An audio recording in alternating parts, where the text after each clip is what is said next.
Chapter 21. When the baby dragon was just born, it was like a malnourished kitten.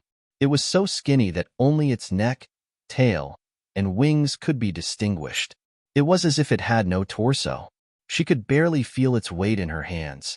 However, it was different when they spread their wings. The wingspan was 3 times the length of their bodies. Each wing was a translucent piece of delicate skin. It was colorful and tightly stretched between the long, thin bones. Danny was more miserable when she was young. Since the age of 5, she had been wandering between the 9 great cities. She lived a life of lack of clothes and food. She was very stunted. Plus, she was young, 14 years old, and did not have a good figure.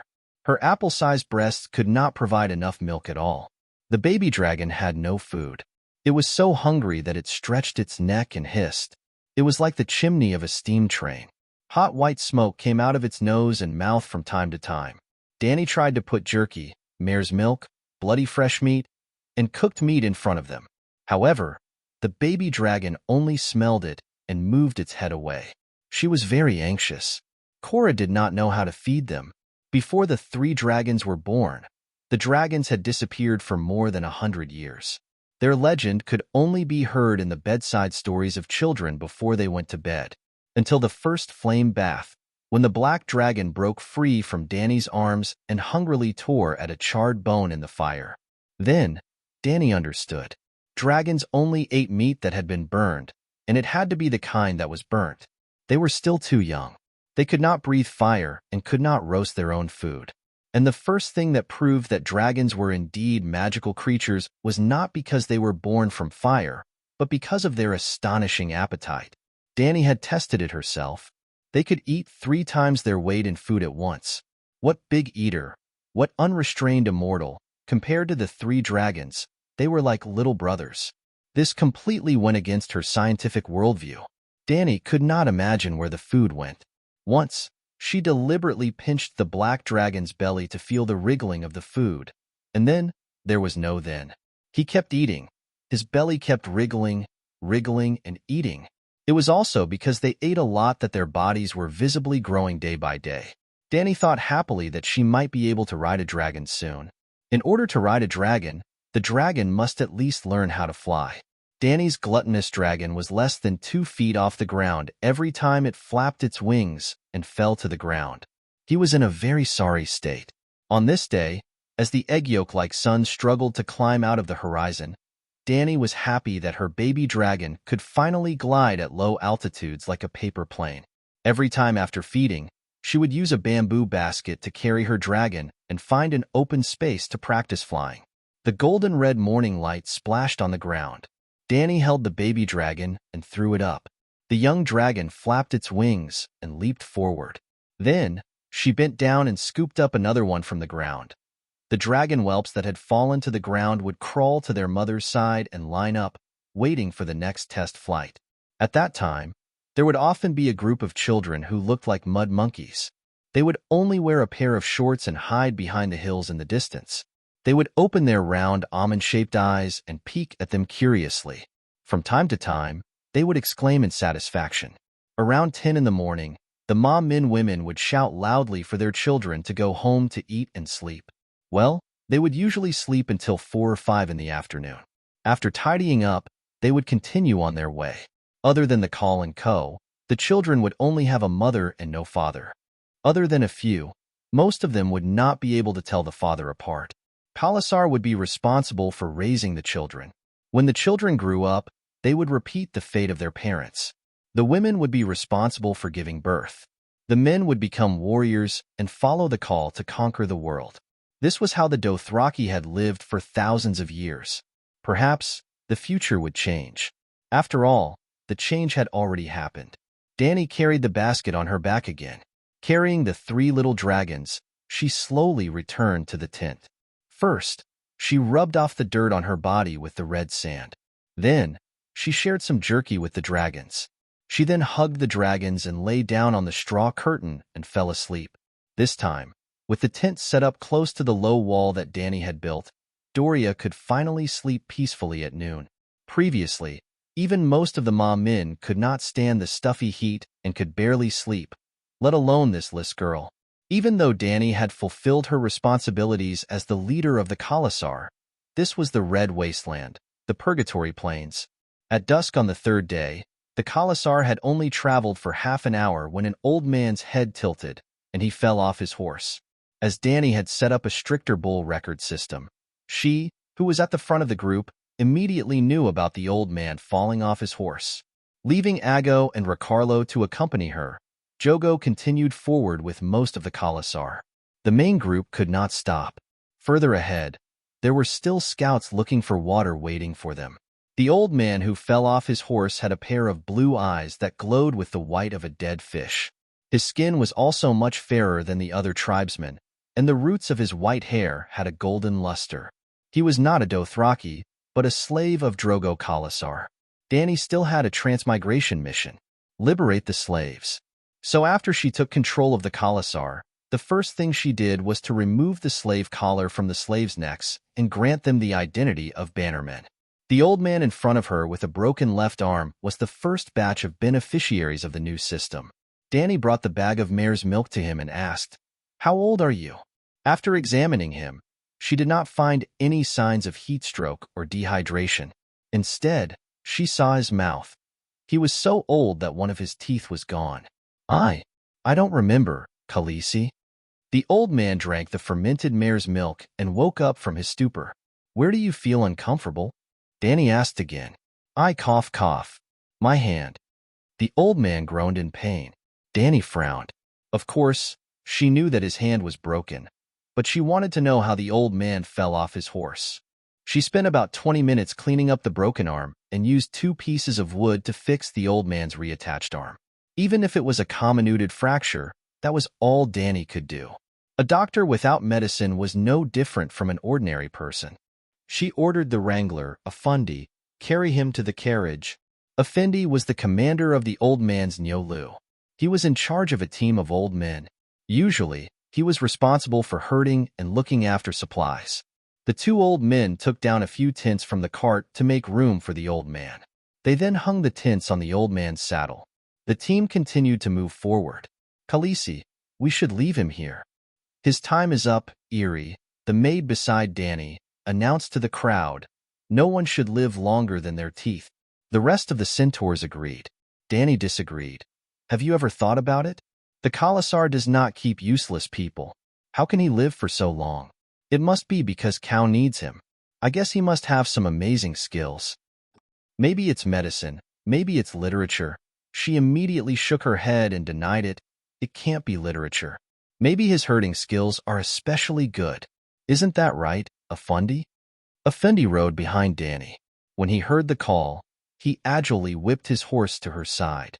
He was half a horse behind her and praised in an exaggerated tone, "Khaleesi, your eyes are like torches. Nothing can be hidden from you." Although the flattery was a little stiff, it was a compliment from the mouth of a Dothraki. It was as rare as seeing a penguin in the North Pole. "What unique skill does he have?" Ago asked curiously. "Watson is proficient in 12 types of spring cry." "Yes, Blue Eyes Volantis is Watson," Effendi added. "Spring cry?" Dani looked puzzled and asked, "What is spring cry?" "Sigh. Those who live in stone houses are so troublesome." Effendi waved his hand. Dani's face turned red.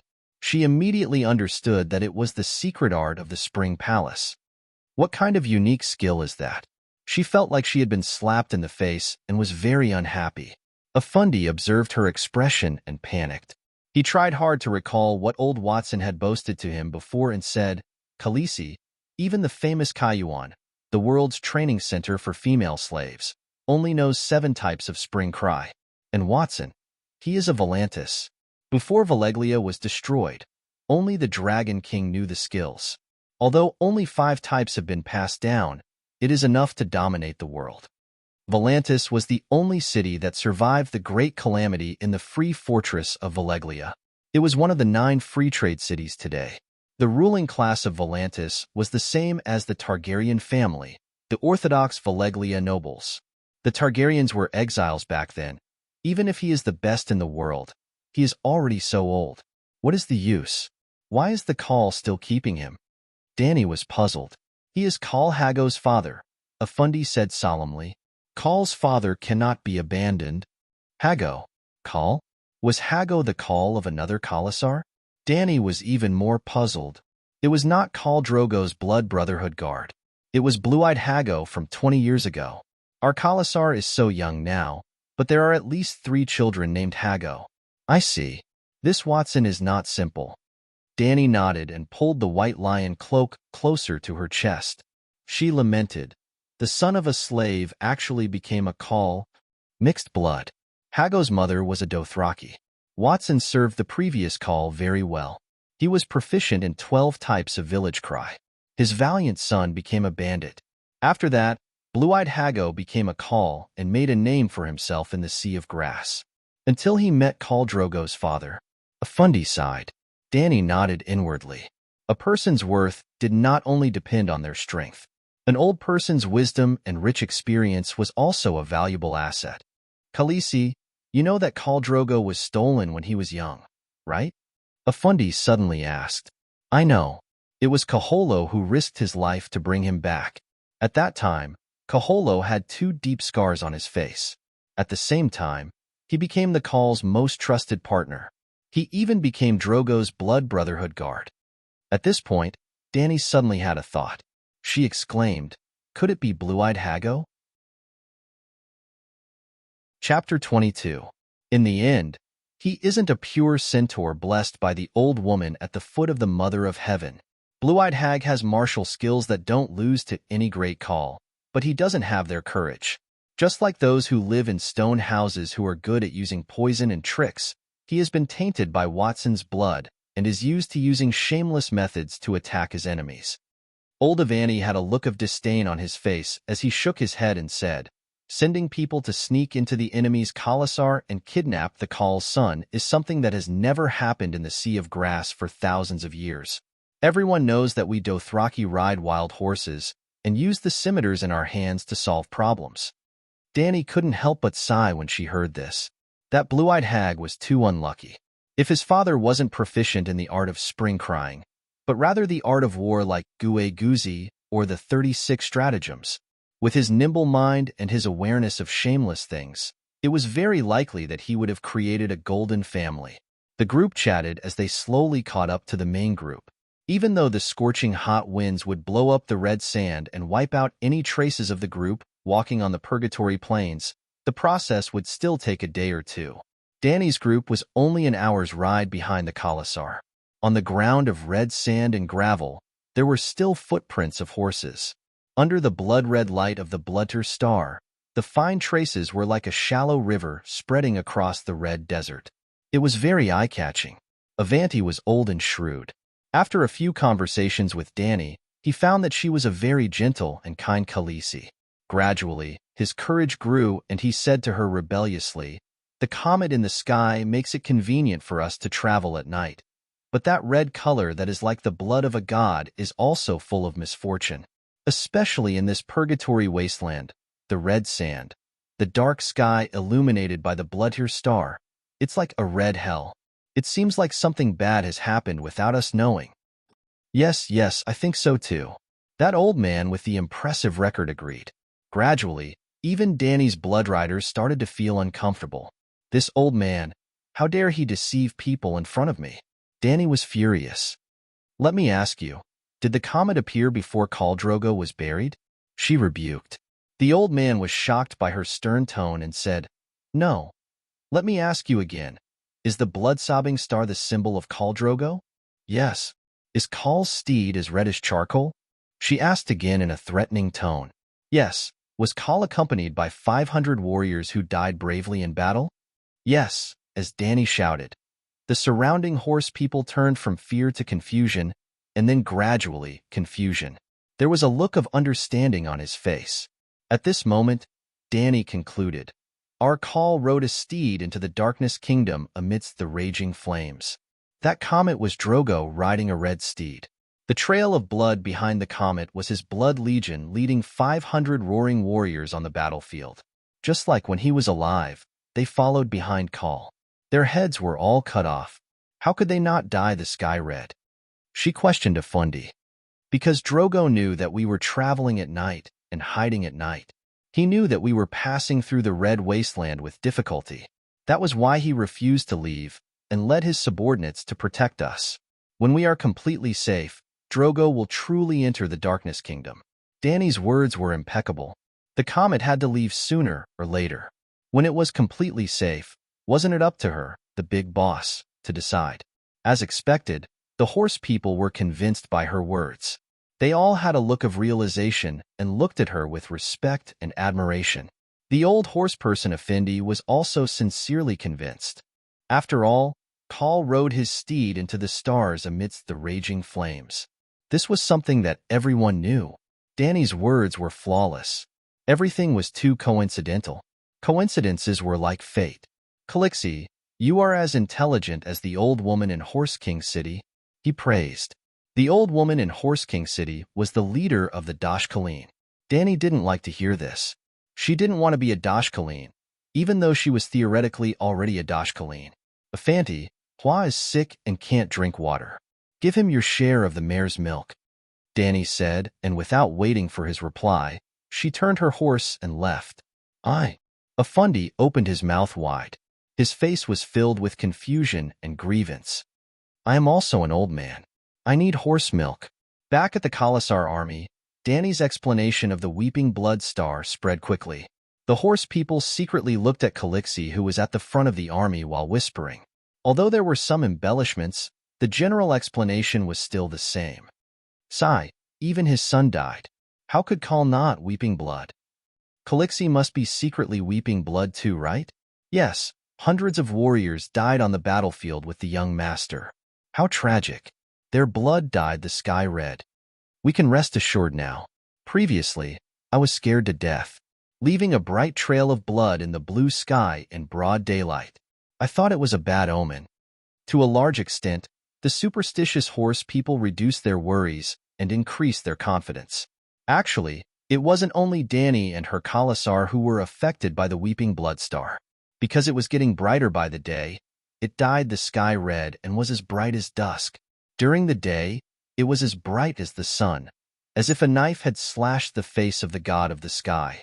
The entire world of ice and fire was panicking. Like Dany, they tried their best to describe it as a sign that was beneficial to them. For example, the King's Landing court called it the Red Messenger, announcing the birth of a new king to the world. Well, Robert Baratheon, who stole the throne of the Dany family, was killed by his own wife. His real son, Joffrey, inherited the throne. However, because of the rebellion of the four lords, Stark, Tully, Tyrell, and Theon Byra, the prices of King's Landing soared, and the people did not have enough to eat. The news of Queen Cersei Lannister and Jaime Lannister's incest was publicized by Stannis Baratheon, and Joffrey's brutal competition with the Mad King. Several reasons added up, causing the King's Landing to be boiling with resentment. The people of the city called the comet the Red Sword. The red sword of blood and fire was a sign that the heavens were about to punish Cersei and her son. After the great victory in the Forest of Babbles, Big John pointed at the red trail across the blue sky and laughed to his lord, Robb Stark. That is the old god's banner of vengeance for Ned. Tully, the young lord of House Tully, was delighted to think that it was the Tully family crest, a white fish on a blue background, a trout leaping out of the river. Well, Tully saw a fish with a long tail, a fiery red against the blue sky. On the Iron Islands, Balon Greyjoy was in high spirits as he said to his vassals, "That is a good omen for our time in. A burning torch, no different from the one my people held in ancient times. The torch that the Anami brought from the sea is a sign of the coming tide. At this moment, we should assemble the fleet and let the sword and the fire descend upon the world, just as he did in the past." In the land of House Targaryen, the birthplace of Dany Liss, the westernmost outpost of the free citadel of Valeglia, Dragonstone Island, the red-robed Melisandre told the current lord of Dragonstone Island, Theon Stannis Byra, "This is the dragon's breath, the star of weeping blood. The ancient prophecies will come true on you." Then she said the prophecy that represented the core of the Song of Ice and Fire and the final prophecy. After the long summer, the stars will weep blood, and cold darkness will envelop the world. At this terrible moment, a warrior will draw a burning sword from the fire. That sword is the Lightbringer, the red sword of the heroes. The one who holds it is the reincarnation of Azur Ahai, and he will drive away the darkness. Now, the long summer is near, and the star of weeping blood has appeared. Azur Ahai will be reborn in the land of smoke and salt, and awaken the dragon in the stone. Your Majesty, you are the one in the prophecy, the reincarnation of Azur Ahai. You are destined to save the world. Sigh, why me? Stannis gritted his teeth. I just want to be a good brother, a good subject. Why do I have to become a king? Such a responsibility. Blue Kirby of Phoenix's Breath Castle, Theon of Theon, Martell of Dorne, the Night Watchers on the Great Wall. Everyone saw the red comet in the sky, and they all had their own understanding of this unprecedented phenomenon. At this moment, in the faraway Westeros, no one knew that when the stars were weeping blood, a certain someone had been reborn, and had even awakened the dragon in the stone. It seemed, all right, Dany was definitely not the reincarnation of Azur Ahai. She was just the last layer of the Matryoshka doll. On the third day of their journey south through the Red Wasteland, Dany's Khalasar had traveled about 130 kilometers, which added up to about 300 kilometers in 3 days. They did not consume much food. They had at least 1 horse per person, so they did not lack horse meat. The key was drinking water and the extreme living environment. Khaleesi, the amount of bitter water we encountered today was less than yesterday. Many of our water bags are empty. Kaluo said bitterly. Dany wiped her face and forced herself to be alert. This was the 3rd time she had set up camp. Just like yesterday, they had built a low curved stone wall. After settling the matters of the camp, the eastern horizon was already turning white. After thinking seriously for a while, Dany said seriously, the drinking water of the centaurs and horses cannot be lacking. Kaluo, I'll teach you a new way to get water. She brought Kaluo and a dozen centaur warriors to a high ground and pointed to the plains below. Have you noticed? Some places are overgrown with weeds, but most of them are devoid of plants. If you look further, you can see that the places where the devil's grass are the most flourishing can almost form a line. Perhaps there's an underground river there, or perhaps it was once a river. Up until now, the first stream they encountered had already disappeared without a trace. There were only patches of reddish-brown devil's grass that kept giving them hints and guesses. Dany's method was simple. She split the group into 2, and the strongest warriors rode forward for dozens, or even hundreds of kilometers. They walked along the places where the devil's grass was the most abundant, digging pits along the way. They dug deep pits, deep enough for underground water to seep out. Even if there was no water, the sand would be dampened. The second batch of knights would also filter the dampened soil on gauze. Compared to filtering water from puddles, this method was slower and less efficient. The pits could not be dug too big, or else they would not be able to find rocks or tree trunks to block the hole. They could only dig more holes, and deeper holes. Dany even demonstrated once in front of everyone. She scooped up the bitter water pit and placed the mud she dug out into the cloth bags set up by the tent. Droplets of dirty water dripped from the bottom of the cloth bag, and the holes where the mud was dug out began to seep out. Seeing this, the centaurs all cheered, as if they had already defeated this terrifying red wasteland. Cora pulled Dany aside and said worriedly, Your Highness, you are sacrificing the energy and lives of the healthy warriors to feed the useless old and weak. Chapter 23. Yura was right. In order to complete Dany's 3 water fetches mission, the 2 batches of knights fetching water would increase their physical labor by several times. Whether it was digging deep pits on the hard gravel ground or sending water back and forth to Calla, the knights' rest time would be greatly reduced, and the time they had to work under the scorching sun would increase accordingly. Perhaps this is my tribe. No matter if they are old or weak, sick or disabled, they are all my subjects. I have the responsibility and obligation to protect everyone's life and safety, Dany insisted. But what about your warriors? They may die of exhaustion on the way to find water. Dany only hesitated for a moment before regaining her solemn expression. Warriors dying in service to the people is the most glorious and great end. Service to the people? Yura was stunned. It was the first time he heard of such a saying. It seemed reasonable. At least it was more meaningful than two idiots who had nothing better to do and killed each other with knives. But he did not care about Ma Min's life or death or honor at all. He only planned for the best for his princess. Yura clenched his teeth and persuaded in a low voice, "Your Highness, your method of fetching water is excellent. If it's only you and those 80 elite warriors, we can definitely walk out of the wasteland unscathed. Why don't?" His eyes were dark and unpredictable, and there was an indescribable coldness in his voice. "Why don't we take the supplies while they are sleeping and leave quietly? It's better for 100 people to survive than for the entire Kala to collapse. You have gold. When you reach the coastal cities, you can buy a ship to any free trade city-state or secretly buy a manor to wait for the dragon to grow up." Danny shook her head and sighed. "Sir, I am their Calixi. Don't say such things again." "Sigh. All right." Sir Yura's expression changed from solemn to relaxed. It was unknown whether it was the indifference after completely giving up. "Your Highness, you have to be mentally prepared. The people will probably start dying soon. You are not a god and can't help everyone." "How far are we?" Danny asked worriedly. "3/4, at least 2/3. This is under the condition that we have been walking in a straight line. In fact, we have taken a detour because of the riverbed," Yura said uncertainly. At this moment, Danny also understood that a crisis was coming. The deeper they went into the red wasteland, the less water they found. Today, the water supply was almost at its limit. Tomorrow, we should abandon a bunch of old horses, Danny decided. Suddenly, she had a flash of inspiration and said with a smile, "I almost forgot about the most important water source." "Where?" Cora asked in surprise. "Forget it. It's not time yet." She waved her hand and smiled. Of course, it was urine. How many times had Bear Grylls drunk urine? Drinking urine was child's play for the man who stood at the top of the food chain.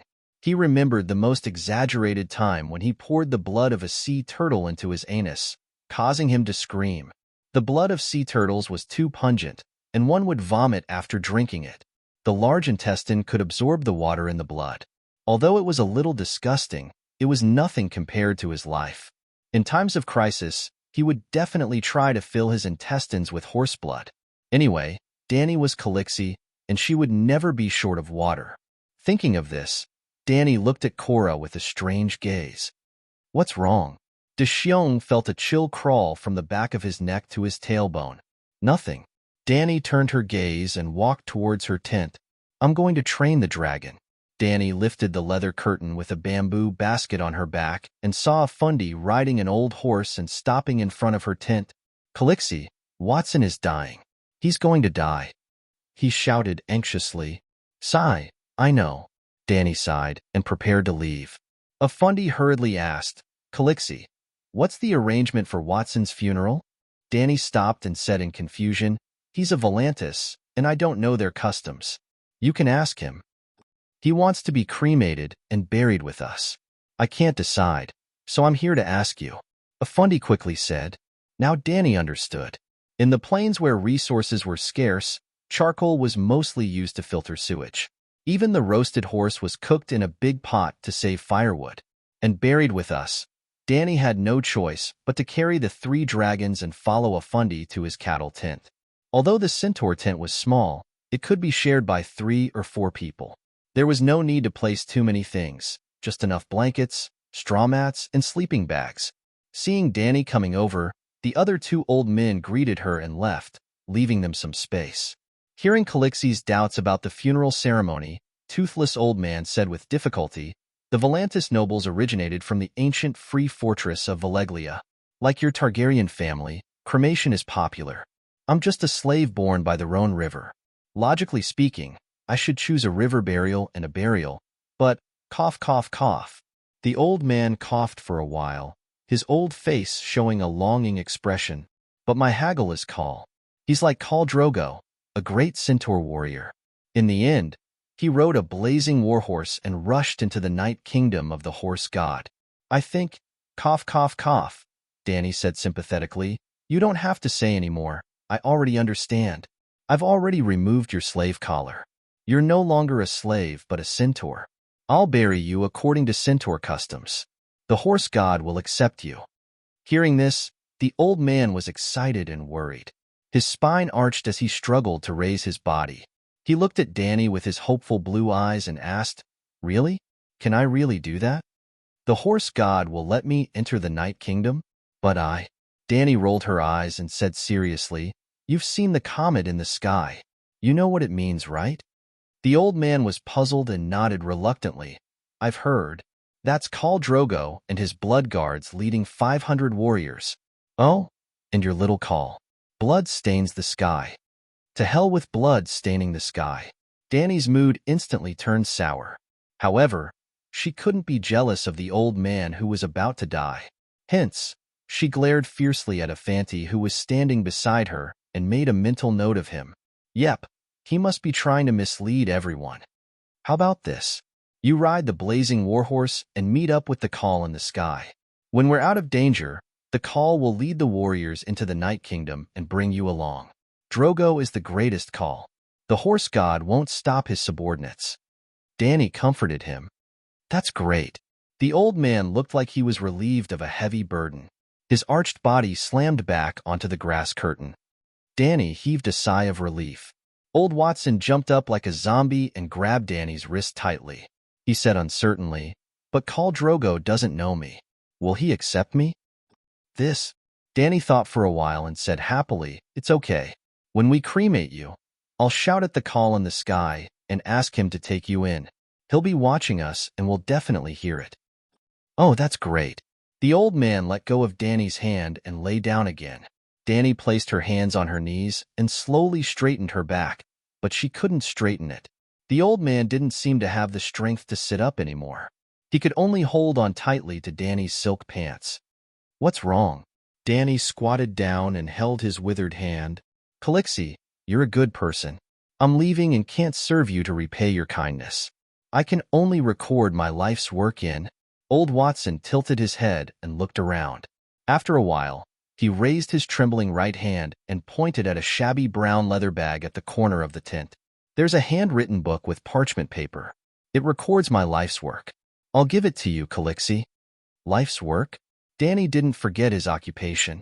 Although the 5 types of spring song that were passed down from ancient Valeglia were considered a cultural heritage in medieval Europe, exquisite erotic paintings could be passed down as family heirlooms. But she was the mother of dragons and had a bright future. She didn't want to develop that kind of special skill at all. Avatar was inexplicably glared at by Calixie before. He had been anxious, thinking about what he did wrong or what he did not do well. At this moment, he saw an opportunity to show off. Without waiting for Calixie's order, he immediately walked to the corner, opened the leather bag, and pulled out an A4-sized book with the thickness of a chinois dictionary. Looking at the Bible in front of her, Danny glared at the inconspicuous Avatar. Avatar was so scared that his hand trembled, and the thick book fell to the ground. His eyes widened as if he was about to despair. The book fell at Danny's feet, and the pages flipped open. She poked her head out to take a look. Sure enough, the first thing she saw was a picture that made people daydream. It was still a painting, a charcoal sketch. It was a difficult move even for a gymnast. There was Valeglia's text explanation next to it. It seemed that the annotations were very detailed. She quickly closed the book, coughed softly and said, "I accept your gift, thank you." Old Watson nodded. He caught a glimpse of the white dragon that climbed from the bamboo basket to Danny's ear. His turbid eyes that were about to extinguish flashed a glimmer of light. He gasped and said, "Calixie, this book took me more than 60 years of painstaking effort. I thought, now I realize that it was born for you, and only you can make better use of it." Danny was embarrassed and angry. If it was another person or another scene, she would have already punched him. This dead old man is so bad. He actually treats me like this. She didn't want to stay a moment longer. She vaguely responded with a few words, and then got up to leave with the thick sheepskin book. "Hey, wait a minute." The blue-eyed old man grabbed the strap of Danny's sandals. "Calixie, I almost forgot. There is still a sacrifice." "I didn't forget. Your horse was dishonest. It actually threw you off its back. Later, I will help you choose a more docile one to kill and bury with you. If you need, I will also prepare a bag of gold medals for you, as well as a warrior's matching scimitar and bow." Danny quickly made a promise. Thank you. The old man didn't finish the word thank you. His head tilted, his hand loosened, and he died. The happy and expectant expression froze on his shriveled old face. Chapter 24. The tale of the Blood Comet has really grown a little longer. Watson has joined the Call's team. Ago exclaimed as he pointed at the bloody trail in the sky. When normal horse people were cremated, they actually did not need to search for signs in the night sky. However, Danny was a woman of her word. After placing the old man's body on the small cremation platform, she actually yelled at the sky in front of everyone. Then, the horses were shocked to discover that the tail of the comet had grown a little longer. The comet was approaching the planet. Theoretically, it would get brighter and brighter, and the tail of the comet would get clearer and clearer. However, it was impossible for there to be such an obvious change with just a few words. Illusion. Everything was an illusion. However, Danny did not correct them. Instead, she ordered with a solemn and mysterious expression, "Kill the horse." A stubborn horse was brought over. It was indeed more robust than Watson's previous mount. 2 warriors pressed down on the horse's head. The third centaur's scimitar flashed. A white line reflected the red light of the torch and cut through the dark night sky. The horse neighed and struggled, but it only made the blood arrow in its neck more intense. The dark red horse's blood fell into the copper basin below like a waterfall. "Bring the docile grass horse over," Danny said again. An old Dothraki warrior stepped forward. He carried a grass horse made of wooden sticks and demon grass on his shoulder. Astral projection. She pointed at the struggling horse with her right hand and shouted in Mandarin, English, Sichuan dialect, and Dothraki without stopping. In the eyes of her Kara the subordinates, Khaleesi seemed to be chanting a series of mysterious incantations. "Mommy, mommy, coax." After chanting a few more incantations that Danny herself did not know the meaning of, she swung her arm and pointed at the grass horse with her left hand. "Return to your position." Under the respectful gaze of the horses and the confused gaze of Yura, Danny panted for a while. Then, she glanced at everyone and said, "All right, the spirit of the horse has entered the grass horse. This will be a rare horse with the docility of a grass horse and the strength of a fierce horse. Old Watson will no longer have to worry about not being able to catch up with the call, nor will he have to be afraid of falling off the horse. Put the grass horse up. It's almost dawn. Prepare to light the fire." She waved her hand and ordered, "Then what should we do with this?" The warrior who was supporting the horse pointed at the tearful corpse of the horse and asked anxiously. Not only was Khaleesi the immortal and the mother of dragons, but she also knew how to use magic for rituals. How awe-inspiring. "Are you stupid? Of course, we're going to roast it over the fire." Danny rolled her eyes and said snappily. She had worked so hard just to preserve as much food as possible while fulfilling the tradition of the horse people. While Watson's corpse was roasting in the fire, a group of horse people outside the fire began to get busy. Some were roasting horse meat, while others were cooking soup in iron pots. Horse blood, horse bones, barley, dried apples, turnips, and Sichuan peppercorns. There was no need to add salt, and the soup was fragrant. I don't know if it's the aroma of the food, or the burnt aroma of Watson's meat, or a combination of the two. The strange taste greatly increased people's appetite. Ma Min and Cora were both snoring as they ate. Danny couldn't stand it herself. She carried the bamboo basket on her back and a basket of roasted meat, using the excuse of dragon taming as an excuse to run away. On the 4th day, Khalasar set off at dusk, just like the previous few days. Along the way, they could see many waterholes marked with rocks and wooden stakes. The situation was a little better than the worst that Danny had expected. Most of the puddles had been filled with water by the second batch of knights, but when Khalasar came over and removed the stones on top, they could still see the shallow traces of water. Danny didn't let any of them go. As Khalasar walked, the water reserves were also depleted. She used the empty water bag to fill up all the seepage water mixed with mud. When they set up camp, she would pour it out and filter it. Even though the water shortage was temporarily alleviated, after about 3 hours of walking, someone in the group died. It was a half-year-old baby girl. Her mother cried her heart out. The whole group could hear her mother's pain and despair. Danny felt terrible, but there was nothing she could do. She didn't even know the cause of the baby's death. There was no heat stroke, no lack of food, and she passed away after pooping in her mother's arms for a long time. According to Dothraki tradition, the poor child was too young to ride a horse. She couldn't enter the endless black grasslands of the Night Kingdom. She had to be reincarnated. The child was buried in the sand on the spot. The group almost didn't stop to rest. Just like how they dealt with old Watson who fell off the horse yesterday. Only Danny and the mother, Nyolu, stayed behind to deal with the aftermath. In the morning light of the next day, Danny laughed and clapped her hands towards the sky, cheering for her baby dragon's first flight.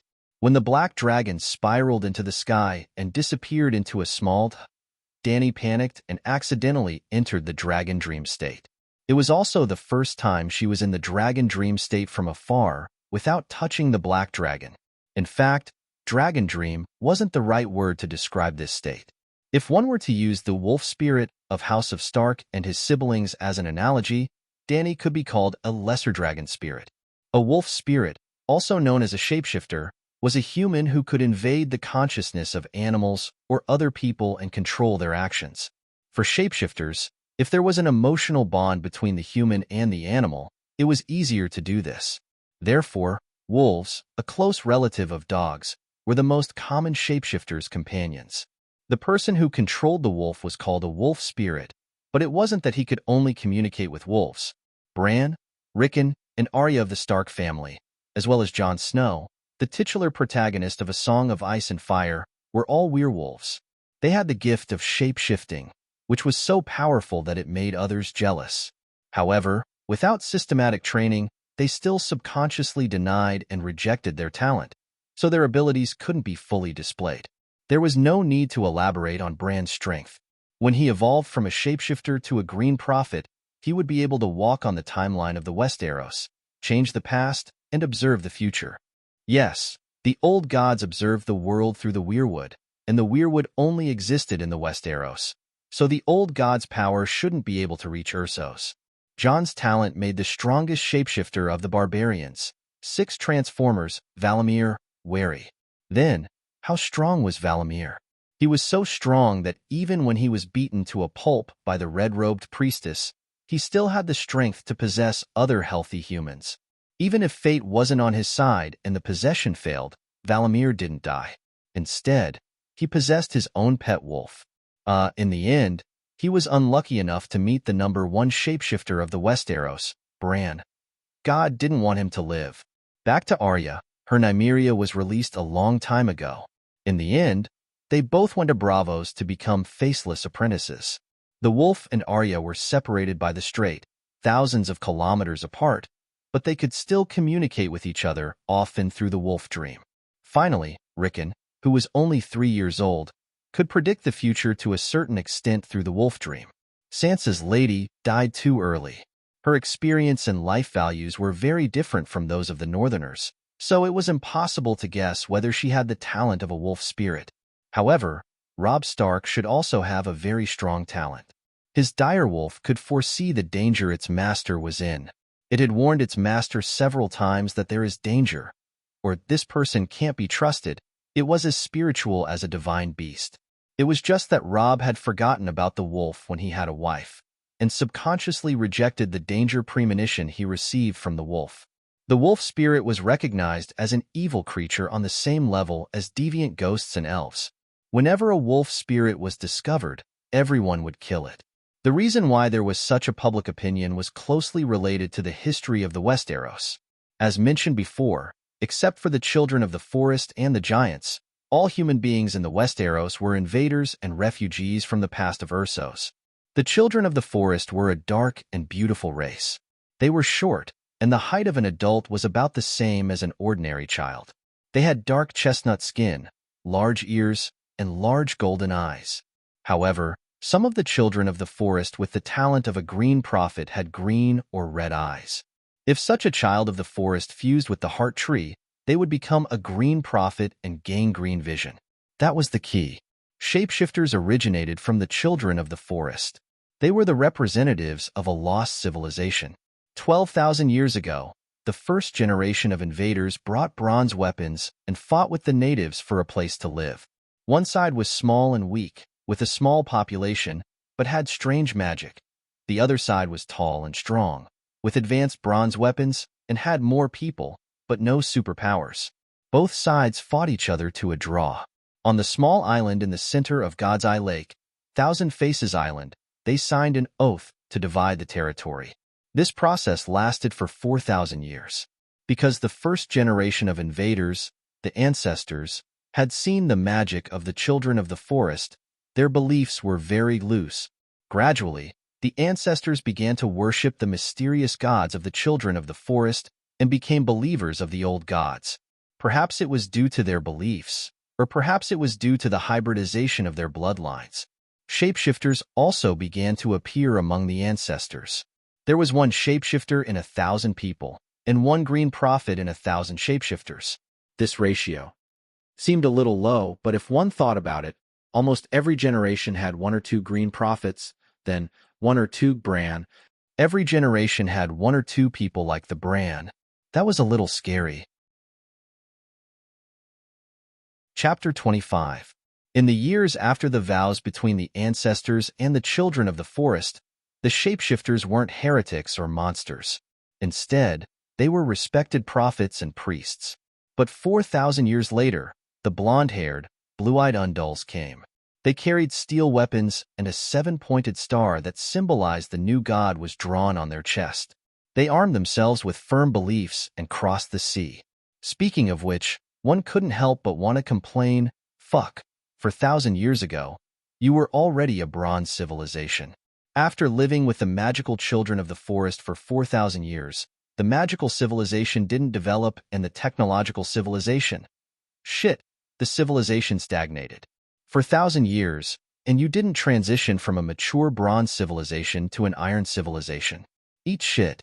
6 of the 7 kingdoms were easily swept away by the Undulls. They didn't perish.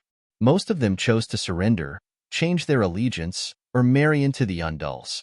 Only the Northern Territory barely managed to preserve the power of the ancestors because of the natural barrier, Neck. Neck can be understood as the shoe road of the Westeros. One man can hold back 10,000 men, and it's the only passage without a Chun song for you to secretly cross over. Actually, there's also the sea route. How difficult is it to pass through Neck? During the Five Kings struggle, the demoralized Taimen used 63 archers to hold back the Northern Territory's 10,000-strong army for 3 whole years. When the Undulls invaded, the House of Stark wasn't the only powerful family in the Northern Territory. Other than the Stark, there were many powerful suzerain forces, such as the Bolton family who loved to skin people. Don't underestimate the Little Skinner and the Old Leech for their unique tastes and perverse personalities. Their family's heritage didn't lose to the Stark family at all. Back then, a few House of Stark lords were skinned by the Bolton family. They used their human skin to make cloaks. How awesome! Back to the topic, in the process of unifying the Northern Territory, Stark was also in the process of breaking away from the ancestors. Although Stark kept saying things like, I am the ancestors, and persisted in the tradition of believing in the old gods, they were no longer pure ancestors. The last recorded Lord of the Sea Dragon Horn was the Lord of the Sea Dragon Horn. He was known as the Wolf Spirit King and was a loyal ally of the children of the forest. However, the Stark had killed him and his son, his pet beast, and the Green Prophet, leaving only his daughters as spoils of war. Would the true ancestors have killed the Green Prophet? Do you still remember the sacred covenant you signed with the children of the forest on Thousand Faces Island? Only the savages beyond the Great Wall and the swamps in the Neck Swamp could be considered the orthodox ancestors. They still retained their reverence for the Green Prophet, but Stark only had the blood of an ancestor. It wasn't just the House of Stark. The Lannister of Casterly Rock City, the Highlanders of Green Handgarth, and Durrandon of Stormlands, the Anbira inherited Stormlands after Aegon's invasion, were all descendants of the Forerunners and had thousands of years of faith in the old gods. At that time, shapeshifters were not monsters that everyone wanted to kill. However, after the Undulls successfully invaded the Westeros, the The seven gods without the seven gods replaced the primitive but real old gods. It was a bit ironic. The forest of divine trees, which represented the old holy church of the South, gradually became a garden for ladies and children to play in. Shapeshifters and the Green Prophet were gradually demonized and became almost like deviant ghosts. They became characters that must be killed on sight. Anyone who could communicate with animals in the south of the Great Wall would be killed immediately. After thousands of years, by the generation of Id Stark's children, the spirit wolf had become an existence in fairy tales. Even if you loudly said that you were a spirit wolf, others would only laugh and laugh at you for daydreaming. That was why John, Arya, Bran, and even Robb were very resistant to their spirit wolf nature. Not only did they not develop their own talent, they even wanted to seal it. Dany's Mother of Dragons' talent was definitely not inferior to the Green Prophet. The probability of a Green Prophet appearing was 1 in a million. During the heyday of the old gods, there were at least 1 or 2 in every generation. And Dany might be the only Mother of Dragons in Valeglia's 5,000 years of history. Yes, a genetic mutant. In the original plot, Dany Liz was even more resistant to her talent and instincts than Jon. She wanted to play with dragons, but her companions and subjects were afraid of them. She wanted to freely hunt with the dragons, but she was too busy to be distracted. Also, because she was worried that the dragons would go out and hurt people, she ignored the young dragons' cries and locked them up. She wanted to ride the dragons and fly away, but she remembered her duty to her subjects. At that time, she didn't even have a dragon dream. She almost unilaterally lost all contact with the dragons. Her black dragon could still sense her safety. That Dany Liz was a kind-hearted queen, a failed mother of dragons. She was a bit prejudiced. She was obsessed with her identity as a queen and completely gave up the title of Mother of Dragons. That was not only a title, but also the fundamental meaning of her existence. Now Dany was different. Even if no one taught her, she used her own way to develop her talent ability. Her efforts also paid off. In the flight of the Black Dragon, Dany obtained his vision through the soul connection of the dragon dream. Not only could a wolf spirit obtain the 5 senses of an animal, but it could also occupy a wolf's body. It couldn't be considered as controlling its behavior. Instead, it could be considered as temporarily possessing a wolf's body. The reason why Dany was only a secondary dragon spirit was that her control of dragons was much worse than that of a wolf spirit's control of companion animals. She could only receive information from the 5 senses of the black dragon. Not to mention becoming a dragon, she couldn't even control their actions. Moreover, except for the black dragon, not only could she not control different kinds of animals like a shapeshifter, but even the white dragon and the green dragon, Dany couldn't establish a stable dragon dream with them. It wasn't that the 2 dragons were rejecting her. How to put it? It was a bit like one skill slot could only choose one skill. As her connection with the black dragon became closer, the other 2 dragons had fewer dragon dreams with her. Actually, a wolf spirit also had skill slot restriction. Those with high talents could control more animals, while those with low talents could only control 1 dog. Dogs were the most docile and easy to control. Valamir, who could control 6 animals, obtained the glory bandit title of 6 shapeshifters. Sir Jorah told Dany that every dragon only had 1 master, and 1 person could only ride 1 dragon. Before the current master died, others couldn't ride his dragon alone. Well, outsiders could ride as passengers in the company of the dragon's master. Similarly, Targaryen, who already had a dragon, couldn't ride another dragon. Yeah, what's that? Dany was suddenly awakened. Just a moment ago, she caught a glimpse of an unusual scene. The black dragon's vision was amazing. It seemed that it could see the scene dozens of kilometers away from 1,000 meters in the air. It wasn't very clear, and it didn't last long, but the color of the red wasteland was too monotonous. It was a uniform dark red. Previously, Dany could only see the blue sky, the red comet, and the dark red plains with varying degrees of clarity from the black dragon's perspective. Suddenly, the moment the black dragon turned, Dany saw that the dark red ground suddenly turned white. It seemed to be a city, a rocky hill with a special color. Big Black, stop being wild. Help me find that white thing just now. It seemed to be a city, she said anxiously in her heart. According to the Dothraki tradition, they shouldn't name animals other than humans. Danny didn't think that her dragons were animals. They were legendary creatures and didn't lose to humans. So, early on, she gave them names. Big Black, Little White, Little Green. All right, those were pet names. She often called them that. The black dragon wasn't called Wings of Death. It was a waste of his hellish black and red scales. But the name Wings of Death was too hateful. She didn't want her dragon babies to die prematurely. When he was invincible in the world, she wanted him to say with his big mouth that was emitting the smell of sulfur and death, "My name is Wings of Death, the destined destroyer of the world, the terminator of all things. I am the cataclysm." Yes, it was very romantic. The other two were much more ordinary. They were emerald and white jade.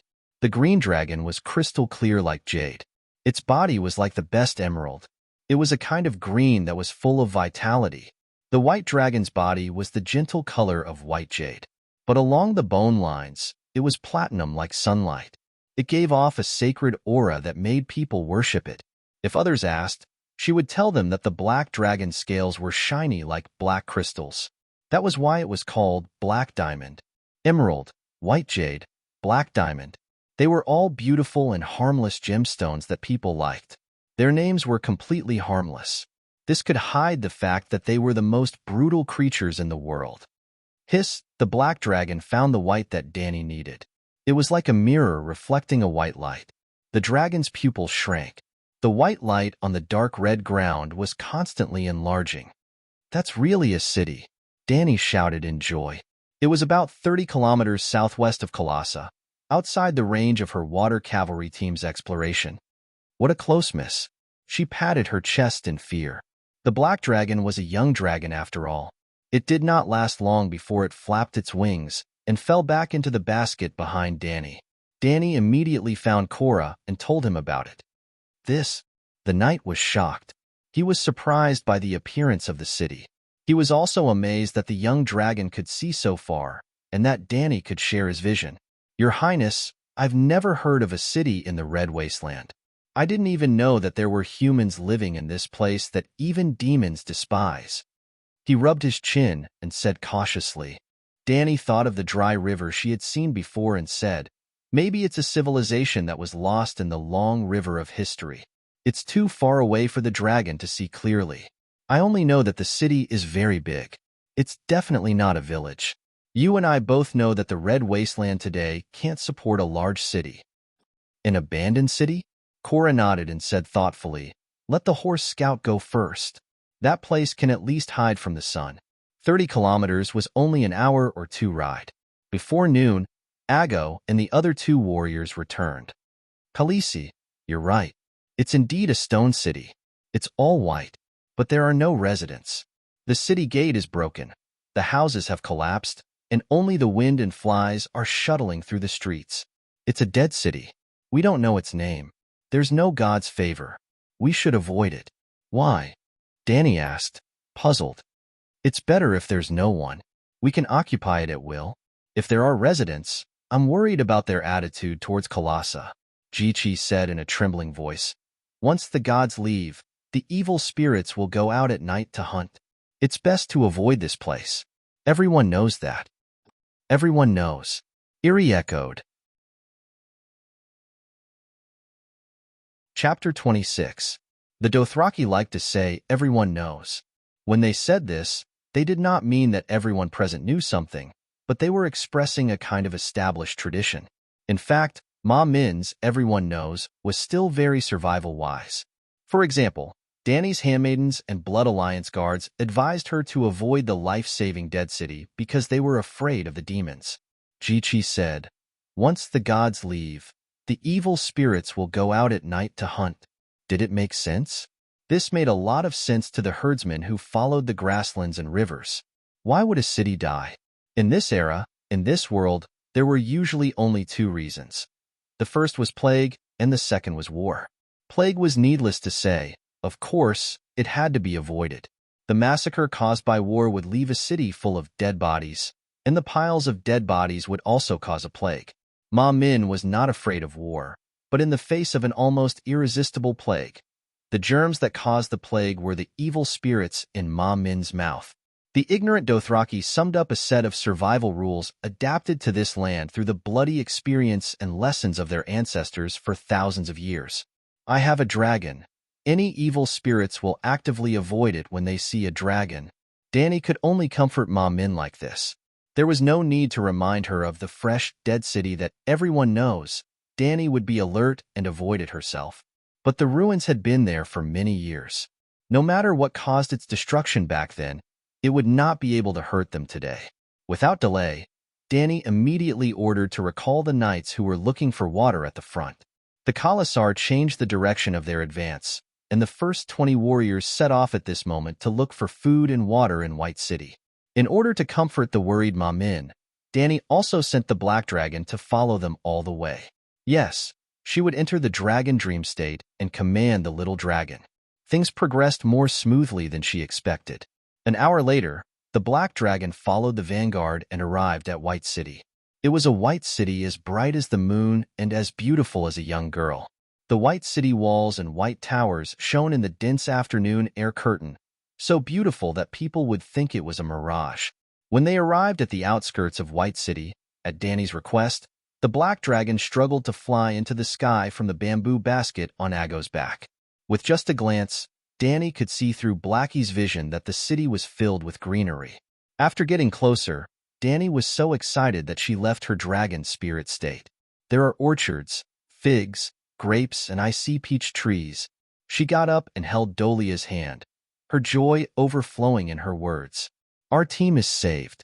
We can settle down there and farm until the little dragon grows into a megalosaurus. Ha ha ha. In the afternoon, when the sun was still hanging at a 45-degree angle in the sky, Dany impatiently urged Khalasar to set out. You don't have to be stingy this time.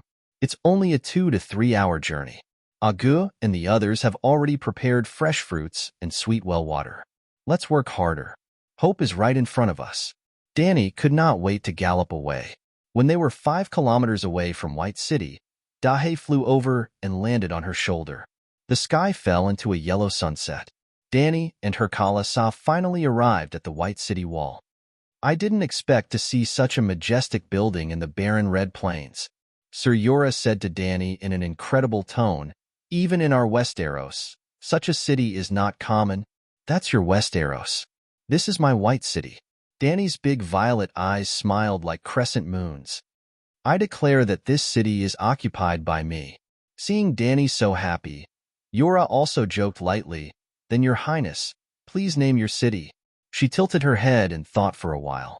She chuckled and said a word, White Cloud City. Then she rode the little silver horse and quickly ran into the city gate. From a distance, it was a beautiful city of pure white stone. The 3-foot-high city wall blocked all the dregs behind it. After entering, she found that there were broken walls in front of her. Devil's grass grew in the cracks of the floor tiles, and vines spread in the collapsed houses. Dany even saw that in the center of the street, there was a jujube tree as thick as a thigh, with sparse green and shriveled dates hanging on it. Maybe it came from a jujube pit decades ago? How long do you think this city has been deserted? She asked the people around her. Looking at how well it is preserved, it should be 20 or 30 years, Yora said uncertainly. Dany shook her head. Definitely more than that. She turned around and shouted to the old man who was holding a branch and standing on the saddle to pick dates, Afanti, come here. Oh, Calixi, I'm coming. Tut, tut, tut. The horse stepped on the gray stone floor, making crisp sounds. In a short while, it came to Dany. How old are you? Have you heard any news about this city in these years? Calixi, have some dates. Afanti flatteringly held 7 or 8 green dates the size of a pinky and handed them to Dany. You can eat it yourself. Dany shook her head. Only then did Afanti put the dates into the pouch on the horse's back like a treasure. He said thoughtfully, Calixi, I don't know how long I've lived. Many times in the Sea of Grass, there is a season for several years in a row. I'm so confused that I can't tell. I only remember that I've seen winter snow about 8 or 9 times. Not to mention the horse people who didn't invent a calendar at all. Even the nobles of Westeros couldn't figure out the season and year. They relied on the scholars of the City of Knowledge to send out ravens to remind them every year. The world of ice and fire didn't have a fixed change of seasons. For example, Danny only remembered seeing snow when she was very young. She was like many teenagers of this generation, a child of summer. When was the last time it was winter? What season is it now? She turned her head and asked the most knowledgeable knight. It was a little awkward. Under Danny, the boors of Bear Island had become wise. Yora Mormont scratched his reddened scalp and thought hard for a moment. He said, "When I was still the Count of Bear Island, I think I heard the scholar say that this summer was especially long. At that time, about 6 years ago, counting, it should still be summer now. It's been 10 years. He looked at the sultry dark red sky. There was no way to deny that it was still summer now. You need a scholar. He sighed and suggested helplessly, "If a scholar really comes to my side, I'm afraid that it won't be long before a detailed report about me and my dragon is placed on the desk of every Westeros nobleman." Danny said softly, "It's not that bad. The scholar swears loyalty to the person he serves." Yora muttered without confidence. He suddenly thought of himself. Noticing Calixi's questioning gaze, Afanti was stunned for a moment before he said, "In my impression, the Red Wasteland has always been a taboo place that can't be stepped into. Look, Calixi." As they talked, they walked towards the palace in the center of the city. When they passed by a place where 6 streets intersected, Ago suddenly exclaimed. He pointed at an empty marble pedestal and said, "The White City's god has been moved away by the centaurs. There must have been a Khalasar here. It's very likely that a Khal plundered the city." Old Afani rode forward and circled the marble pedestal in the center of the street twice. He was also surprised. There really were centaurs here. When did that happen? How do you know? Danny was puzzled. Calixi, did you notice? Afanti held the horsewhip and pointed at the surrounding streets. This is the intersection of 6 streets. It's considered the city center. So, the White City's god should be placed on the marble pedestal. Danny agreed with this statement. She nodded. And? Have you forgotten? Only the Dothraki have the habit of robbing the statues of other races. Cora interrupted. With his reminder, Danny suddenly recalled a memory. After the Dothraki destroyed the city, they liked to rob the statues of their gods or heroes. The Holy Land of the Dothraki, starting from the Horse Gate, had a main road that ran through the Horse King City, the Avenue of the Gods. There were countless statues on both sides of the path, some made of stone, some of bronze, some of iron, some of wood, and even some of Valyrian steel. There were statues of gods, statues of kings and heroes. There were even statues of evil gods and devils from the Shadowlands. It seems that this place has a longer history than we thought. It's at least 100 years old. The Dothraki army must have been able to come here because the river hadn't dried up at that time. Just a few hundred centaurs would never be able to take down this strong city. As they spoke, Danny and her Khalasar had already passed through the streets and arrived at the ruins of the palace in the center of the city. The centaurs were unwilling to live in the stone houses where ghosts wandered. Danny had no choice but to let them set up tents against the walls of the tall palace. There were walls to block out the sun. After everything was settled, the Khalasar sat in the square in front of the palace. The warriors sent first collected many fruits. There were figs, grapes, peaches, apples. Although the fruits were generally stunted, small and tasteless, her people all greedily reached out to grab them, pushing each other and stuffing the fruits into their mouths, making satisfied chewing sounds. The walls are white, the towers are white, the buildings on the streets are white too. The palace is still monotonous white, and there are white skeletons on the streets. It's all white as far as the eye can see. It should be called the City of Bones. Cora rubbed his hairy arms and said in a strange tone. In fact, there were burn marks everywhere in the city, but the black of the fire had become mottled with time. In the dark night, under the crimson light of the red comet, only the sound of the wind that sounded like the cries of ghosts echoed in the alley. It was indeed a little eerie. Danny's 2 centaur maids were already a little uneasy.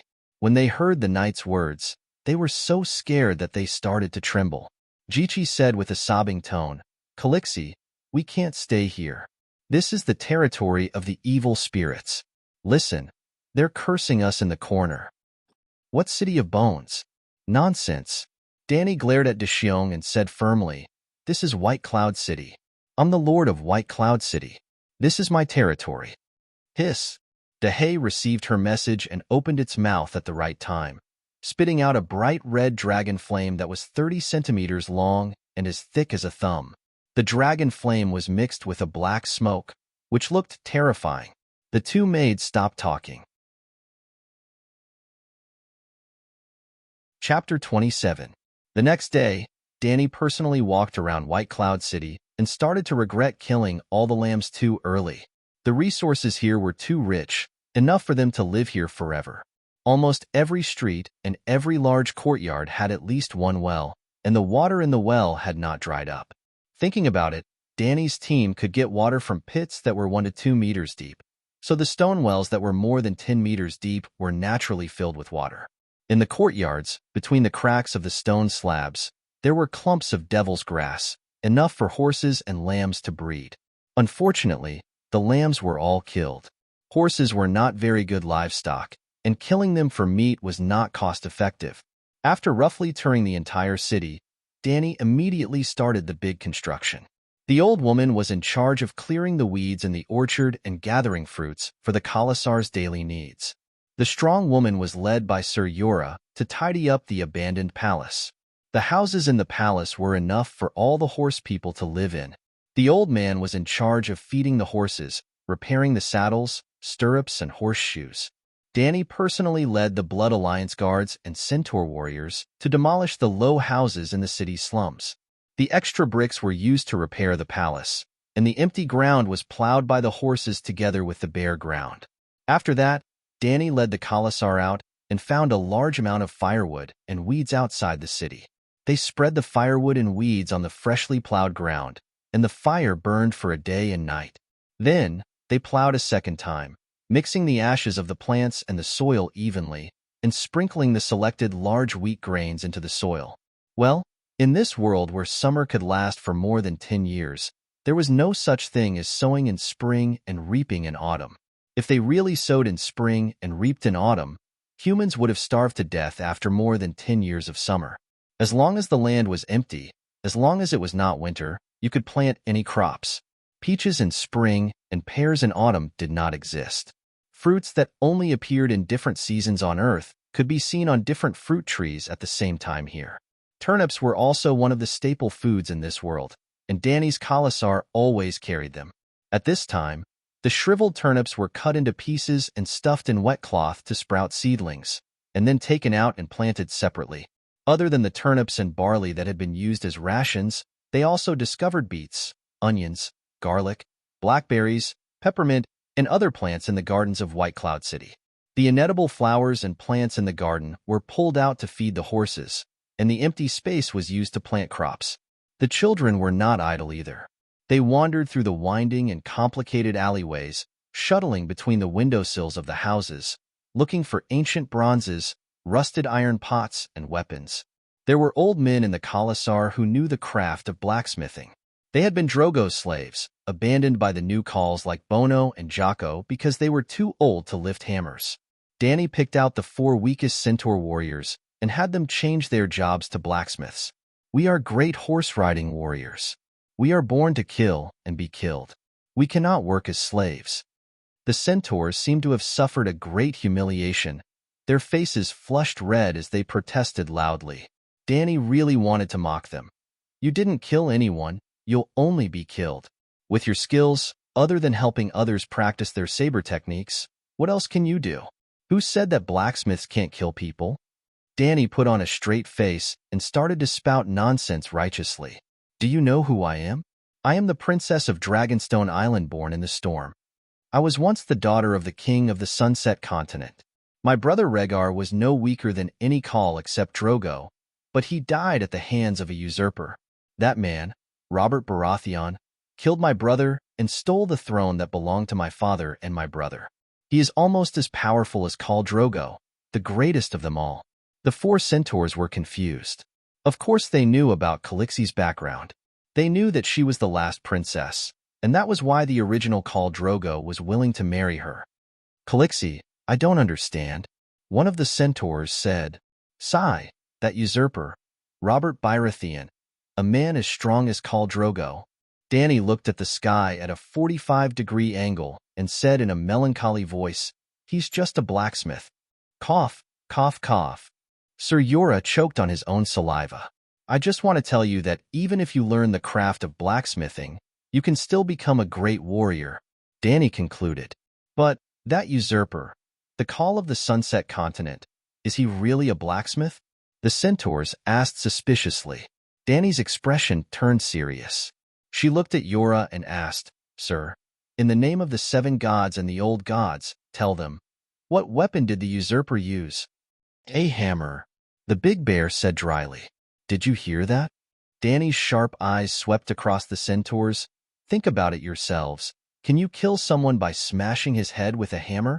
The usurper smashed your brother's chest. The red dragon made of rubies on his chest was smashed, and the rubies scattered on the riverbank. Later on, people called the place where Prince Rhaegar was defeated Ruby Beach.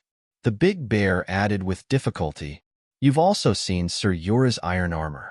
Arak's scimitar couldn't cut it at all, but the red dragon armor that was harder than him was smashed by a hammer. Dany spread her hands and looked around at the stunned centaurs. She asked and answered her own question. What does this mean? It means that blacksmithing has a great future. Now, are you willing to learn from a master blacksmith? She asked in the end. I'm willing, Calixi. I want to be a blacksmith too. Her blood brotherhood guard, Jogo, said excitedly. The way Dany looked at him, soon, the 4 blacksmith apprentices began to reforge the items they had collected under the guidance of their master. Not long after, the centaurs found a batch of scrolls in a stone house. Dany rushed over happily. Unfortunately, she found that the long time had changed the quality of the scrolls. Other than the first page on the surface, the rest of the scrolls were all pasted together. They would immediately shatter into powder if touched forcefully. However, she still had a great harvest. She found a scroll of map in the stone house that seemed to be a library. The words and pictures on it were already blurred. The parchment was also almost decayed. However, Dany still remembered her current location. Yes, the center of the map was White Cloud City. There was a continuous mountain range to the west. Further west of the mountain range, there were 3 cities marked. Dany easily identified the name of one of the cities. It was Meereen, written in the ancient Valeglia language. There was also a continuous mountain range to the east.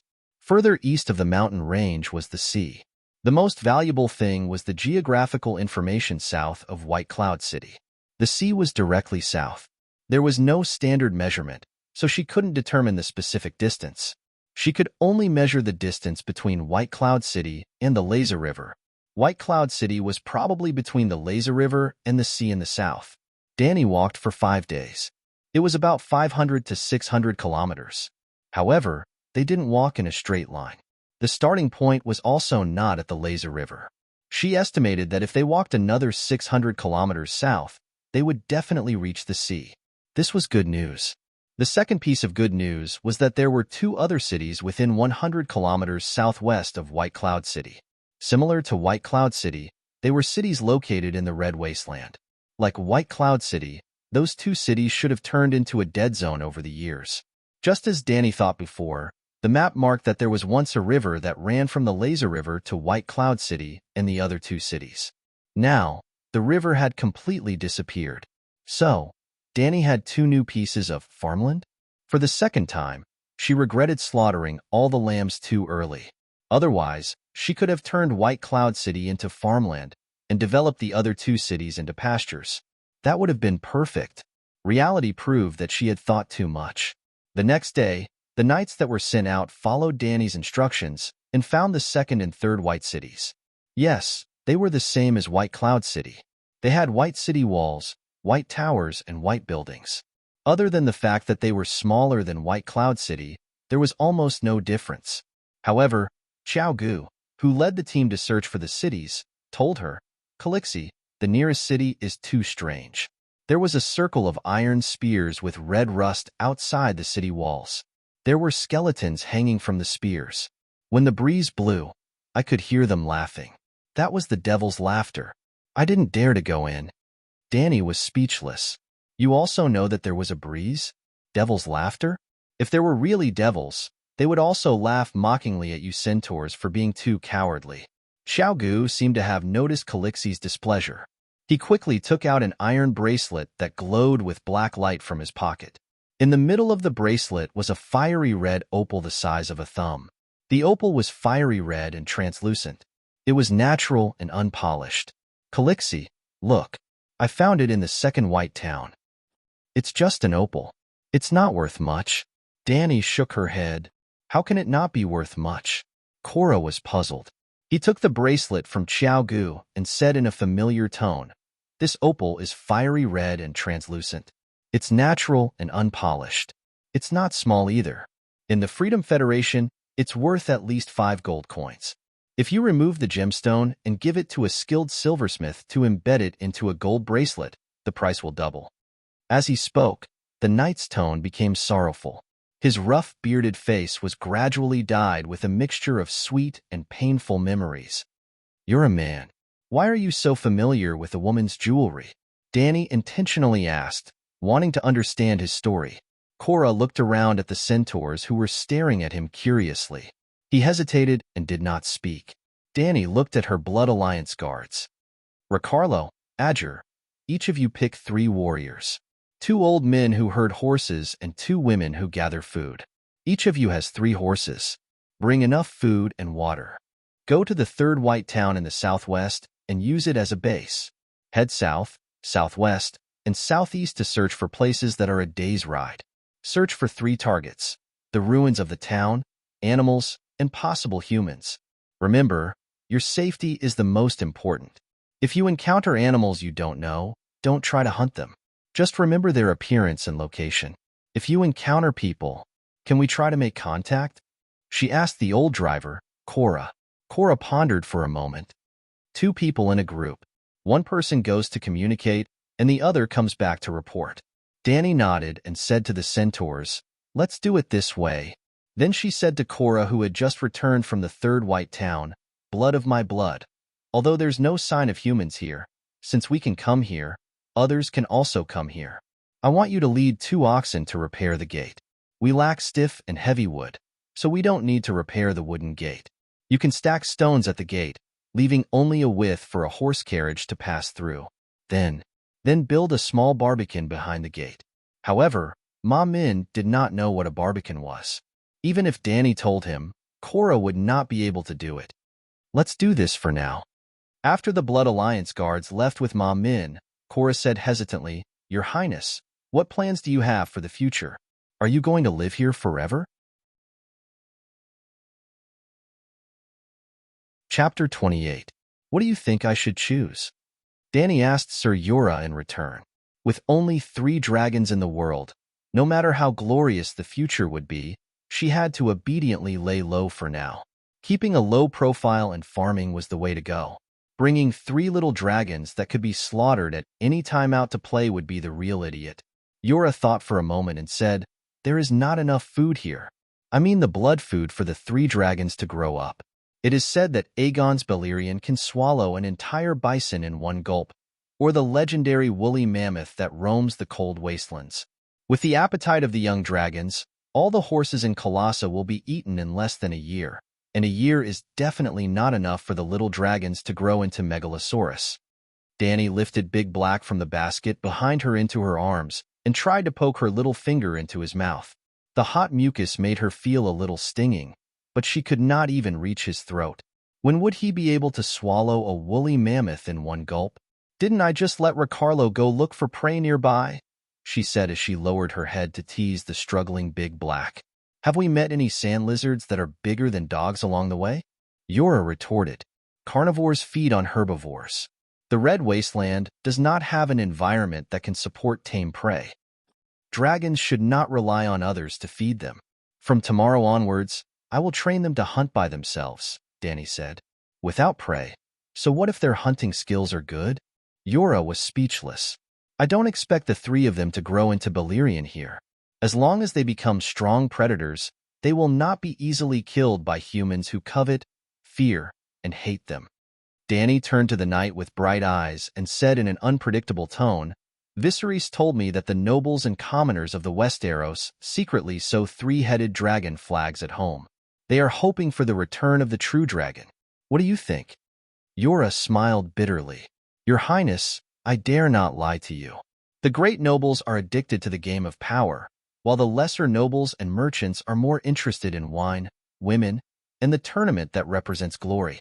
The commoners only hoped that it would be summer every year. It would be best if the legendary eternal summer came. The orchards would be full of fruits, and the fields would be full of golden wheat and sweet fruits. Then, the Lord would be merciful and not rape his wife and daughter, and not use his son as a target. They don't care about the king at all. It's useless to care because their lives have nothing to do with the king. So even if I leave this place, where can I go? Danny shrugged nonchalantly. I'm not like Viserys. He's not innocent either. He has no choice but to use lies to arm himself. Whatever my own wishes, the usurper will know that the last Targaryen has hatched a dragon, and they will send their strongest and most ruthless assassins after me and my dragon. I once wandered in Braavos for a few years, and I know that it is the most powerful and prosperous free trade city-state. I also know that the most powerful assassin in the world, the Faceless One, lives there. All mortals have to die. As long as the price was right, they could kill anyone. It was said that they had never failed. The price for killing me must be the highest, but no matter how expensive it is, what is it to a king? Yora thought for a moment and comforted her. The usurper will not send a Faceless One to assassinate you. The wine merchant who tried to poison you last time was not a Faceless One. Why are you so sure? I have a dragon now. It's different, Danny said. Because you have me. Yora thought to himself. Danny had watched Game of Thrones before, and she remembered a very important part of the plot. King Robert knew that Danny was pregnant, and he summoned his ministers to discuss how to solve the problem of the royal family. Because he strongly opposed the killing of women and children, I'd had a falling out with his good friend and resigned from his position as the hand of the king in indignation. That should have happened a year ago, and just 3 months ago, Danny was poisoned in Horse King City. That council meeting, to King Robert and Prime Minister Ide, was about whether to kill the remnants of the Targaryen family. To the king and other council ministers, it was a meeting about how to kill Dany Rise and her bastard child. Among them, there was a minister who proposed to hire a Faceless One, and this resolution was almost passed. But Robert was a spendthrift king, and the treasury was empty and in debt.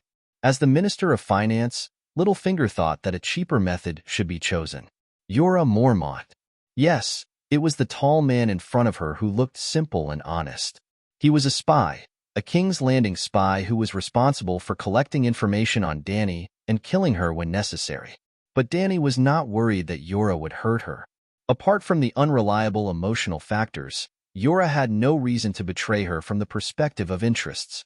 The price that King's Landing offered was to give up the arrest warrant for Jorah and restore his status as the Earl of Bear Island. Compared to saving Dany from the dragon, that was nothing. Not only was the Earl of Bear Island worthless, Jorah did not lose the fief of the Mormont family. His aunt took over his position as the Earl. It was just stewing meat in the pot. In fact, without Jorah's protection, or if he really wanted to kill her, Dany Rise would have died long ago. The point was, if the people of King's Landing knew that Jorah was unreliable, would they send a Faceless One later? Because of the political chaos in the original plot, new kings kept appearing and falling, and the people of King's Landing seemed to have forgotten about Dany. But was she going to put her safety in the unreliable original plot?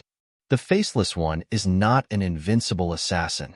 The kings of the Targaryen family were not without enemies, but none of them died in the hands of the Faceless One. The Faceless One is a legendary existence to ordinary people, but in the face of the legendary Kingsguard, their tricks are not so effective. Jorah comforted her softly, and with a firm expression, he promised, "Have you forgotten? I am also a Kingsguard, your Queen's Iron Guard. If it was the White Bull or the Buddha's sword who said this to me, I would most likely believe it, but you are just an idiot." Jorah was a strong knight, but he might not be qualified to be a bodyguard. Well, with you here, I am very relieved. Dany smiled encouragingly, but let's try to stay here for a while. Then she extended her hand to invite him, and the two walked up the white tower at the city gate. As they climbed up, they discussed the arrangement of the guards of the White Cloud City. When they reached the top, Danny threw the three dragons into the sky, letting them soar in the sky while hissing. A few days later, after the black dragon, the white dragon, and the green dragon also learned to fly and spit dragon flames. The three colorful little dragons chased each other under the blue sky. The sunlight shone through the thin, translucent wings, refracting the hazy glow, and it was unusually beautiful. Blackie was the first to learn to fly. He was only 7 days old then. How does he compare to the megalosaurus of the Targaryen family? Danny looked at the black dragon circling in the blue sky, and a feeling of infinite pride rose in her heart. I don't really understand. If there is a scholar who studies dragons. Yora shook his head and asked in confusion, why give them such vulgar names? Aegon's dragon is called Balerion, Visenia's dragon is called Vargal, and Rhaenys is called Miracis. They are all taboo names of the ancient Valeglia gods. Danny also did not mince her words. My dragon and I are too weak, and I don't want too invasive names to alert others. I can also name my dragon after my ancestors, such as Brother Rain and Viserys, but I want to draw a clear line with the previous Targaryen. Why? Yora asked in shock. In this era, in this world, nobles who had a little family history were all proud of their great ancestors. They even used the same ancestor's name for several or more generations. For example, the countless Brandons of the House of Stark, and the many Aegons and Rhaenys of the Targaryen family. Even Dany Rise evolved from the virgin girl Dany's thoughts, with only 1 or 2 additional letters, and more than 100 years ago, the Targaryen princess who married the Dornishman was also called Dany Rise. I am different from them. The foundation of the Targaryens was the Targaryen family, and now Dany. The dragon was her child, and Dothraki was her clansman. The Targaryens only brought her burden and danger. Let's not talk about me. She changed the topic and looked at Cora with a smile. You know everything about me, but I know very little about your story. Tell me about yourself. Me? What do you want to know? Sir Yora asked dryly. You are the Earl of Bear Island in the Northern Territory. How did you come to the continent of Ursos, tens of thousands of miles away? Dany turned her head and looked at the dragon flying in the sky. She said softly, you seem to know a lot about jewels and their value. Is there a gem mine on Bear Island? If Bear Island really had a mine, I wouldn't be stranded in a foreign land. The knight smiled bitterly. He picked up a milky white stone from the ground and drew a rough map of the Westeros on the stone slab of the tower window. Look, this is Bear Island. It is located in the distant frozen bay, almost as far away from the Great Wall as the Northern Territory. It is a beautiful but primitive place, an island 100 kilometers deep. There are old oak trees with twisted roots, towering ancient pines, and sweet and sour hawthorn forests that bloom in spring. But it is too remote and poor. Unlike the stone castles of other nobles, the hall of my house is made of giant wood. There are no tall walls around it, only a fence. Most of my people fish for a living, and they can only make a living. There is no trade, so they can't collect a lot of taxes. The specialty. There are only bears, but where are there no bears? Merchants often come to us only once every few years, bringing cloth, copper, porcelain, spices, and other daily necessities. They take away furs, almost bartering. Although it is so barren and boring, I have always been used to living there, and I have never lacked women. Fisherwomen and peasant girls would not refuse their counts, Your Highness. I did not force them. Before we were even of age, my father helped me pick a bride. A girl from Deepwood Castle next to Bear Island, a Glover. I am not sure if I love her, and it makes me ashamed. Although her face is plain, she has a good character. In the 10 years of marriage, she had 3 miscarriages, and she never recovered from the last one. She died soon after. Chapter 29. Yora should indeed feel ashamed. Dany realized that he did not mention his wife's name. Perhaps she had long disappeared from his memory. After all, she never seemed to enter his heart. But she gave birth 3 times because of him, and even lost her life in the end. The night continued, not long after. My father joined the night watch, and I became the Earl of Bear Island. Many people came to propose marriage, and before I could make a final decision, Timon began to rebel, and Balon Greyjoy proclaimed himself king. Danny frowned and interrupted him, asking, "When was that? Before I was born?" "Princess, I'm not that old," Yura said dryly with a wooden face. "Oh, continue," Danny replied casually. "It was the 4th year after the War of the Usurpers, and you were about 4 years old." His voice lowered. There seemed to be no difference. They were all the same age, Danny understood. It should be the time when Theon Greyjoy was held hostage in Winterfell. She did not understand. What was Timon thinking? During the War of the Usurpers, he did not cause trouble. Instead, he waited until the usurpers had proclaimed themselves king for 4 years, and the unrest in the country had subsided. Where did he get his confidence from? Or was it that his reaction arc was too long, and when he reacted, he thought that a hero was born in troubled times? Timon has always been crazy, and his actions are unpredictable.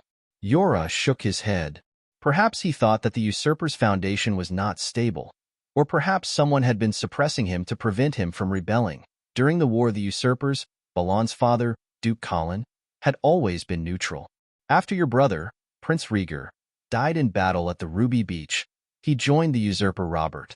At that time, High Court Tyrell was on the side of the Targaryens.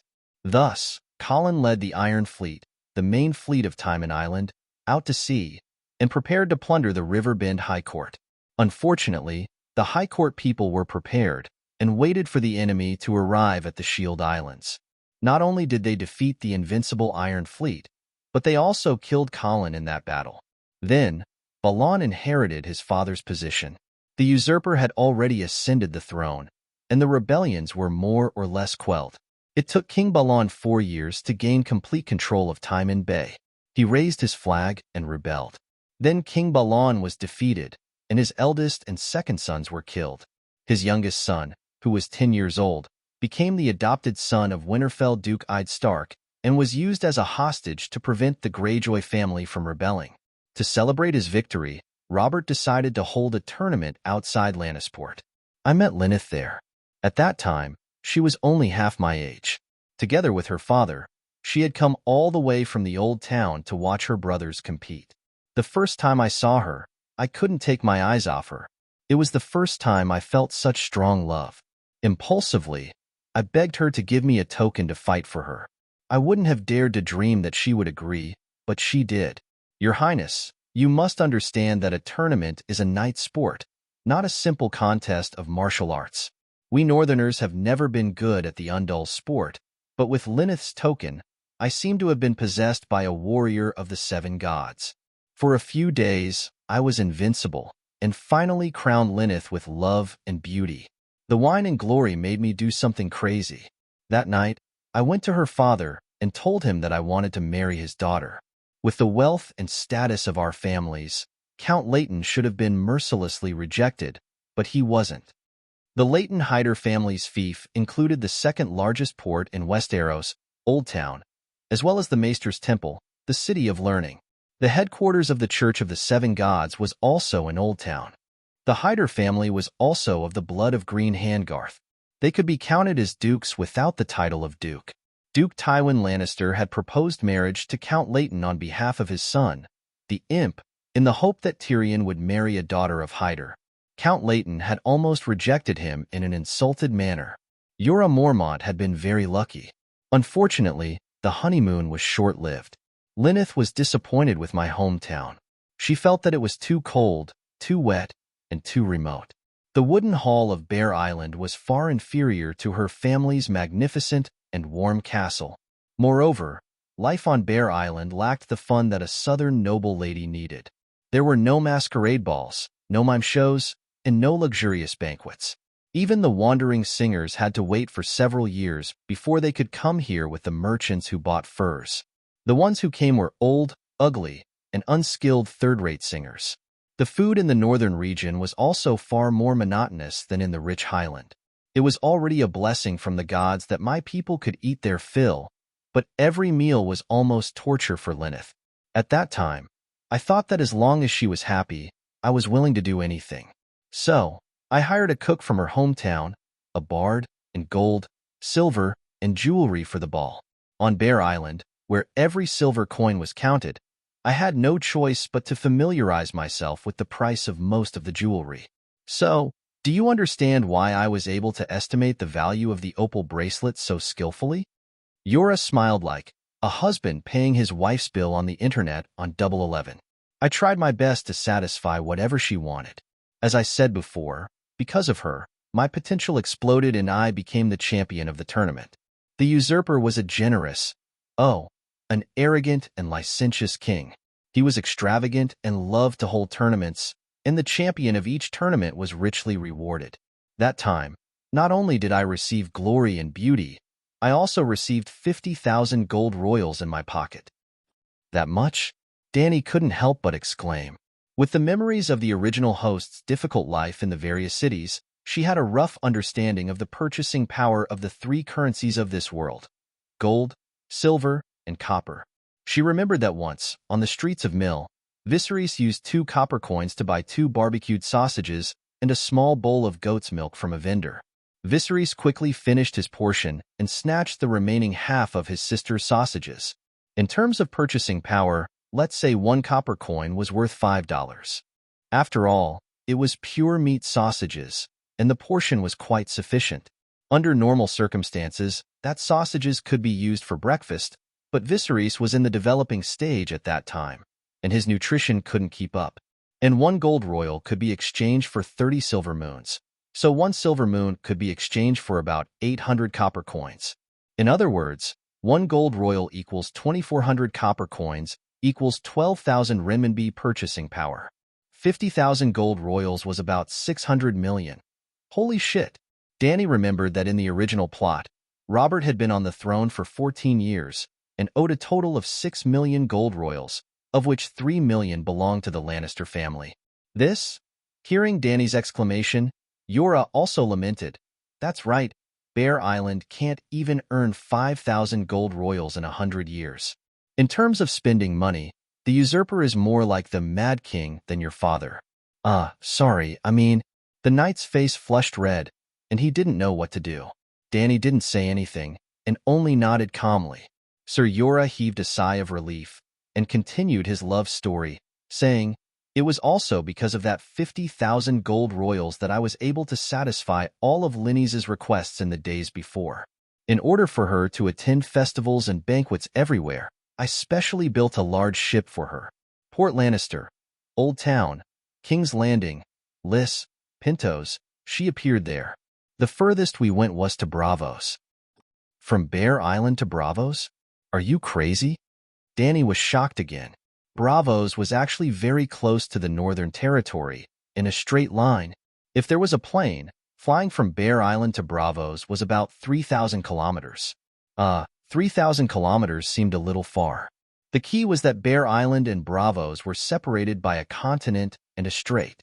If they took a ship, they would have to circle around the continent of Westeros. Probably. It was really too far, and the sea conditions were very complicated. So it was very likely that they would have to take a detour. The only thing that was certain was that the voyage was definitely more than 10,000 kilometers, farther than from Shanghai to Los Angeles. Korra really risked his life for his wife. But this was not the end. Korra continued to talk about his journey of burning life for money, and also because Linny's hoped to get the crown of love and beauty again, which is also the highest honor for a real queen. I continued to participate in the tournament, but the miracle was no longer there. I actually never won again. And every time I lost, it meant the loss of a warhorse and a set of armor, which had to be redeemed with money, or replaced with new products. Danny was curious. A set of armor, a fine horse, how much is it? The original Danny Reese mingled in the marketplace, knew the price of ordinary food and drinks, but was too far away from the nobles' weapons and workhorses. A good tamed horse is at least 1 gold royal. My former warhorse was better, about 3 gold royals on average. And a good full body armor is about 4 or 5 gold royals. I have to buy good armor. He solemnly told Danny. For us knights who have a long history of family learning, we are as familiar with armor as we are with our own palm prints. Under normal circumstances, I only need a glance to see the flaws in the opponent's armor. if there really is a flaw.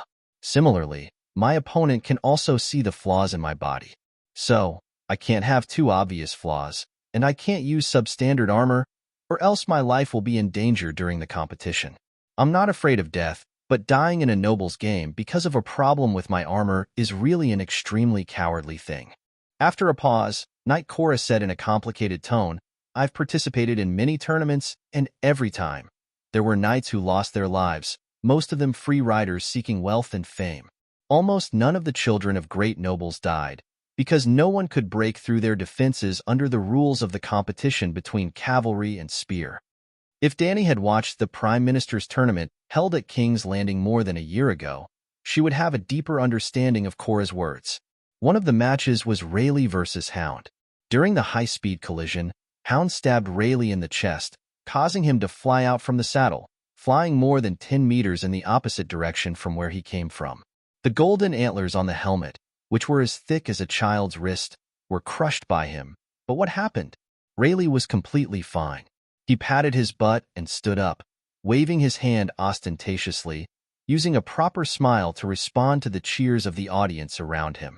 If it had been someone else, the plate armor on the chest was thinner, or the inner lining behind the plate armor was not elastic enough to cushion the fierce impact, then even if he did not die, his internal organs would be damaged.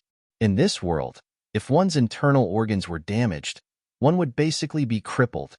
What's the difference between a free rider and a knight? She asked curiously. Chapter 30. Free riders are a type of mercenary. They don't have the status of knights, but they have horses and know a little about fighting on horseback. The only difference between them and normal mercenaries is that they have horses. Dani nodded. A good horse cost more than 1 gold royal, including the harness, daily feeding and care. Normal mercenaries could not afford it at all. Knights are more troublesome. Under normal circumstances, a child who wants to become a knight will be sent to a knight's side as a page boy when he is around 7 years old. He will do things like pouring wine and running errands that are easy but can build a close relationship with the knight. Of course, this process does not mean that they do not receive martial arts instruction. There are sword instructors who are responsible for helping the children build a foundation. When they are older, above 12 years old, they will probably reach puberty. The page boy will be promoted to a page boy. The knight will personally teach the page boy how to use weapons and horses, and pass on their survival experience on the battlefield. Yes, the spirit of a knight is also a very important teaching project. The page boy also has the duty and power to accompany the knight on the battlefield, preparing the horse and armor for the knight and fighting side by side with him. In this process, the page boy can learn more war skills from the knight, if the knight really has such things. Many pages boys stay as page boys their whole life because they don't have the money to buy themselves horses and armor. Dani clicked her tongue. Can't his knight give him a set of armor and a horse? Knight Yora took a deep look at Dani and said in a self-deprecating manner, because I had lost my armor and horse to my opponents multiple times in the tournament, it did not take long for me to spend the last bit of my savings. I had no choice but to borrow a huge debt from Bravo's treasury. I am a count with a fief, and the Mormont family has been passed down for thousands of years. I heard that the Lannister family borrowed millions of gold coins from the usurper, Dani said again. Is it that much? Yora was puzzled. After a moment, he shook his head and sighed. There is a saying in Westeros that Duke Tywin's shit is gold. Nobles are different from each other. There are many mountain ranges in the western region, and there are endless gold and silver mines buried under many mountain ranges. So his family has a mine. Please continue. Dani gestured with her chin. Continue what?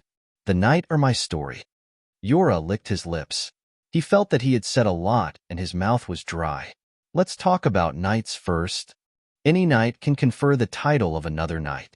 Therefore, if the knight believed that an adult squire was qualified to become a knight, he would place his sword on the shoulder of the kneeling squire and loudly announce the name and family of the knight. The process was even more complicated than I had described. The newly knighted knights had to be anointed with holy oil by monks, and they had to spend the night in the holy church. That is the process of converting to the 7 gods. Therefore, The people of the Northern Territory who believe in the old gods rarely become knights. Then, you're a fake knight? Danny tilted her head and looked at him. The knight's face flushed red as he argued. It's true. The nobles of the northern region do not need to be in theft to be recognized as knights. He quickly added, I am one of the few knights in the north who has been baptized. In addition to the formal method mentioned above, there was a faster way to become a knight. If someone makes a contribution in the war, the Lord can directly confer him the title of a knight. That's how my knighthood came about. The war to help the usurpers destroy the Targaryen dynasty? Danny raised her eyebrows and asked. No. He quickly denied it. It was the time to quell King Balan's rebellion. He did not know that Danny, who had changed her core, did not care about the war of the usurpers that caused the Targaryens to lose the throne. She immediately changed the topic and said, apart from free riders, there are also mercenary knights and oath-sworn knights. Oath-sworn knights are knights under the protection of other nobles. They swear an oath to serve them, so they are called oath-sworn knights. Most of them are small nobles who have the title of knight but no land. Well, I was your brother Viserys' oath-sworn knight before, and then I became your oath-sworn knight, until you bestowed me with a higher honor and made me the Queen's Iron Guard. Listening to his emotional narration, Danny complained in her heart. Back then, you licked your face and came to me to become Viserys' oath-sworn knight. You were the one who requested to become my Kingsguard that time. Back then, I was only trying to get Jogo and the others to become my Blood Brotherhood guards. Knight Yora did not know that a certain someone was still pretending to be obedient after getting a bargain. So he continued, great nobles often hire free riders to patrol their territories. Compared to the lifelong loyalty of oath-sworn knights, mercenary knights are more flexible and cheaper. Bear Island is not small, so I can't afford oath-sworn knights.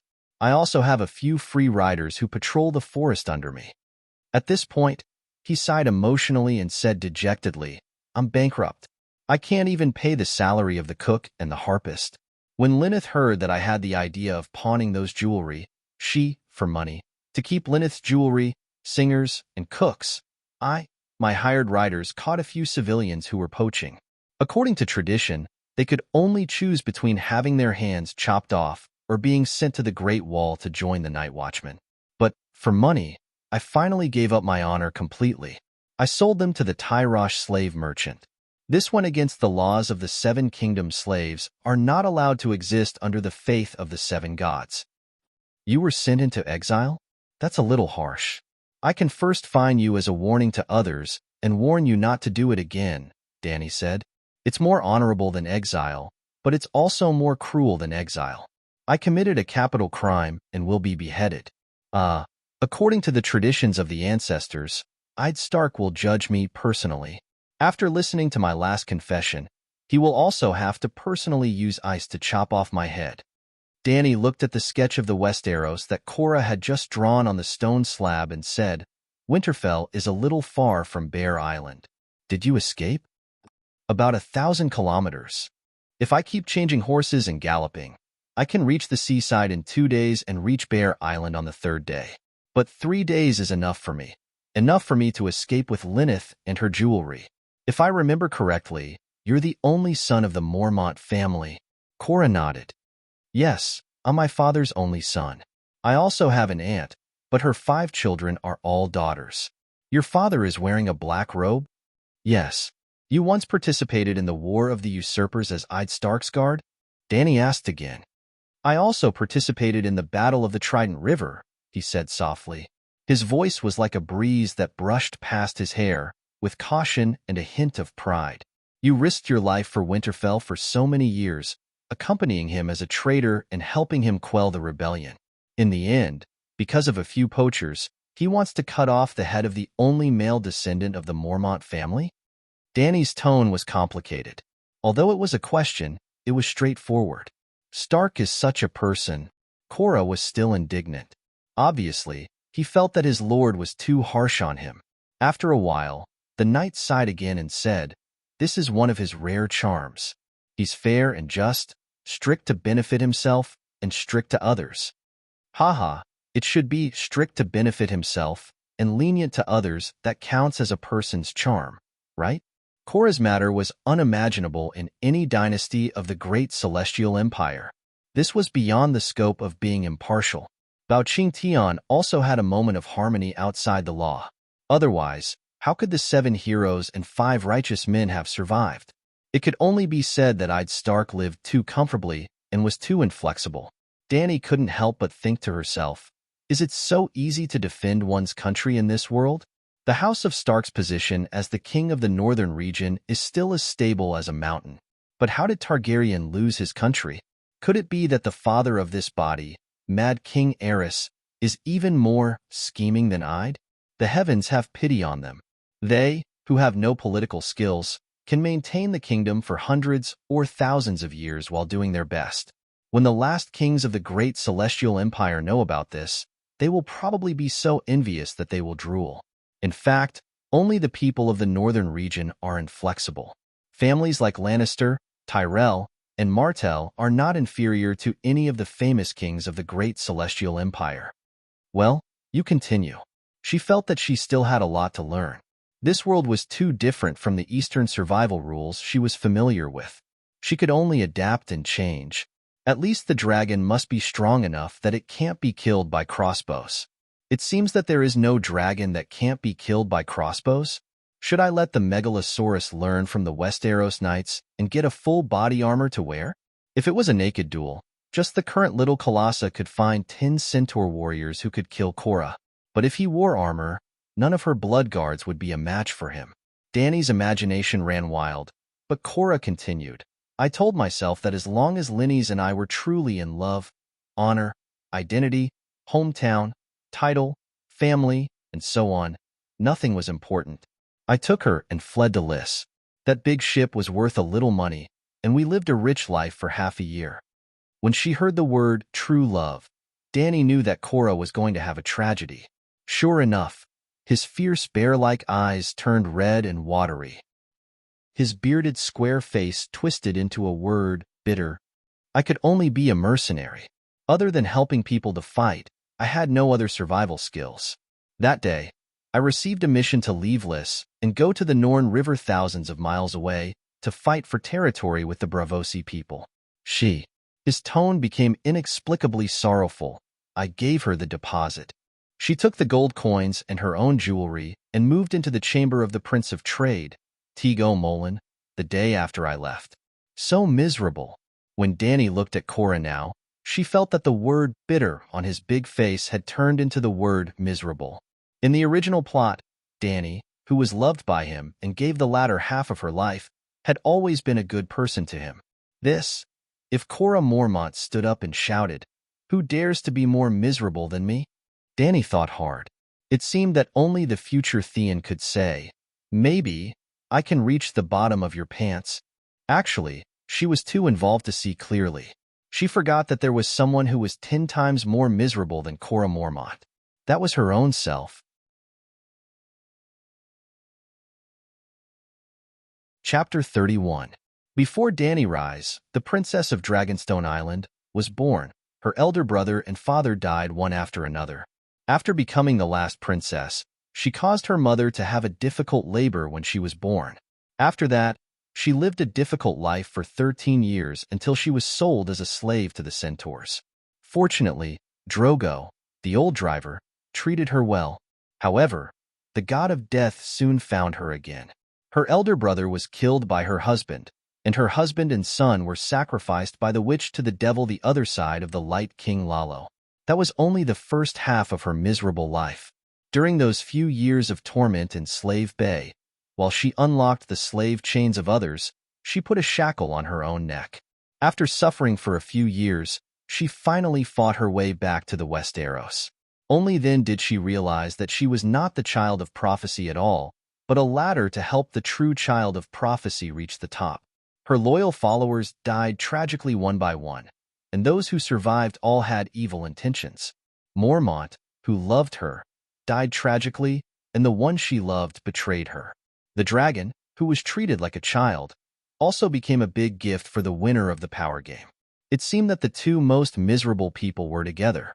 Bad luck on top of bad luck? All right, Dany, who was now a different person, did not think that she was unlucky, except when she had just transmigrated. She did not allow herself to be unlucky. When she met someone else, it was only other people who were unlucky. Linny's is the daughter of the Heidel family, right? Danny recalled for a while and tried to say, I remember that the captain of the late King's Kingsguard, the legendary White Bull, was also a Heidel, right? Yes, Sir Jello Heidel is Linny's granduncle. That's the Heidel family. Won't she bring shame to her family by doing that? She said in disbelief. I've already brought shame to my family. I'm a person without honor. He said painfully. She can go back to her family. Did she go back? She said. It is said that she is now Prince Chui Ji's favorite concubine. Even the first wife is wary of her. Cora felt as if there was a walnut stuck in his throat. It was extremely difficult for him to speak, but Danny had to let him continue to suffer. She asked, Have you ever looked for her again? Did you go to Lys after you returned from the Norn? The pain in Cora's eyes intensified. This tower-like man seemed to be unable to hold on any longer. The Prince of Trade is rich and powerful. I was still on my way to Rhys when he personally intercepted me. He wants to kill you? She asked hesitantly. This was an insurmountable hurdle. Danny didn't need to know all of Cora's secrets, but if she didn't make it clear, what would she do if she met Linny's again in the future? Would she still trust him then?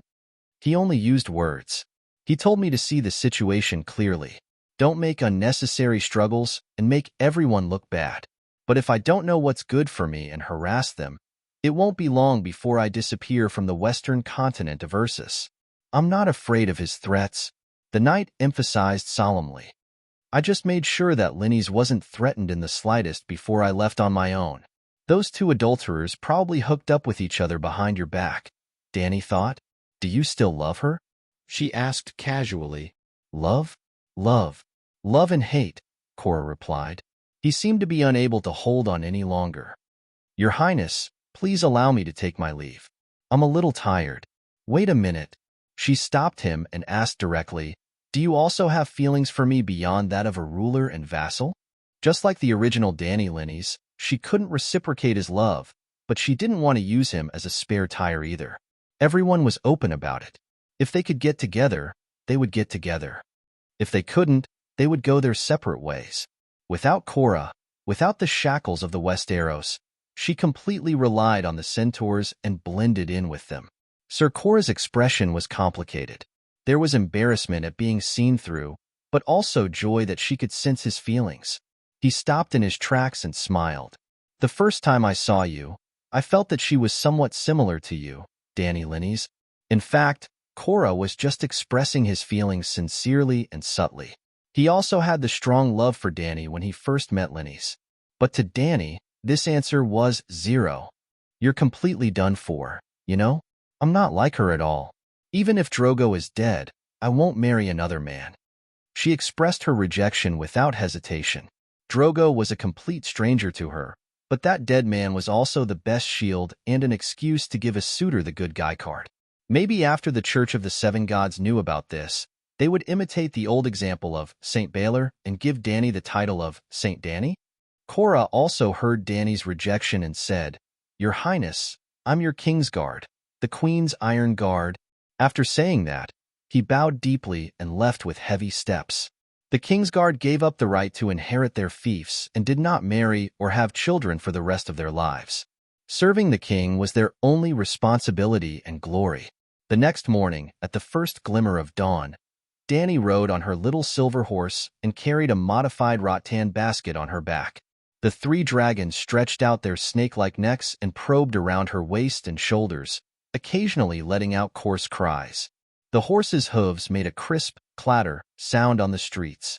The silent city was filled with a thin layer of fog. Danny seemed to have entered a dreamlike world. Khaleesi, are you going out of the city? Near the city gate, 2 centaur warriors came out of the city gate and greeted Danny while yawning. I want to tame the dragons. The plains outside are wider. She instructed the centaur to remove the city gate for her. It was a wooden door that was nailed together by a few tree trunks. Although the 3 dragons could already fly, Danny's requirements were stricter. Thinking of the dragons that were as stupid as fat cows in the TV series, she was worried about her future. It was difficult to change directions, slow movements, weak lower limbs, unsteady standing, crippled the moment it landed, wings as fragile as rags, scales that could not even block crossbows, long and brittle necks. With a lot of weaknesses, how could she dominate the world? Last night, she had melted all of Zhua Ji's gold medals and melted them into golden chains. At this time, she held the dragon in her arms and locked his two calves with a chain that was as thick as a pinky finger. There were only 3 chains, and they were less than 10 centimeters long, adding about a pound of weight to each leg.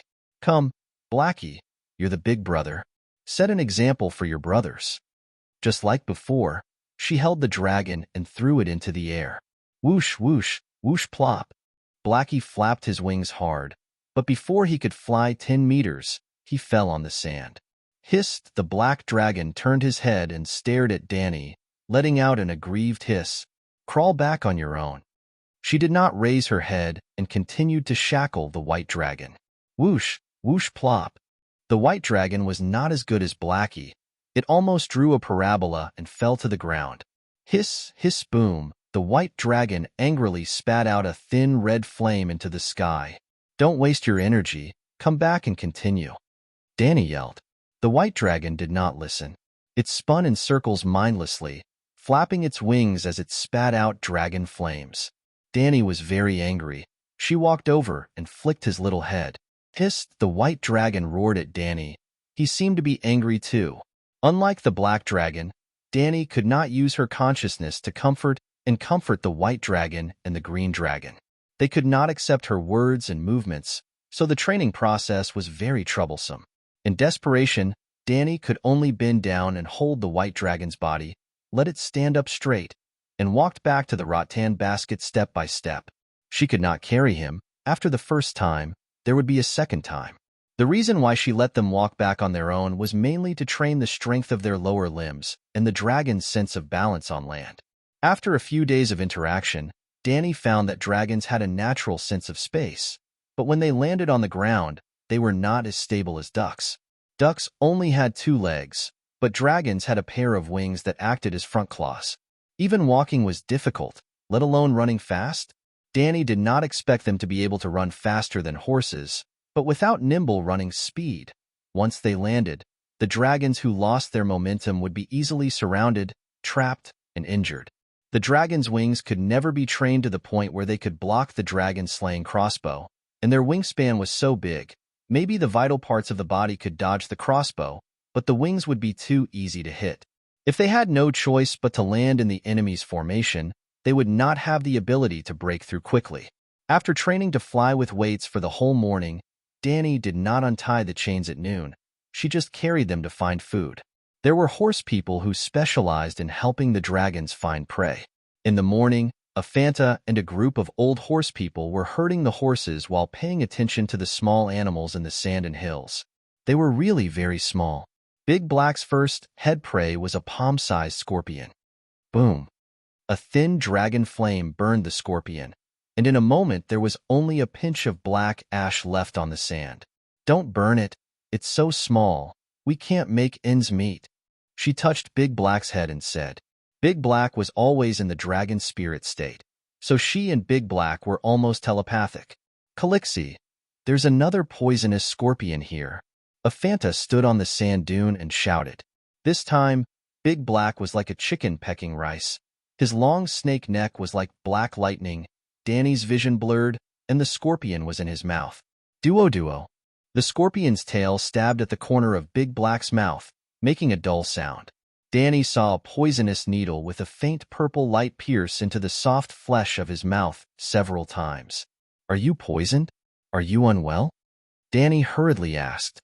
She had heard from Ma Min that this red scorpion could paralyze a horse with a single sting. Ma Min did not dare to eat the horse's meat at all, so Danny had people smoke it into jerky and feed it to the dragons. This was because Cora told her that in the hundreds of years of Megalosaurus history of Targaryen, there had never been a case of a dragon being poisoned. Dragons were made of flames, and there was magma under their skin, Cora said. Dragons had muscles and bones, So it was definitely not magma under their skin, but the temperature must be very high. At this time, stroking the scales of the young dragon was like a hot hand warmer. The temperature of their blood should be even higher. After a while, the black dragon did not send any thoughts of physical discomfort. Danny was completely relieved.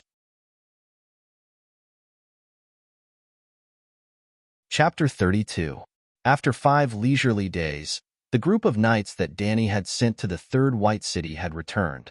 Although Adger looked tired, he was very excited. He said, "Calixi, I walked west for half a day and saw the mountains in the distance. Because you told us not to leave the plains, I only strolled around the periphery. There were sparse forests and endless mountains, with antelopes and elk roaming in between. I hunted a deer with a bow and was going to bring it back for you, but the weather was too hot, and maggots grew in half a day after entering the red sand plains." Half a day's ride. Danny looked thoughtful. Scouts don't have to worry about horsepower. 3 horses per person, about 100 kilometers in half a day. This distance is a bit awkward. It's neither far nor near, but the food problem of the dragons is mostly solved. She could take the dragons to the western mountains to hunt. "Did you see any traces of human existence?" she asked. Ago didn't know how to estimate time. After some thought, he said vaguely, "We left before the sun rose. When the sky became hot, but before the sun rose to its highest point, we encountered collapsed stone houses. The houses were low, and there weren't many of them. Now, they are half submerged in the wind and sand." Danny nodded. It should be a village in White City. Without a wall, the wind and time were about to erase their traces. Cora interrupted, "Your Highness, if I'm not wrong, after passing through the western mountains, we will enter Slaver's Bay?" "Sir, we've discussed this problem before." Danny looked at him seriously and said, "I won't leave here before the current life can no longer be maintained." "Yes," Cora replied. "What about you?" She looked at Ricardo. No traces of humans or large animals. The further south we go, even the devil's grass becomes sparse. Ricardo's lips were cracked, and his skin was dark red. It was obvious that he must have had a hard time these days. "At least we know that the southern environment is harsh. We can focus more on developing the western mountains," Danny comforted. "Calixi, the south isn't completely worthless. Look at this." He untied the long charcoal hanging from the saddle and said excitedly, "Calixi, guess what this is? Isn't this charcoal used to filter muddy water?" Danny took the stick in surprise. "Oh, this is so heavy." "No, it's so light." She uttered 2 contradictory words in a row. From afar, it looked like a piece of grayish-black charcoal, but it was much heavier than charcoal in his hand. Taking a closer look, it had a metallic luster and the texture of black iron, but it was much lighter than an iron rod. Suddenly, the name of a weapon flashed through Danny's mind. It was the dragon bone bow that she had fished out from Zhuaji's crematorium. These are dragon bones? Primitive dragon bones that had not been processed. But how was this possible? Could it be that you found a dragon corpse? She asked in shock. Aya, you guessed it. Ricardo was very surprised. Seeing the shock on Danny's face, he was very proud. It's a dragon corpse. Only a skeleton bigger than a stone house is left.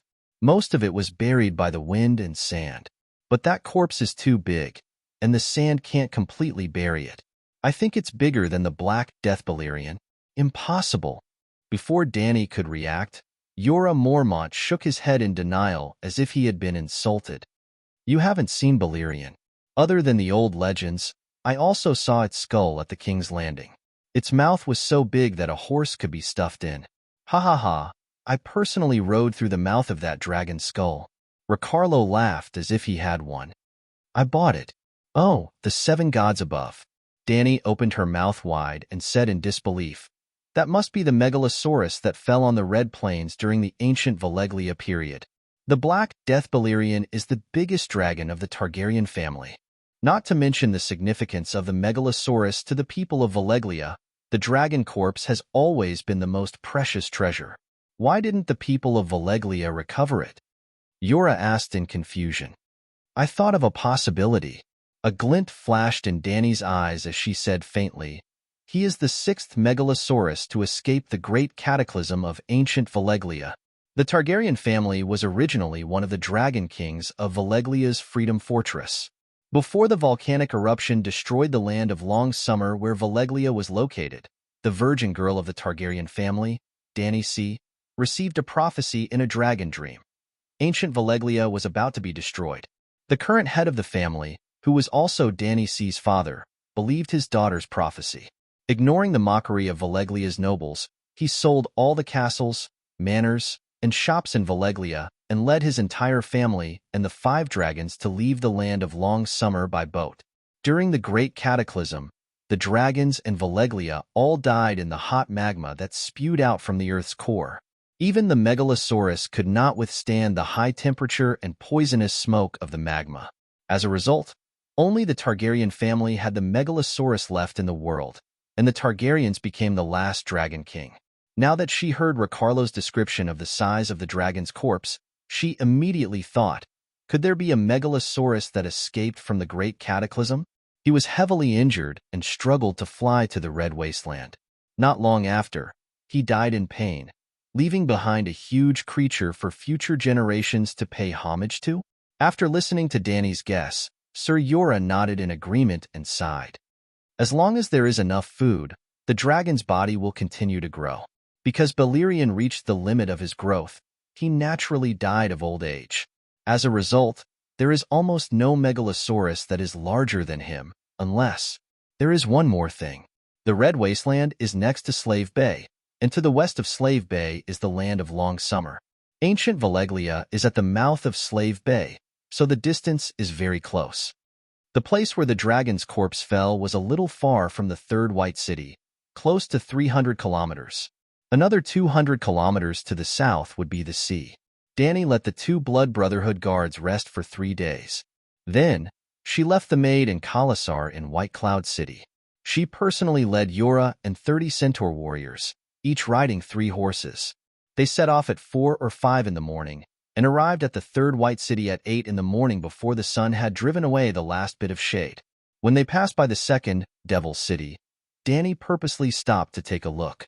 There was a circle of 2-meter-long iron spears outside the White City walls, like the guards of the White City. The tips of the spears were propped with pale white skulls. As the wind passed through, the skulls made a crisp, cracking sound, as if they were smacking their lips. No wonder her Blood Brotherhood guards were shocked. Even Dany felt a chill down her spine when she saw it. Fortunately, the air in the Red Wasteland was dry and dehydrated. After hundreds of years, the iron spears had only developed a layer of reddish-brown rust and had not completely rotted into rust powder. It's really a little strange. Dany turned to ask Aggo, do the centaurs have such a custom? No, the Blood Brotherhood guard said uncertainly. Calixi, every call has different habits, and they do things differently. This kind of thing doesn't go against our tradition, Affin interrupted. Yeah, the old man came along too. He was in charge of taking care of the horses for the next few days. Maybe the residents of this city resisted too fiercely and caused a lot of casualties to the Khal's Khalasar, Chola said softly. Before leaving, he suggested, even if the centaurs don't want to live in this city, we should send someone to clean it up. Maybe we can find some valuables, like that opal bracelet. Xiao Gu shook his head when he heard that and shouted, we can't take the devil's things.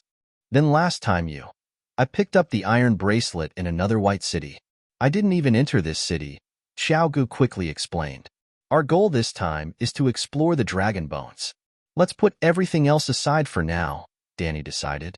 Looking from outside the city, the Third White City seemed to be a smaller replica of White Cloud City, but Dany, who had entered the city, keenly noticed the difference. Firstly, the density and height of the houses were not as high as White Cloud City, and secondly, there were no luxurious palaces in this city. There were originally 7 or 8 centaurs left in the Third White City, and when Dany and the rest arrived, they had already prepared food. Yeah, 3 dragons flew above the city in advance, and the centaurs knew that Calixi was about to arrive when they saw the dragons. During lunch break, Dany went to the library that Xiao Gu mentioned. It was actually the office of the City Lord. Similar to the parchment found in White Cloud City, the books could not be read, and only a few scrolls could be read.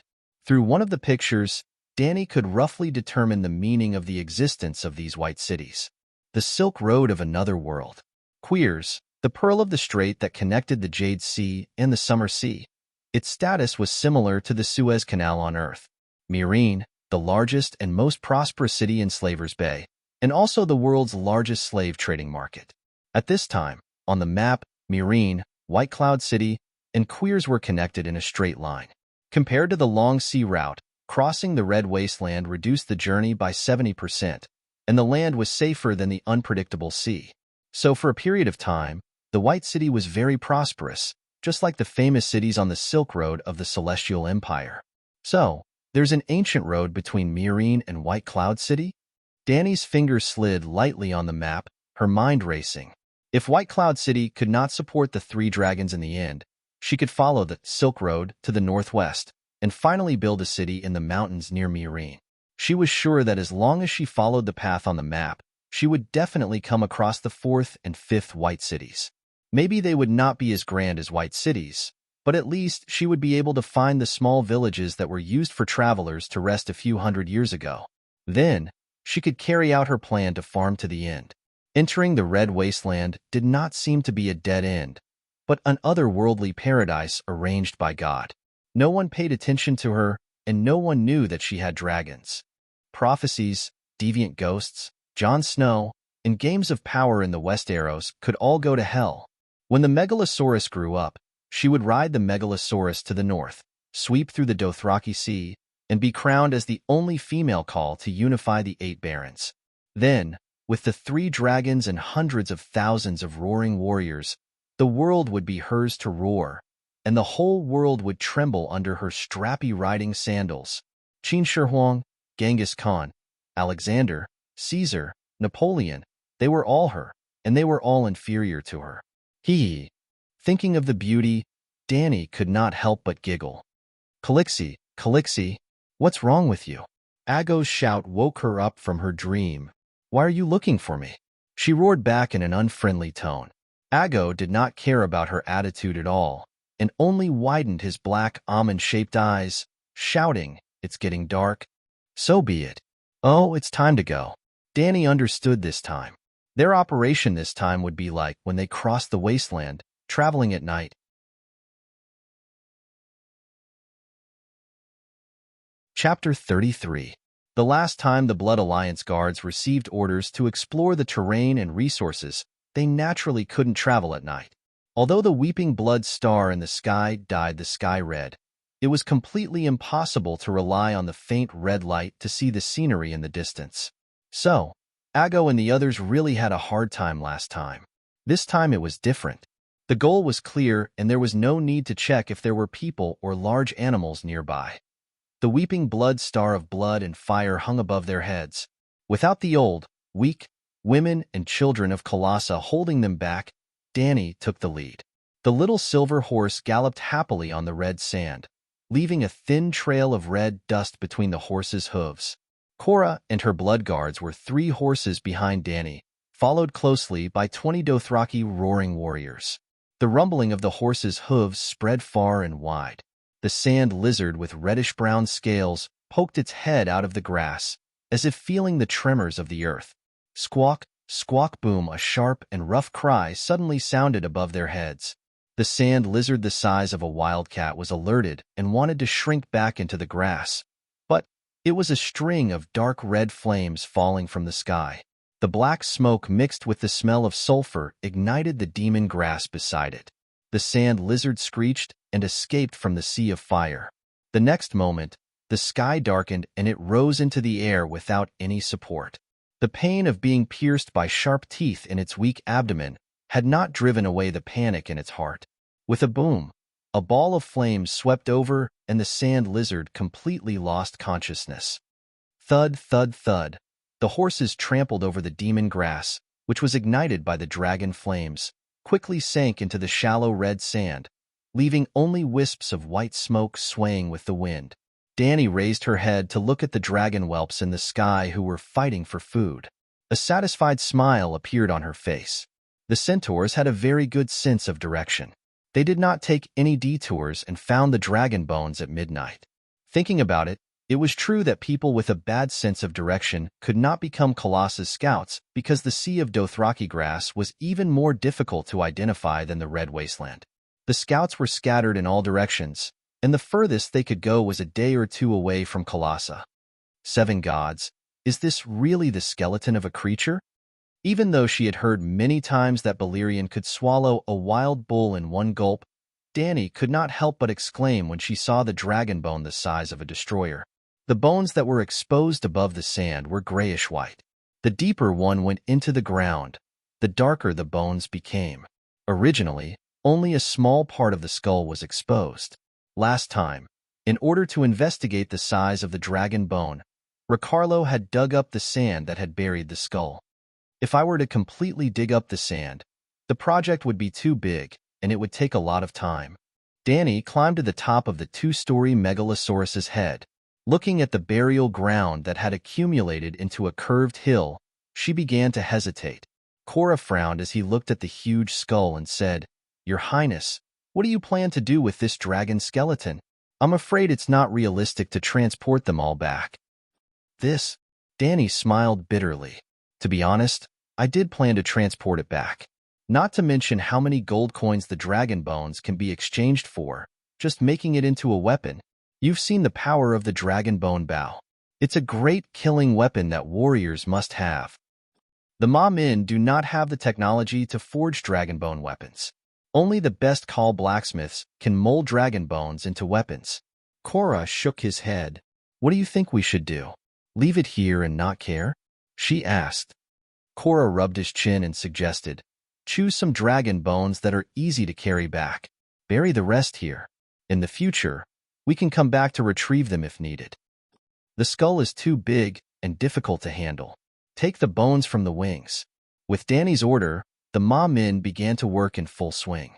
They dug along the Megalosaurus neck to its waist.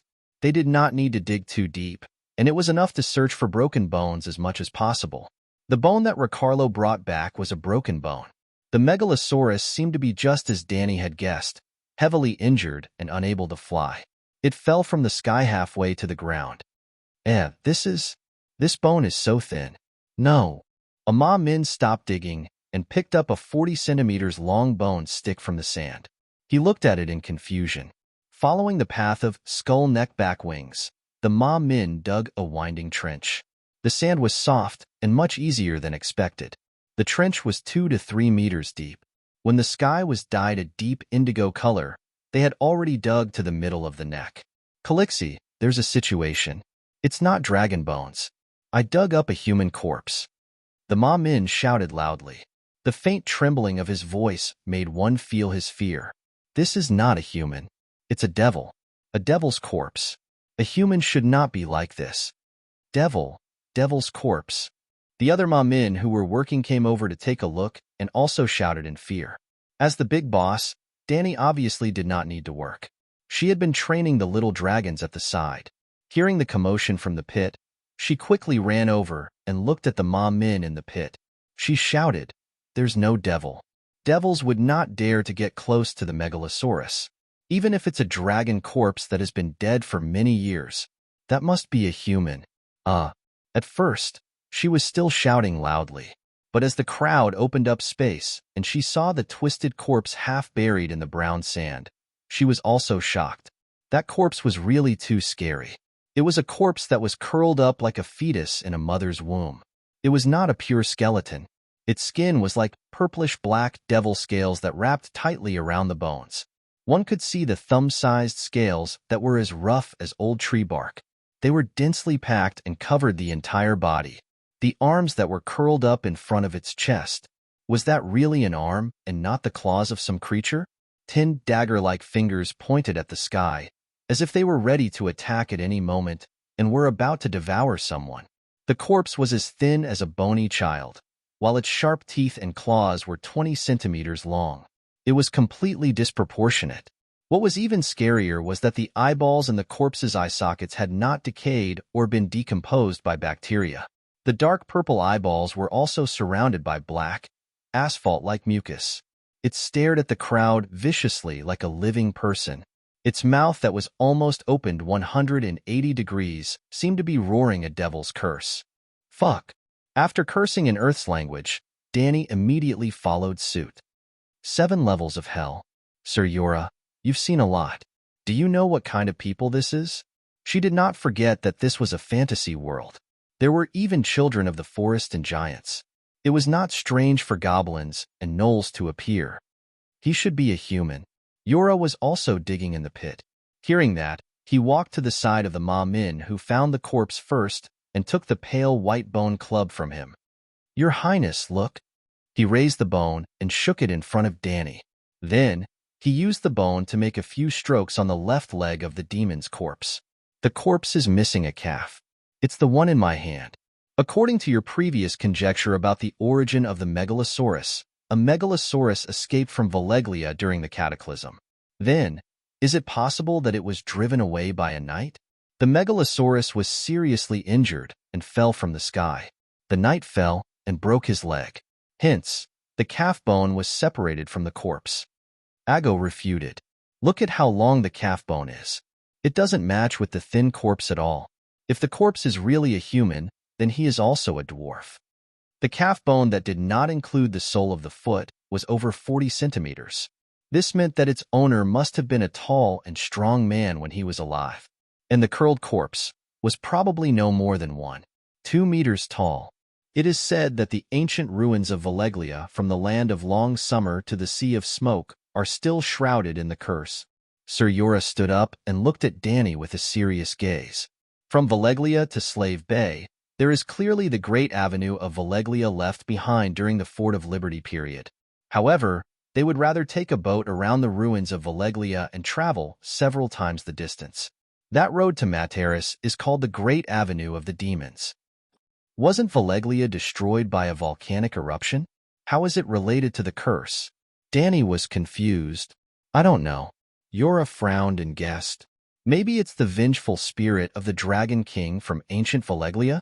As everyone knows, Valeglia is a civilization that has mastered dragon and blood magic. Haha, you just said that this Dragon King died horribly because of the curse. Danny pointed at the corpse of the demon in the pit and laughed. Aren't you contradicting yourself? If it's not a curse, why is there only one person in Valeglia and not a single dragon escaped? Dragons can fly. The magma of the underground fire is very scary, but if it can't burn the dragons, how can it kill all the dragons? Yura asked again and again. Maybe he was cursed and rode the dragon to Queers to seek help from the wizards, Ago interrupted. Ma Min was scared to death at first. Now that he saw Calixi and Yura arguing in front of the demon for a long time, the demon didn't do anything. Gradually, their courage came back. The wizards of Queers are indeed famous, Yura said with a mocking tone. But the reason why they are famous is that they often use fake magic to deceive the world. Even the Westeros have those blue-lipped liars. Then, Ago thought for a while and pointed to the east. He might ride the dragon to the Shadowland on the other side of the Jade Sea. There are wizards and shadowbinders everywhere. The witch who was burned to death by Calixi learned the way to communicate with the devil there. Why do you think he's going to seek help?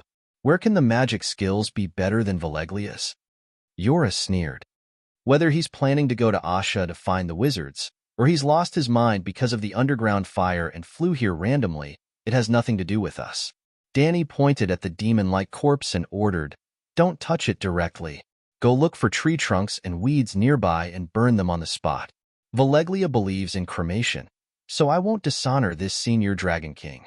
Ma Min immediately stopped digging, climbed up the pit, and went around to collect firewood. At around 9:00 in the morning, Danny's 3 dragons breathed fire together and lit the firewood in the pit. Then, dozens of people hid under the sun with the giant skeleton and continued to work in the evening. Well, Danny lived the most comfortably. She set up home in the mouth of the Megalosaurus, and the thick skull completely blocked the sun. Lying on the clean jawbone, it was cool and comfortable and especially interesting.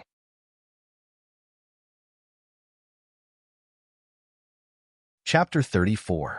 Calixi, there's a situation. In the evening, the furnace that roasted the earth rolled below the horizon. The centaurs crawled out of their sleeping bags, ate some dried meat with milk, and started digging again. First, they had to clean up the ashes left behind by the burning of the ancient Dragon King's body. At first, it was nothing. Whether it was the demon's body or the cursed Dragon King of Valeglia, they were all charred black by the flames. Even if there was the virus that Danny was worried about, it was most likely roasted to death by the high temperature. After jumping into the pit, the centaurs saw that it was no different from Zhuaji's cremation ruins. They were even bolder and directly used their hands to dig at the ashes. After a while, a centaur raised his arm that was covered in black soot. He held a palm-sized black metal plate with both hands and shouted to Danny, "Calixi, I found a piece of metal. I guess it's a relic left behind by the Dragon King." Cora took it and used sand to wash away the stains on it. He checked it carefully before handing it to Danny. "This is Valeglia steel. It has the dragon-shaped emblem and ancient Valeglia runes. Our previous guess should be correct. This metal plate should be like an identity card, like the hand-shaped brooch of the Hand of the King." The Prime Minister of the Westeros Kingdom was called the Hand of the King. The Hand of the King could design their own Prime Minister's emblem. It could be a brooch, a cloak pin, a necklace, but there would always be a small metal palm on the emblem. The metal plate was slightly heavy in her hand, barely covering Danny's small hand. It reminded her of the 6.5-inch Huawei phone that she had just gotten. It was about the same thickness and weight, but only 1/3 of the surface area of the phone. Valeglia steel was also a kind of steel. If it was brought to the laboratory for elemental analysis, it would be found to be no different from normal steel. However, during the forging process, it was added with the unique magic of the Valeglia civilization, making it almost indestructible. Right, weapons forged from Valeglia steel also had powerful anti-magic effects, such as killing deviant ghosts. Ignoring the thick material, the carvings on the iron plate were also very exquisite. On the front was a megalosaurus with wings that were about to take flight. The megalosaurus claws were holding a large sword that was shining with a cold light. It was very exquisite and very lifelike. One could feel the majesty of the megalosaurus face and distinguish the gemstones on the crossguard of the sword. There was a circle of runes around the megalosaurus. Danny could read the most authentic Valeglia language, but she could not understand any of the runes. Danny also couldn't understand the other side of the iron plate. A mountain peak was carved on it, which was different from the rough technique on the front side. Gently stroking the mountain pattern, he could clearly feel the convex and concave engravings. There seemed to be wisps of smoke at the top of the mountain. The engraving was too rough.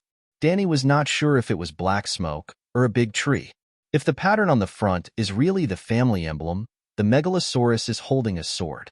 The megalosaurus might be hinting at the Dragon King himself. "Everyone, look carefully. There might be a Valeglia steel two-handed sword buried in the sand." Danny was very excited and encouraged the people in the pit. It turned out that she was too optimistic. The moon was high in the sky. The horsemen dug through the sand nearby, 4 or 5 meters deep. Water seeped out, but they found nothing. Chola shook his head and sighed. In that situation, it was hard to escape from Valeglia. He didn't have time to go home and get the family sword. If the sword that Megalosaurus is holding is real, the weight and volume of the sword must not lose to Stark's family sword Ice. Then the knight described Ice to Danny. Its body was wider than a palm, dark as black smoke, and it was a head taller than Danny when it stood up. Danny was embarrassed. Although her body was only 14 years old, she was not short except for a little stunted, no chest and no butt.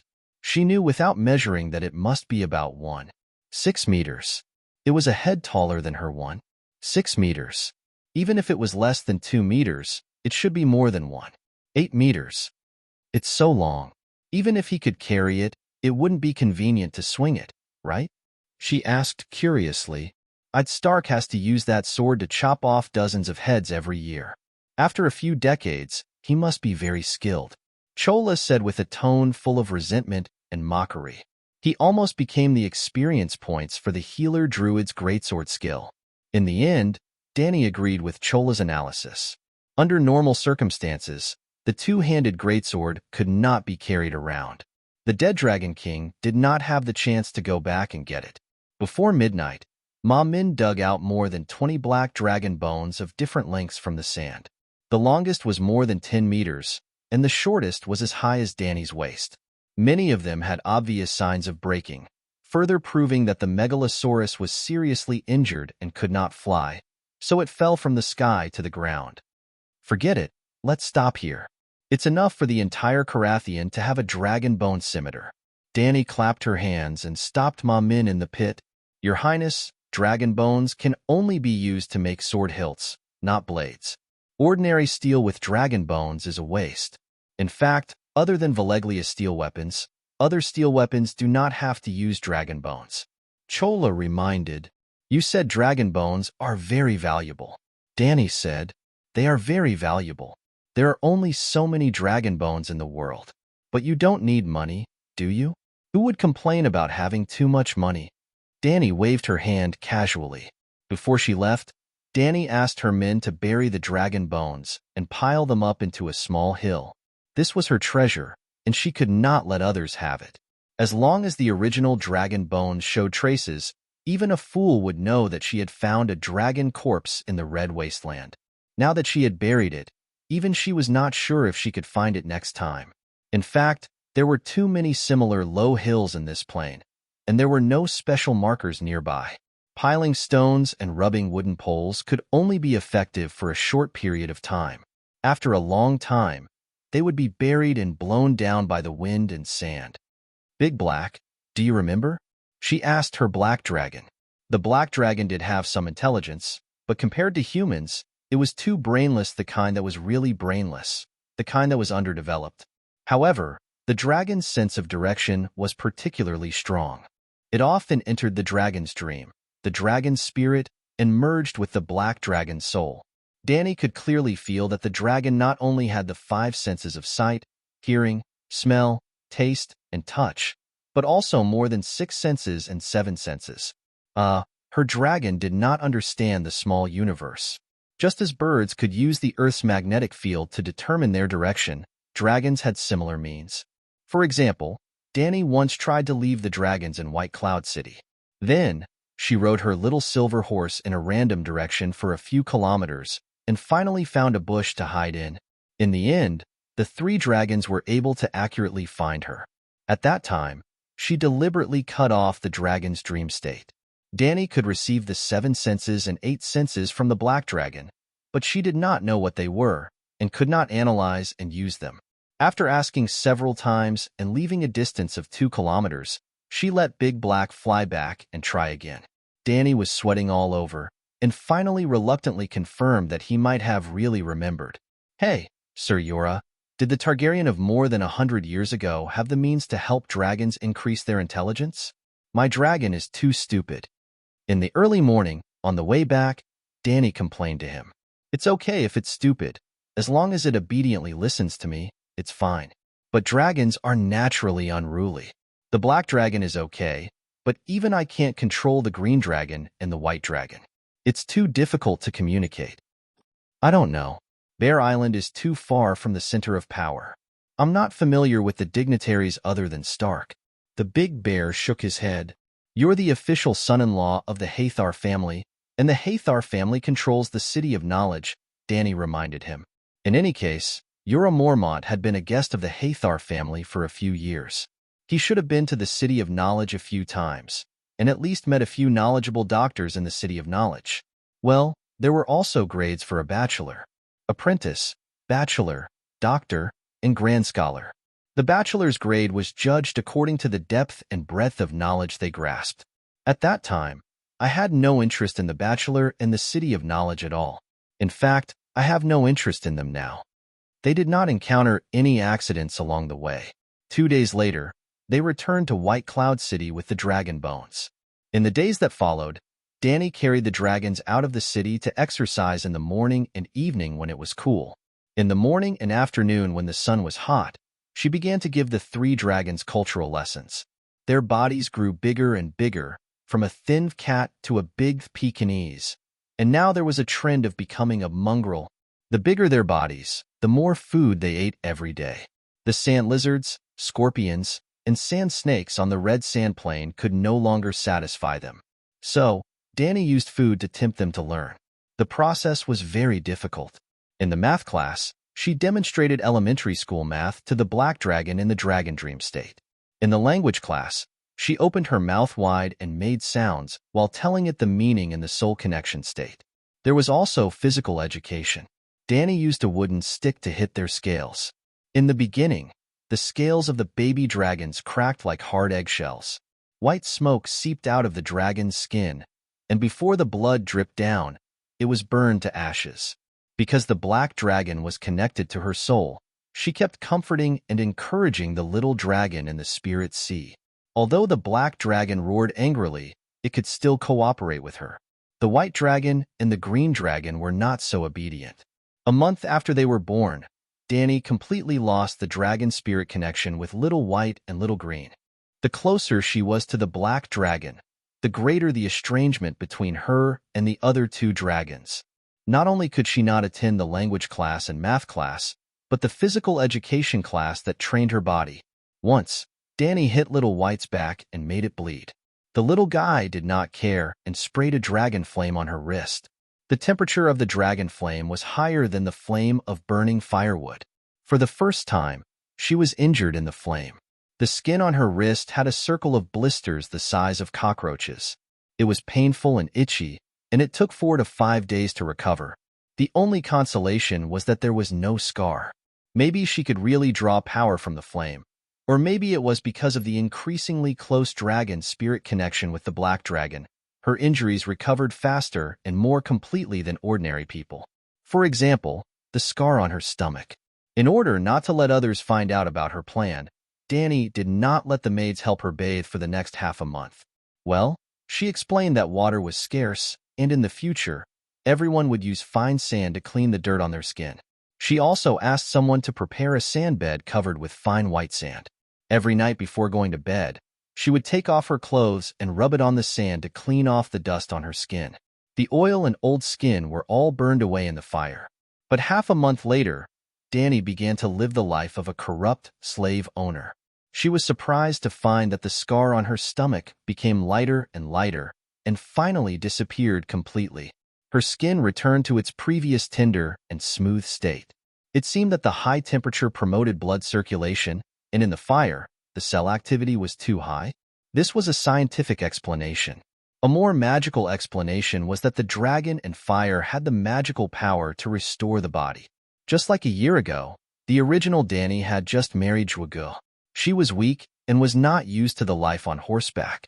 Every day, she was exhausted and her inner thighs were bloody. In the end, in just one night, all her injuries disappeared, and her body was as strong as a native centaur girl.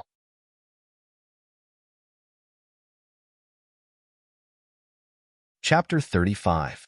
After complaining to Yora many times that the little dragon was disobedient, he suggested that the two children should simply drop out of school and just focus on teaching the big black dragon. As long as the black dragon was strong enough, Danny could subdue and control the white dragon and the green dragon through him. Well, Yora also thought that Danny's teaching would help the little dragon grow. He told Danny that in the history of the Targaryen family, dragons were not invincible, and there had been many dragon slayings. The most famous is undoubtedly the death of Immerse. Back then, your ancestor Aegon, with the help of his 2 sisters, conquered the other 6 countries except Dorne. But in the process of attacking Dorne's prison gate, because of a moment of carelessness, Queen Rhaenys Megalosaurus was shot in the eye by a crossbow arrow, and Megalosaurus Miracis fell to the ground and died on the spot. Yora looked at the 3 little dragons flying in the sky looking for prey and sighed. The eyes, which are so narrow, can be hit, and the body and wings will often be attacked. No matter how you look at it, they're still too young. Danny accepted part of Yora's suggestion, and she did not completely give up on Little White and Little Green. In fact, in the face of such a situation, as long as one was a student of the great celestial empire, they would know what to do. Yes, classes, fast classes, slow classes, and rocket classes. Little Black was a top student, 1 dragon in the rocket class, and the other 2 were naughty and bad students. Being able to get a graduation certificate was enough to make Danny's mother happy. She was busy training the dragons, and her Khalasar was not idle. The old man and the woman took turns to plunder the wealth buried by the years of the 3 white cities. The young and strong men went hunting in the mountains in the west in batches, and in addition to the warriors' own food, they also brought back smoked bacon. Yora, at Danny's request, taught the Mom-Min children the way of knights. To put it bluntly, the Dothraki roaring warriors were light cavalry. Light cavalry's poor ability to attack, even the military illiterate Danny knew. The Westeros knights in full armor undoubtedly had more impact and survival on the battlefield. The reason why the Mom-Min only wore a sleeveless leather vest and fought with their lives was not really because they were brave as they said. It was mainly because they were poor in all aspects. Their civilization level and social system were very poor. They had no financial resources to buy armor, no ability to produce steel, and no technology to forge armor. In the Sea of Grass, the value of a set of armor far exceeded the value of a roaring warrior's life. But now it was different. The centaurs had Danny. She would certainly bring a more advanced system to the Dothraki, greatly increasing the centaurs' productivity. In the future, the centaurs would have the ability to produce a large number of knights, and in the future, Danny would also need a large number of loyal knights. After staying in White Cloud City for 3 months, Danny happily raised the turnip the size of a child's fist in her hand and announced to the people around her, "The first batch of food is about to ripen. We don't have to worry about famine anymore." This world was really weird. A 2-year-old turnip bore fruit in 3 months. Although it was a little small, it was still in such a hot environment. However, when she thought about the strange scene of the peach trees blooming on one side of the orchard and the peach trees dropping fruit on the other side, she understood. Isn't this eternal summer? In the eternal summer, the poor would eat until they were full. In the cold winter, the nobles would also starve to death. The centaurs did not give her any face and did not cheer loudly. Instead, Adger walked out and said loudly, "Calixi, we are centaurs, and centaurs are not cowardly farmers. I think we should give up on this city and go to the mountains in the west to hunt. We have too many people, and the main rations for nomads' lambs and fat cattle have been killed long ago. Only horses with very low meat yield are left. The uncertainty of hunting is too high. We need a stable source of food, and we need this safe and rich city." Danny glared at him and said, "There is no one else in the Red Plains. Where is the danger coming from?" Her blood riders were unconvinced. "Report." With a long shout, a handsome horse galloped to the side of the farmland. "Report, report, Calixi. There's someone entering our city." The warrior on the horse shouted excitedly. Adger was slapped in the face by reality. "It's all your fault." Danny glared at him again and asked the knight, "Who's coming? How many people are there?" 3 people. The centaur warrior had a strange expression. They call themselves dragon seekers, and even asked me if this was White Cloud City, and if there was a Targaryen girl who hatched a dragon. What? In shock, Danny blurted out a sentence in English. "How is that possible? Are you sure they were asking about White Cloud City?" She asked hurriedly. "Yes, that's what the Shadow-Binding Knight said." Shadow-Binding Knight? Danny was shocked again. Although she named this city White Cloud City, she had always thought that no outsiders would come here, so she did not hang a White Cloud City signboard at the city gate. Also, where's my dragon? She looked at the sky and asked the people beside her, "White dragon and green dragon, did they fly back?" No. The centaurs shook their heads. The black dragon was in the rocket class, so his studies were even more important. He spent most of his time beside Danny. At this moment, he was standing on the little silver horse's saddle, flapping his wings and looking at the people around him with his deep red eyes. Little White and Little Green, the 2 mischievous wild children, couldn't do well in cultural studies, so they could only become sport students. Yep, Danny reduced their training, and the extra time was given to them to hunt outside. If they didn't study hard, they should go out and work to earn money to support themselves. Could it be that they met my dragon outside? Danny rubbed her chin as she pondered. But even if they saw a dragon, how would they know it was a Targaryen, Calixi? Not only do they know that you are a Targaryen, they even shouted out the name Danny Rise. It must be that Shadow-Binding Knight. The wizards of the Shadowlands know prophecy magic. Everyone knows that. The centaur shouted. Yep, everyone knows that. Ago nodded seriously. Everyone knows that. The centaur maid Jiki also spoke up. Here they go again. Danny secretly rolled her eyes in her heart and said to Ago, go and call Ricardo and Jogo here. Right? Call Sir Yura as well. At this moment, Yura was teaching the children swordsmanship in the square. During this period, Danny herself would go and learn from time to time. After a few months, she, who only trained in basic swordsmanship, had actually raised her attributes by a large margin. Character: Danny Rise Targaryen, 15 years old. Physique: weak skills, extremely weak, very weak still a weak chicken. Chui Luo, come with me to meet the guests.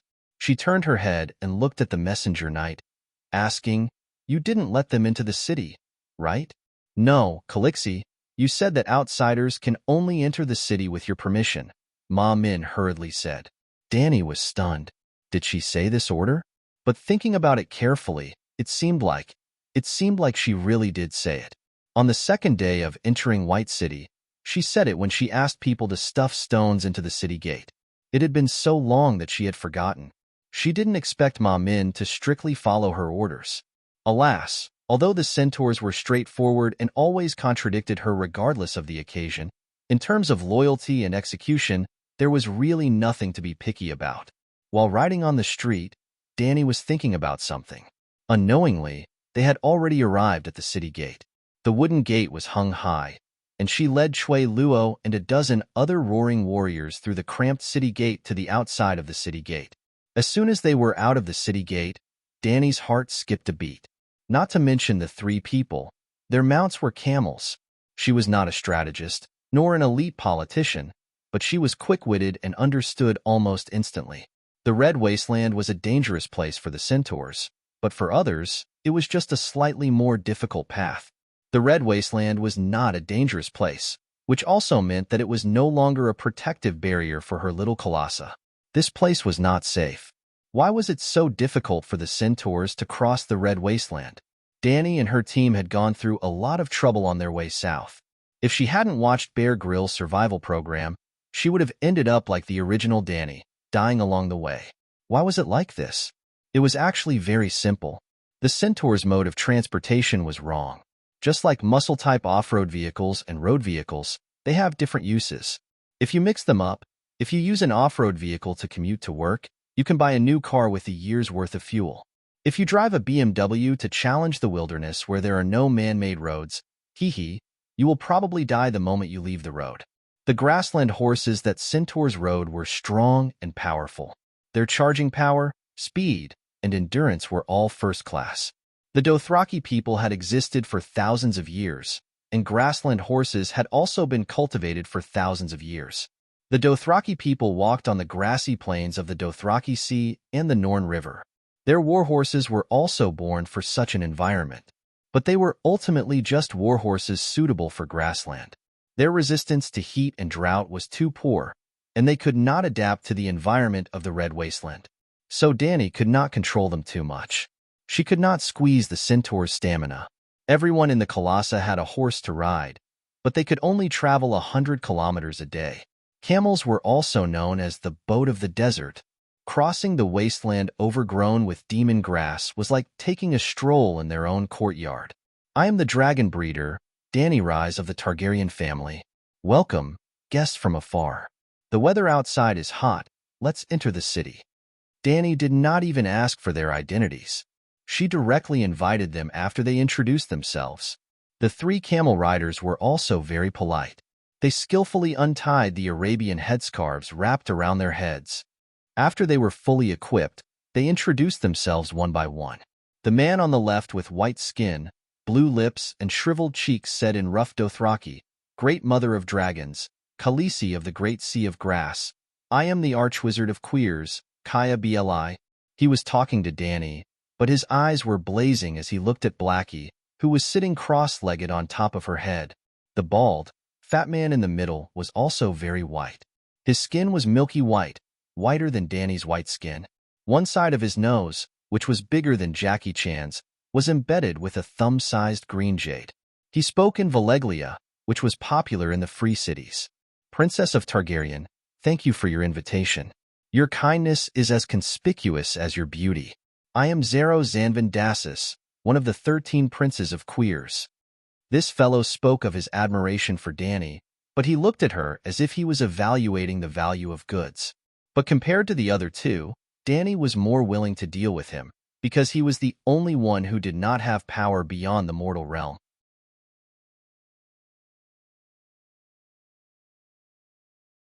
Chapter 36. The third person was a shadow-binding knight from Asha. She wore a wooden mask and spoke fluently in the common language of the Seven Kingdoms. Hello, Mother of Dragons. I am a shadow-binding knight from the Shadowlands, Kuei Shi. The red-painted wooden mask covered her eyes and facial expression. Danny was unable to hear her inner thoughts from her calm voice. Danny nodded and got the centaurs to make way.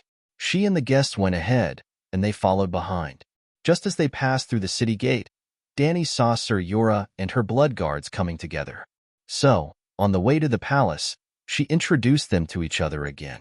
You came to find the dragon. Yura asked the question that had been buried in Danny's heart. But how did you know that there are dragons here? The stars in the sky guided us, Kueishi said briefly. Stars? Yura was confused. That's it. The male wizard pointed at the red comet that was still hanging in the sky. It had been 3 months, but the comet had not completely disappeared. It was just much dimmer than before. Perhaps not long after, when people raised their heads, they would be puzzled to find that it had completely disappeared. Weeping Blood Star? It keeps changing its direction. How can it guide you? Also, does its appearance have anything to do with dragons? Yura asked. To mortals like you, it's just a comet that's rarely seen in 1,000 years. However, we, who possess mystical powers, can personally feel the tremendous changes in the world, the male sorcerer said in a faint voice as he stared at Big Black. Isn't that too exaggerated? It's not like there have never been dragons before. Although everyone has always said that dragons have been extinct for more than 100 years, that's only in Westeros. Timon said that there are legends of sea dragons and ice dragons in the depths of the Sunset Sea. Even the Megalosaurus has news of them from hidden places in the world.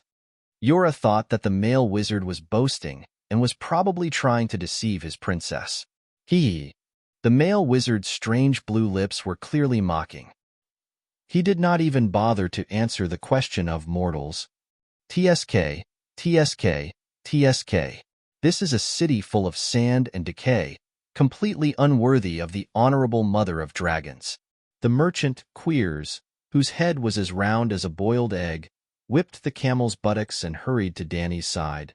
Khaleesi, you were born to wear the most luxurious jewels, wear the most exquisite gowns made of Myrish silk, be surrounded by servants, and live in a magnificent palace closest to the gods, he said in an exaggerated tone. Only Queers, at the center of the world, could satisfy all of this. And it just so happens that I have the ability and the most sincere heart to provide you with these services. Leave this wretched place, and follow me to Queers. Haha, Mr. Dassus, you are a noble and generous gentleman, but I still have a large group of people to take care of. Danny smiled and declined politely. Ha ha ha. Zero, on the other hand, threw his head back and laughed. His laughter was filled with pride and superiority.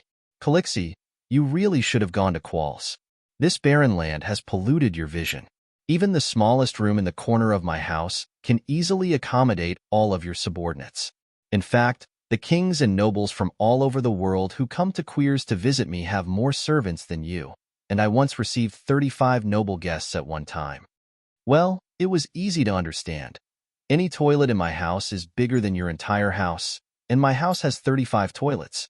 Danny wanted to say, I have 3 cities. Sigh, you might not know, but Khal Drogo is already dead. She sighed. Of course we know, Zero immediately said. The most powerful Horse King has died, and there are a few more Khals in the Sea of Grass. The entire Urso continent knows. Danny was stunned.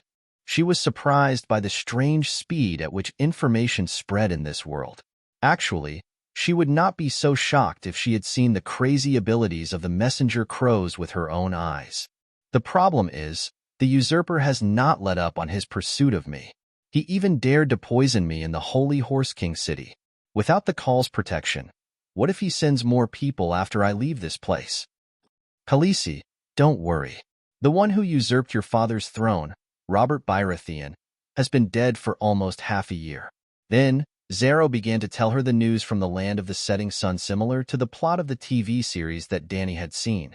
The old man drank Lancel's spiked wine while hunting and was knocked to death by a wild boar in a daze.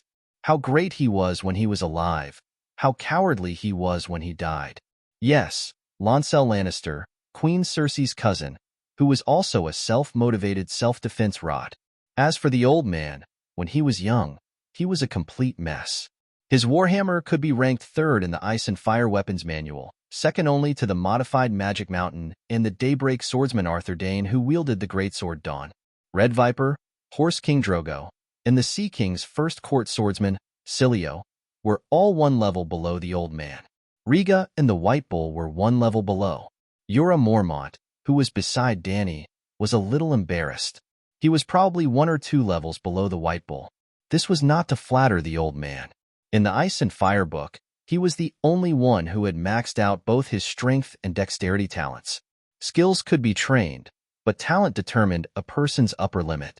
Let's not talk about his battle record of beating Rhaega to death when he was young. Let's talk about the last battle of the old man's life. Yes, it was the time when he was knocked to death by a wild boar. At that time, he drank a few bags of spiked wine and could not dodge in time. The wild boar's tusks pierced Haw, cutting a half-meter long wound from his lower abdomen all the way up. If it were not for the ribs in his chest, he would have been broken into 2. The intestines and internal organs in his fat belly were like feces that had been held in for a few days. They flowed all over the floor with a walala sound. If it were a normal person, Haw would have fallen to the ground after being kicked, but the old man fought back.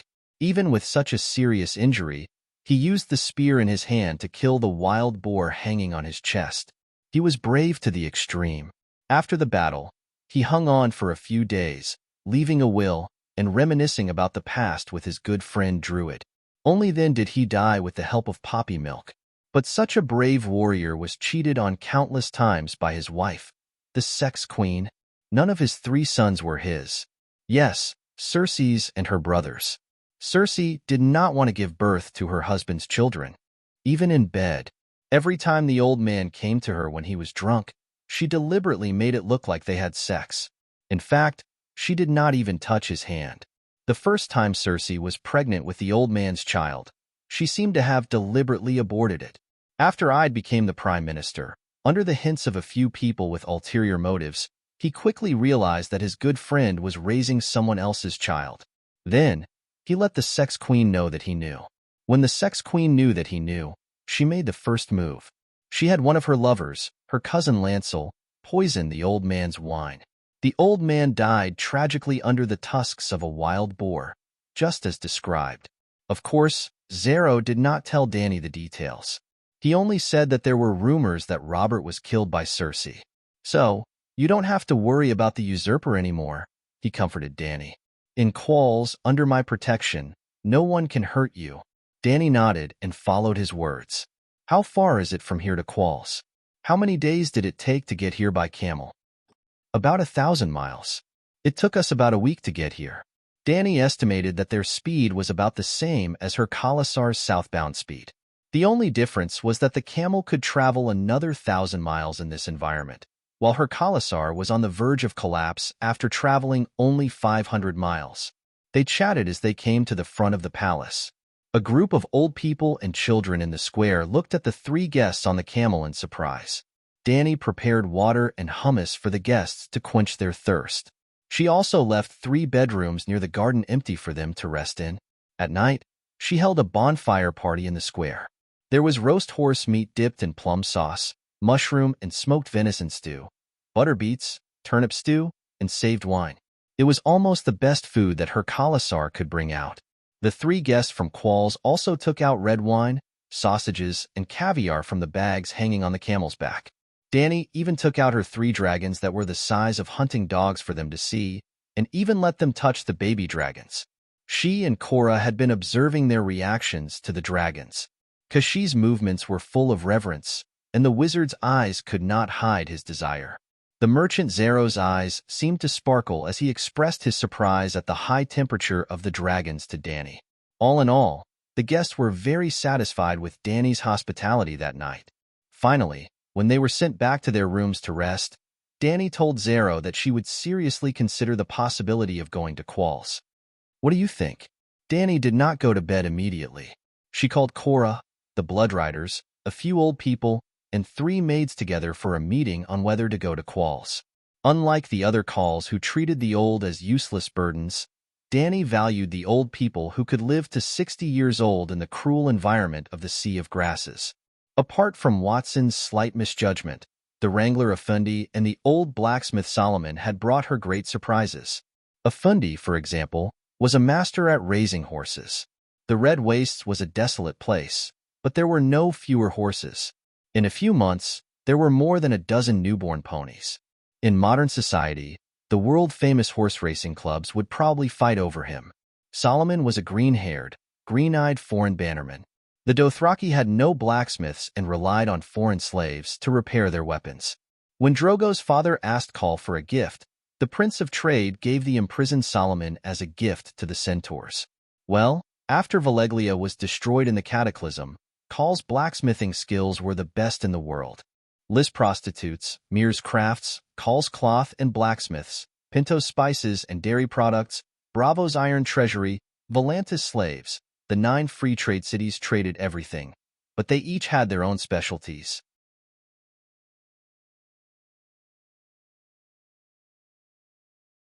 Chapter 37.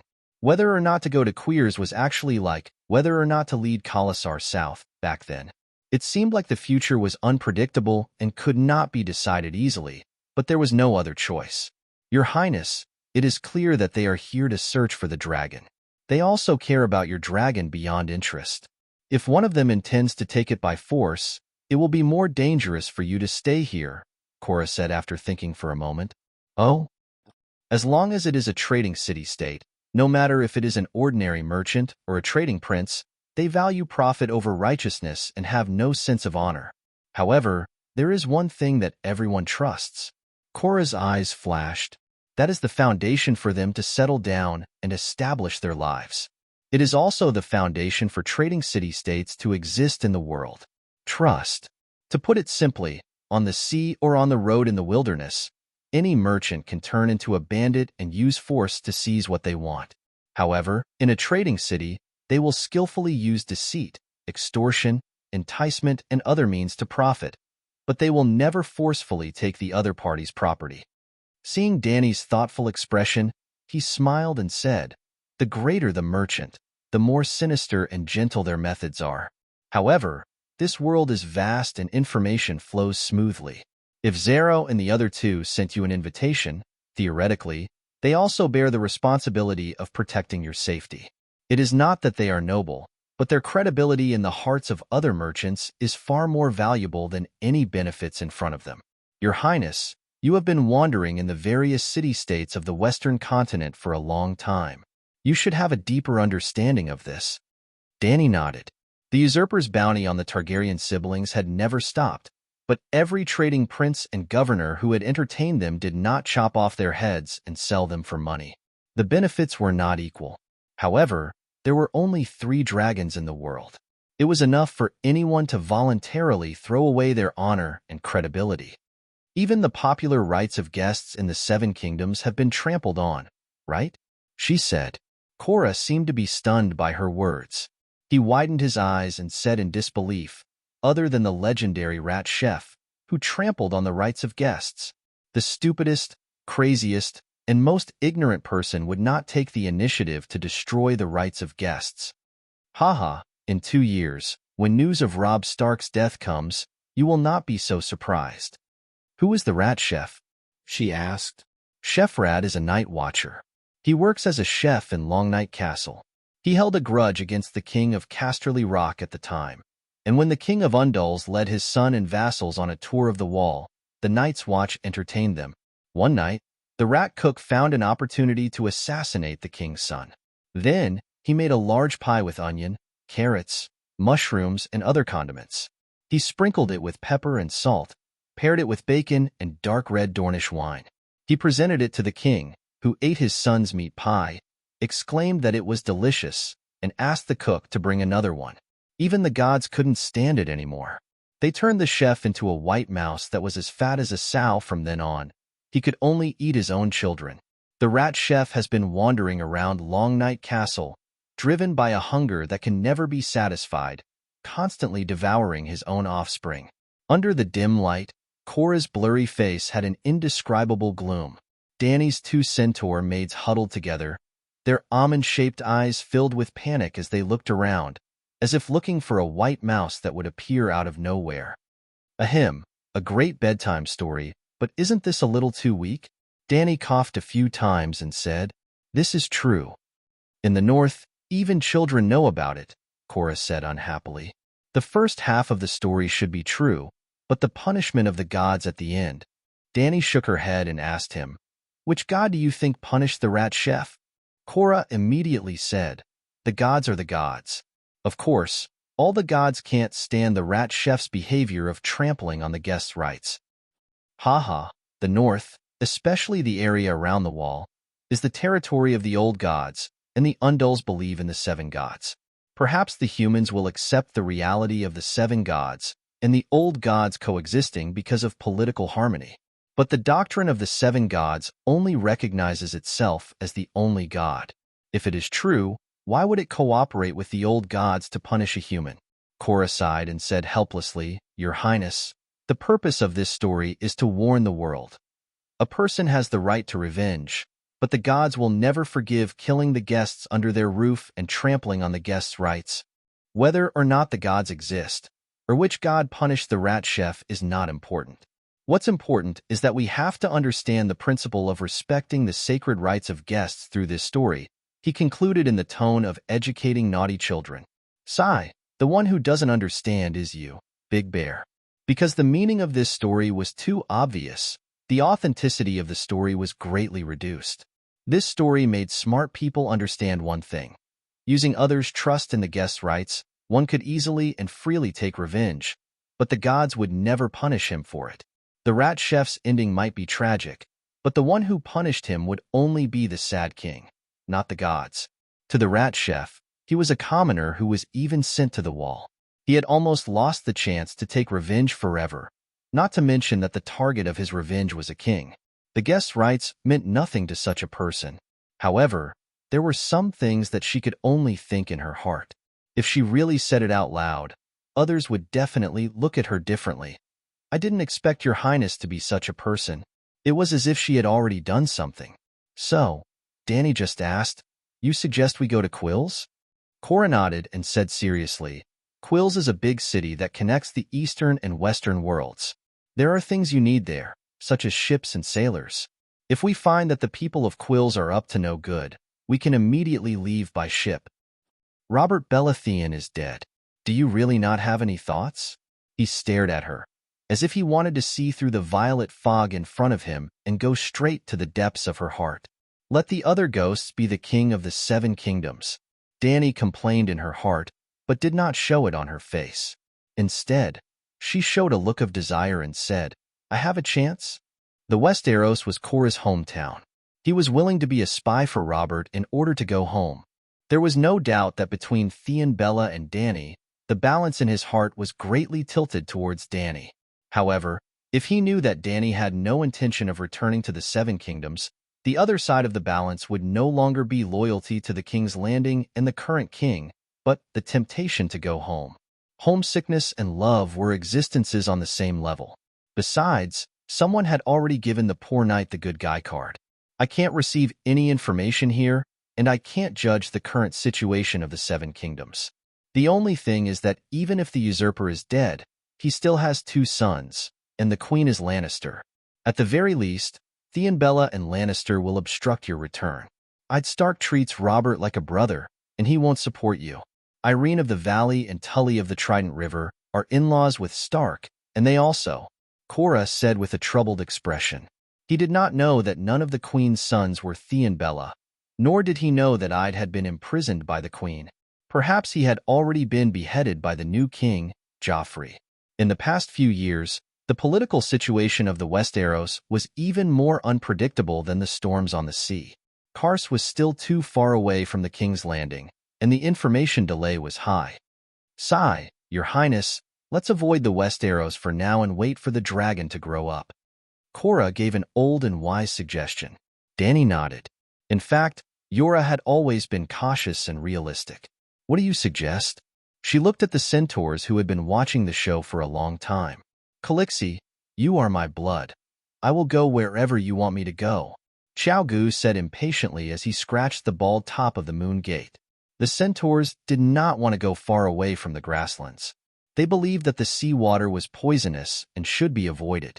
However, their stupid brains could not think of a better suggestion, so they could only be anxious and helpless. Seeing that the other two Bloodridge guards had the same attitude, Dany asked the old man's representative, Afanti, Solomon, what do you think? Why don't we sneak out of here tonight and go to the mountains in the west? Afanti gave a rather brainless suggestion. Old Khal immediately shook his head and advised, if we lie to the people of Kars, then we will no longer be their friends and guests, but their enemies. Has anyone thought about how they found this place? Prophecy. The Binding Knights can prophesy. Jackie shouted in fear. Eerie corrected her. It's constellation leading the way for them. I heard it from that Bluebeak wizard this afternoon. They can find us even if we go to the west. Doria nodded. Kaluo, from tomorrow onwards, you have to guard my dragon at all times. Dany made up her mind and said to her Megalosaurus guard, Khaleesi, as long as I'm alive, no one can steal your dragon. Kaluo said with a firm expression. Everyone reached a consensus in the meeting. Early the next morning, Dany told the 3 guests of her decision. Kaluo's expression was still unreadable. The wizard and the merchant expressed their joy and welcome. They both solemnly promised that in Kars, Dany and her Khalasar would be under their protection. In the morning, Dany sent knights to inform the herdsmen of the other 2 White Cities to bring Khalasar's horse team to White Cloud City. The hunters in the mountains in the west were also notified. Thus, 4 days later, Dany's Khalasar set off again. Their target was Kars in the southwest. Of course, Dany didn't do nothing during those 4 days. She arranged for Aggo to lead 3 horses, bring enough food and water, and set off for Kars first. Zero wrote a letter to Aggo. When Aggo reached Kars, he only needed to give the letter to his butler, and a group of servants would lead the camel team to the Red Wasteland. The camel team would bring a large amount of food and water. More importantly, Khalasar wouldn't have to worry about horses anymore. When the camels arrived, the centaurs could switch to more comfortable camels.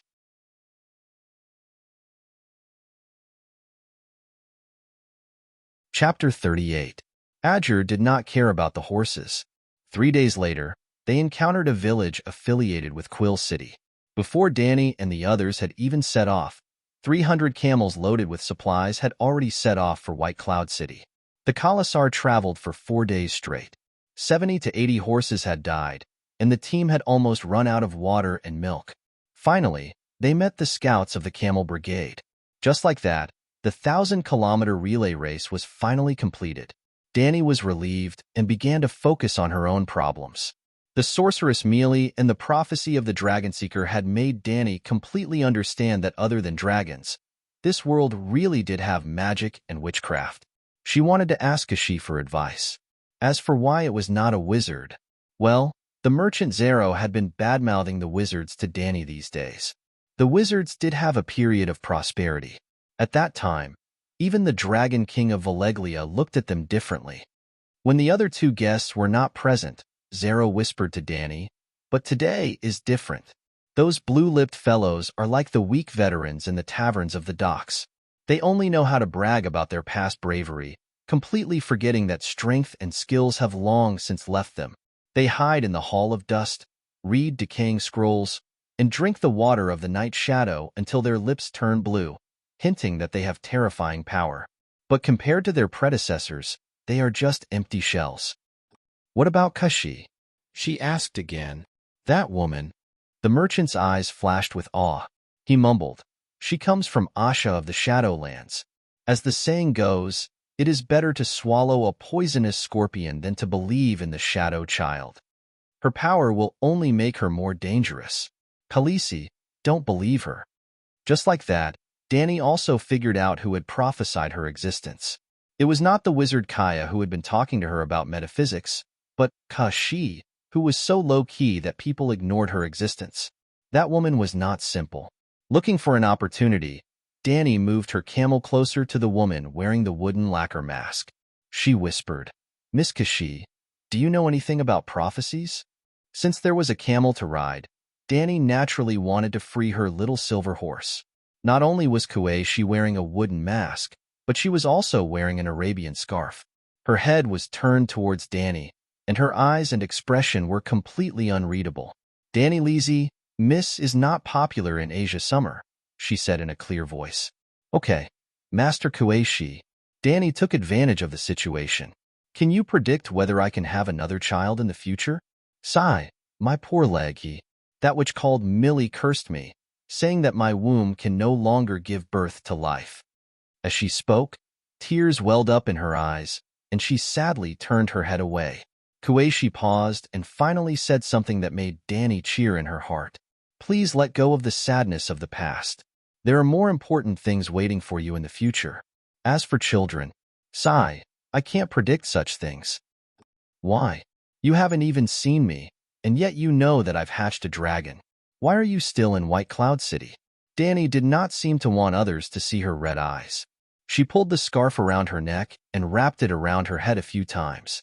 Kashi said, "Prophecy is a kind of elusive magic. When the blood-sobbing star appeared, I felt that the power of magic was quickly recovering, like a tide sweeping across the city on the embankment. So, I opened my eyes and tried to see the world clearly, the most fundamental world. In the end, I saw you training a dragon in the wilderness. So, do you understand now?" "I don't quite understand," Dany answered honestly. "Mortals fear and vilify magic and witchcraft. In fact, it's a kind of wisdom that ordinary people are not qualified to learn. In essence, it's as simple as seeing the eastern horizon dyed crimson and knowing that the sun is about to rise." "I understand now." Kashi looked at Dany, as if to ask if she understood now. "Maybe I'm just an ordinary person who's not qualified to learn that kind of wisdom." Dany smiled bitterly. She still did not understand. "Ha ha ha. Ordinary people can set off a magic tide in the world again?" Kashi actually laughed. Then, she explained for the third time. "I saw the eastern sky dyed red, so I knew that the sun was about to rise. If I can't see it, or if I don't look, then I don't know anything. The so-called prophecy is just the information that the world shows to me. Then, I go and look, and I know. As for whether you can have children in the future, the information elements related to it have never appeared. It can't be summed up, and it can't be guessed, so I don't know." This time, Dany roughly understood. Prophecies were a bit like big data analysis, but in addition to the information collected by the prophets themselves to summarize, the pan-world consciousness would also send them vague information in the dark. The dragon brought magic to the world, and its influence was too great. It was like a turbulent tide. So Kashi could clearly see the waves, and then see the initiator of the magic on the waves, Dany and her dragon. And the matter of children might have a great impact on the future, but at this time, the waves had not yet set off. In front of Kashi, the sea was calm. Unless there was a stronger existence that could see through the sea and see the turbulent undercurrent of the ocean abyss. For example, the Green Prophet. "Can you teach me about magic?" Dany looked at Kashi expectantly and asked. "Yes, you can come with me to Asha. There is all the knowledge you need there." Kashi quickly replied with a, "I was waiting for you to say that," tone. Dany hesitated and suddenly realized. No one would be good to you for no reason, unless they loved you. Obviously, Kashi would never love her. So who did she love? Her dragon. "I am the princess of Dragonstone Island, born of the storm.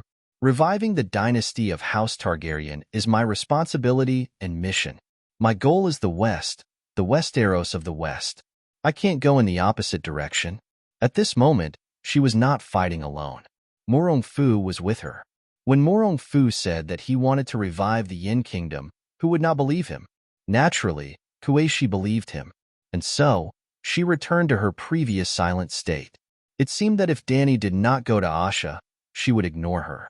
Since Kuei-shi's method did not work, Danny had to look for Beitai. Your Excellency, Great Wizard, I heard that magic spells are a special language outside of the language of communication. This time, she did not hesitate to ask when the others were not around. When everyone was about to rest after dinner, she asked directly. The Great Wizard Haya Pulley liked to talk to Danny. Other than boasting about the greatness and prosperity of queers, he would tell her some strange wizard stories that were difficult to distinguish between the truth and the lies. When he heard Danny's question, he said happily, Calixi, you have the courage and wisdom to explore the mysteries of knowledge. That's right, there are many professions in this world that involve mystical powers, such as Shadowbinder, Sorcerer, Alchemist, Moonsinger, Red Monk, Dark Sorcerer, Necromancer, Cloud Realm Sorcerer, Fire Sorcerer, Blood Sorcerer, Interrogator, Judge Paladin, Poison Master, Priestess, Night Walker, Shapeshifter. The Great Wizard listed dozens of magic professions in one breath. Danny's jaw dropped. She was dumbfounded. Was this a world of ice and fire with low magic and low martial arts? Or was it a Baldur's Gate that she came to the Faerun continent? Haya took a deep breath and said, Valeglia, where your ancestors came from, also has its own blood magic system. Basically, every mystical system with real power has its own magic language, which is also known as spells. Why don't everyone share a spell system? Danny was puzzled. The male sorcerer's blue lips opened and closed, his expression hesitant. Perhaps the origins of the various sorcerers are different, just like us male sorcerers and the Valyrian blood sorcerers. Two different civilizations and languages. What he said made no sense at all. Even if two civilizations were separated by 100,000 light-years, the physics formulas they developed would still be exactly the same. In their mathematics classes, it would still be 1 + 1 is equal to 2. The truth might not be immutable, but there would definitely be a certain degree of commonality. How could it be as casual as he said? They did not master the truth, and their spells could not touch the essence of the world. It was just a trick. As if reading Danny's mind, Kuei-shi spoke. What is this? She held a piece of wood and asked Danny. It was a brownish short stick with a polished surface. She told him the truth about what she had seen. Kuei-shi nodded and pointed her palm at Korra again. What is this? A man? Korra asked hesitantly. Kuei-shi nodded again and pointed her palm at the centaur made eerie for the third time. What is this? A woman?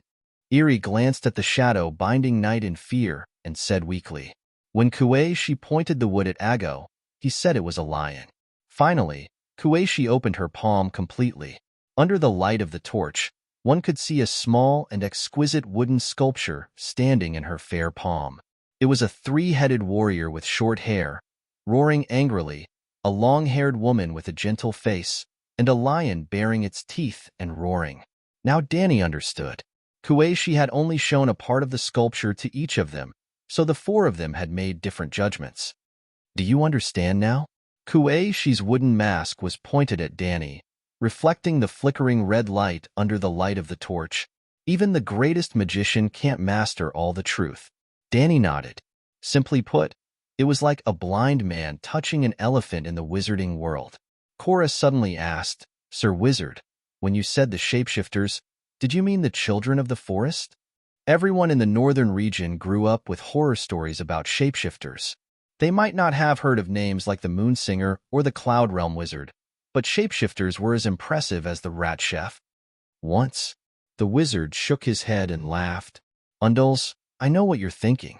The children of the forest are legends, and so are the shapeshifters. The world is just as your scholars expected, without a trace of miracles. They have disappeared for thousands of years. Korra frowned. They never disappeared, but you deliberately isolated them and forgot about them. When I left Asha and went to the west to find the direction of fate, I bought some magic ingredients from a shapeshifter. His falcon could pluck the red lotus on the mountain peak. Kuei-shi said coldly. All the shapeshifters went to Asha? Korra was surprised and relieved at the same time, as if he was sighing with emotion. It's good that all the monsters are gone. Danny was not calm. She clearly remembered that the Game of Thrones clearly said that shapeshifters were exclusive to the old gods. How could there be shapeshifters outside the Westeros?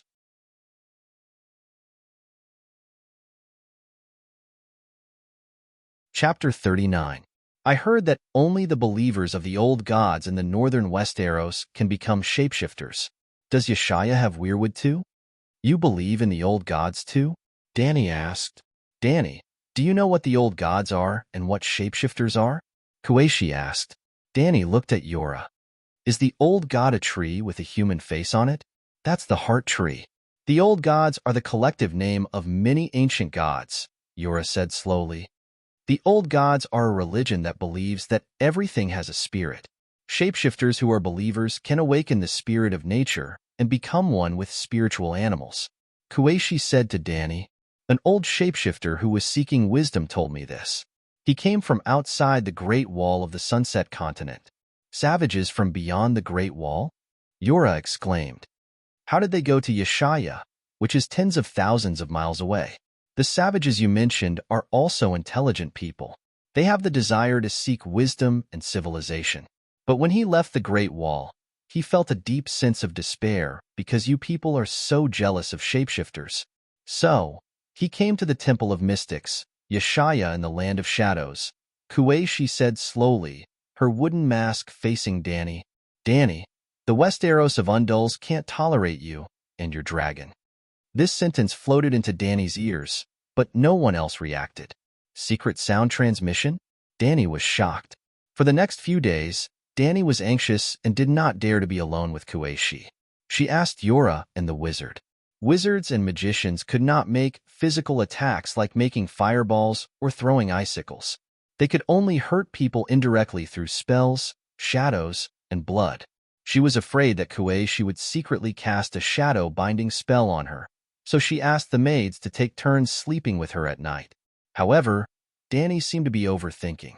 After that night, Kuashi did not talk to her again, nor did she try to find a chance to be alone with her. When they left the Red Wasteland and entered Queer's territory, Dany couldn't help but ask, Mr. Wizard, do you know ancient Valeglia spells? Do you want to learn? Although Kuashi did not take the initiative to talk to her, she had never rejected her either. Sigh. The world is dangerous. I don't want to be hurt by evil sorcerers anymore. Dany sighed sadly. I don't know Valeglia's spell because it's useless to me, but if you want, you can go to Asha. There should be someone there who can teach you. Kuashi said faintly, there are rumors circulating in the Shadowlands that the descendants of the ancient Valeglia blood shamans are still active in a certain place. It's too far. I want to go to the Westeros to be a queen. Dany shook her head. At noon the next day, Dany saw Queers, who had been described by Zero as the City of Heaven.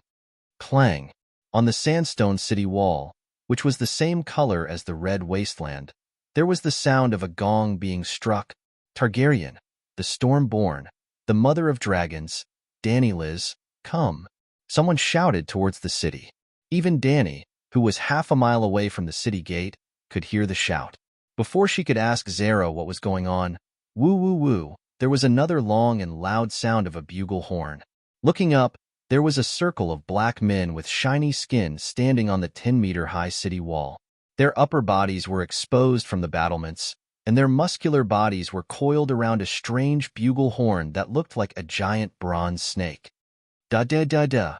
A group of camel riders ran out of the city in an orderly manner. The camels were covered with colorful blankets, and there was an extremely gorgeous saddle between the humps.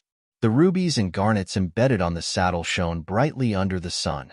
The riders on the camels were also well equipped. They were all wearing red bronze scale armor, and their heads were covered with bronze teeth and long black feathers. Dany could not tell what kind of animal they were imitating. As if specially prepared to welcome Dany, there were no outsiders at the city gate facing the Red Wasteland.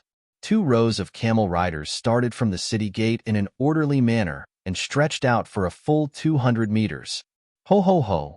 The riders raised the shiny bronze spears in their hands and shouted in unison. The tips of the spears were tied with colorful ribbons. As the riders raised their arms, the ribbons floated like clouds. The people of Queers did not shout welcome, Mother of Dragons, to Queers or anything like that. They only used the most enthusiastic actions to welcome the guest. Danny rode the camel and walked side by side with Zero at the front. Cora, the Blood Brotherhood, the wizard, and Kashi followed closely behind. When they got close to the city wall, Danny found that there were all kinds of animals carved on the red rock wall.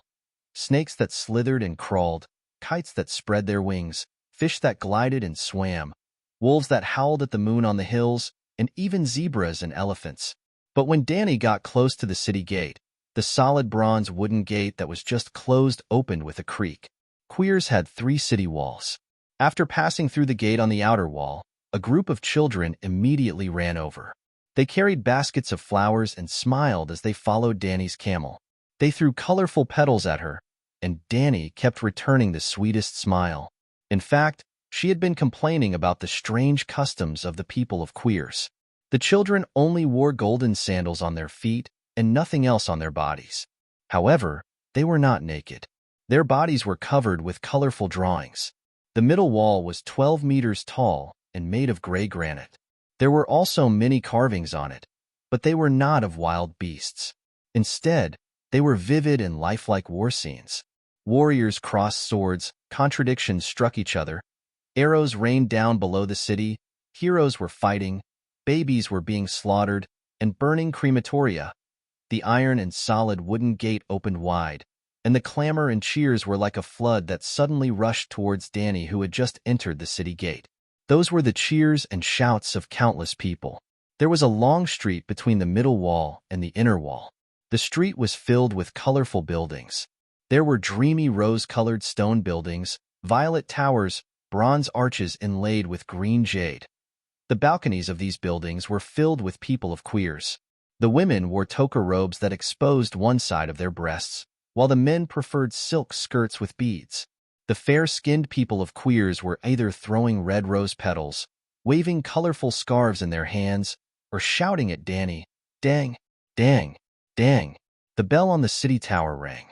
Danny suddenly let out a strange smile. It was time to play the Undead Overture. She was the Arthas who was receiving the cheers of her people while rushing to the palace to kill her father. The inner wall was 15 meters tall and made of black marble. There were scenes of men and women making love on the wall. Well, they were commonly known as erotic paintings. Part of the customs of the people of Queers could be seen from this. As Danny approached, the gate of the inner city, which was inlaid with golden eyes, slowly opened like the mouth of a giant beast. Only the pedestrians on the street stopped and looked at Danny and her group with curiosity. There was no special welcoming ceremony in the inner city. Danny saw the miraculous towers of this world. The tall spires were as dense as a jungle. There was an animal-shaped fountain in every square they walked past. Under the noon sun, there was a small rainbow hanging in the sky. It was beautiful. The merchant Caius said proudly to Danny, "Queers is the greatest city in history. It is the center of the world, the gateway between the north and the south, the bridge between the east and the west. It is ancient and has surpassed the memory of people. It makes all the cities in the world ugly and pale in comparison." This bragging, I don't believe it. When ancient Valeglia was still around, you would dare to say such things to the Dragon King. Yes, I have been to the 9 free trade cities, except for Volantis. None of them deserve to be mentioned in the same breath as the Pearl of this Strait. Danny complimented happily. She could not help but notice the statues placed on both sides of the arcades. The ancient heroes of the city stood majestically on white marble pillars. It was as if they were waiting for the day when the Dothraki would come and take them to Horse King City to be placed on the Avenue of the Gods together with the thousands of stone statues. After passing through the arcades, the Khalasar stopped in front of a market. This was the intersection of a few streets. Danny had to decide which road to take next and which house to visit. The market was located in a huge building with many openings. The checkered ceiling was the home of thousands of colorful birds. Lush trees and flowers grew on the platform above the shop. Inside the shop, there was a dazzling array of goods. Exquisite creations from all over the world were gathered here. "Oh, Danny Rise, my unparalleled beauty, no matter what you like, just open your mouth and I will immediately bring it to you," the merchant said exaggeratedly. "All of Queers is hers. She has no need for these little things." The blue-lipped Hayabodi shouted from the other side. Listen to me, Khaleesi. Come with me to the Hall of Immortality. There, you will drink truth and wisdom. Ha ha ha. What can your Hall of Dust provide for her? Zero said proudly to the great wizard. The 13th Tycoon will give her a crown made of black jade and flamestone. Dany's face immediately lit up with joy. She tactfully rejected the male wizard and said, Lord Haya, you know my background and understand my desire. The Garden of Liang may be good, but it is not a place for long-term love. I won't hide it. I long to return to the King's Landing's Red Keep. That is where I belong. You better not have any evil thoughts. Otherwise, one day, I will lead 100,000 Dothraki roaring warriors to ransack this city. She was determined, but she had to make the people of Queers believe that she was not a threat or ambition to this city.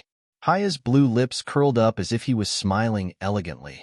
In fact, he was mocking Dany's naivety in believing the shameless merchant. Just you wait. One day, you will come to me on your own accord. Khaleesi, you have wisdom beyond your age. Please accept my gift. We will talk another day. He handed over a jar of ointment and nodded to Dany. On the way to Queers, you showed your desire for mysterious power. This jar of holy oil can help you see the spirit of the air. After Dany took the gift, he rode his camel and left in another direction. Your Majesty, you have made the wisest choice. The merchant looked at the wizard's departing figure and said in a low voice, There is a saying in Queers, a wizard's house is bones and lies. We are all jackals of the same tribe. Why laugh like a crow laughing at a pig?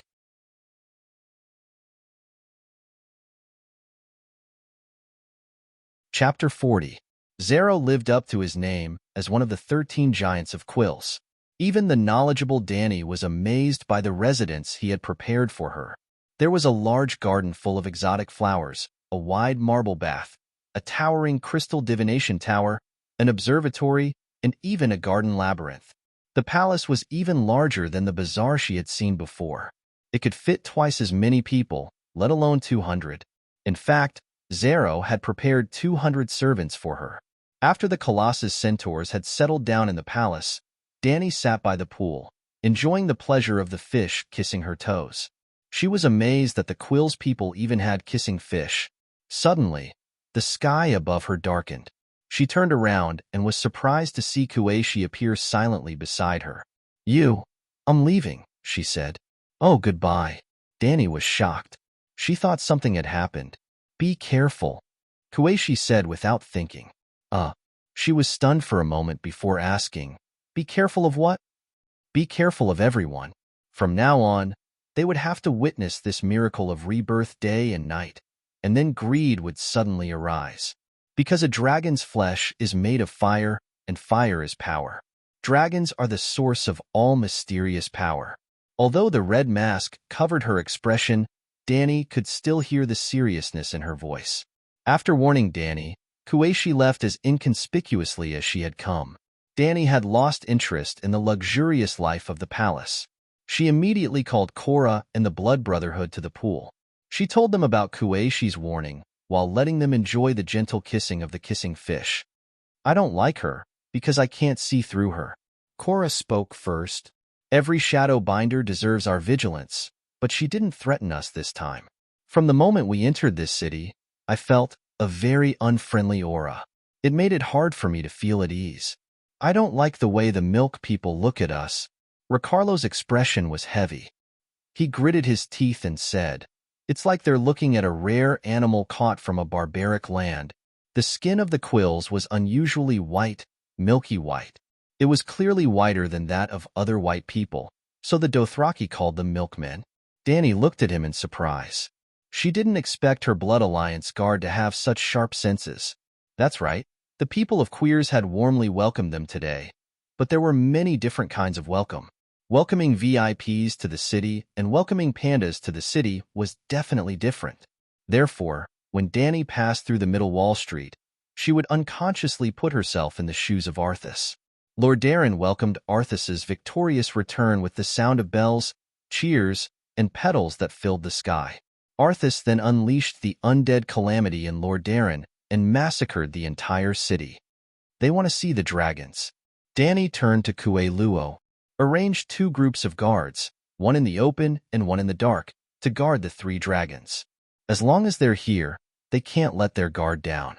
Ag, Jogo, arrange for people, men and women, to find out the topography of our base, the structure of the houses, and the situation of the palace guards. Finally, she looked at Yura solemnly. Sir, I understand our current situation very well. So, I want you to go to the streets, the docks, the taverns, and even the brothels. Find out the attitude of the ordinary people of Quills towards us, as well as information about the upper class of Quills. After some thought, she added, since this is the center of trade between the Westerners and the Eastern world, there must be Westerners and merchants from other cities. While you're looking for information, you can also spread the news about me and my dragons. Sir Yura looked hesitant. You were worried that the usurper would send someone to assassinate you. Now that you've taken the initiative to announce to the merchants of the 7 kingdoms that you're returning to the Westeros with your dragons, then, even if the usurper is dead, there's still his son. Sigh, that was then and this is now. The matter of the dragon hatching has been exposed. If the King's Landing has been keeping an eye on me, they'll definitely know about it immediately. Why don't we make this the focus of attention? Not only will it protect us, but it would also distract everyone's attention and conceal her true goal. That night, Danny enjoyed the luxurious food that came with the luxurious palace, stir-fried peacock tongue. Damn it, using peacock tongue to cook, even the most gluttonous ancient people of the Celestial Empire wouldn't have thought of it, right? Early the next morning, just as Kashi had warned her, the powerful people of Quills arrived at Zero's palace in a palanquin surrounded by a large group of servants. Zero accompanied them to Danny's residence. They claimed that they were overwhelmed by her beauty and noble background, and sincerely presented her with gifts of silk, jewels, rare animals, dwarves with special skills, and so on.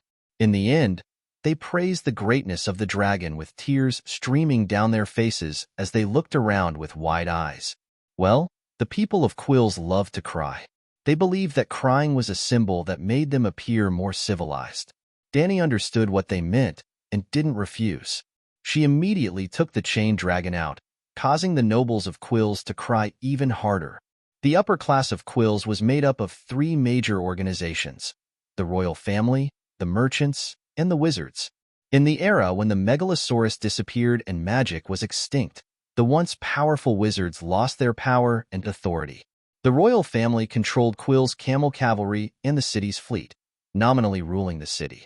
The merchants formed the 3 most powerful guilds: the 13 Magnates, the Tourmaline Brotherhood, and the Ancient Spice Guild.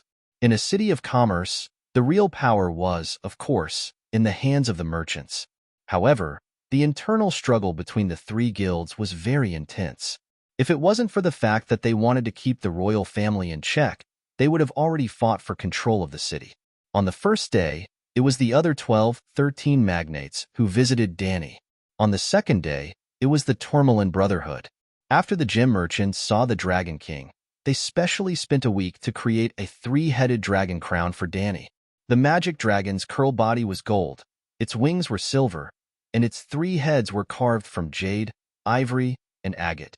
On the third day, the Ancient Spice Guild gave Danny 77 boxes of precious spices from all over the world.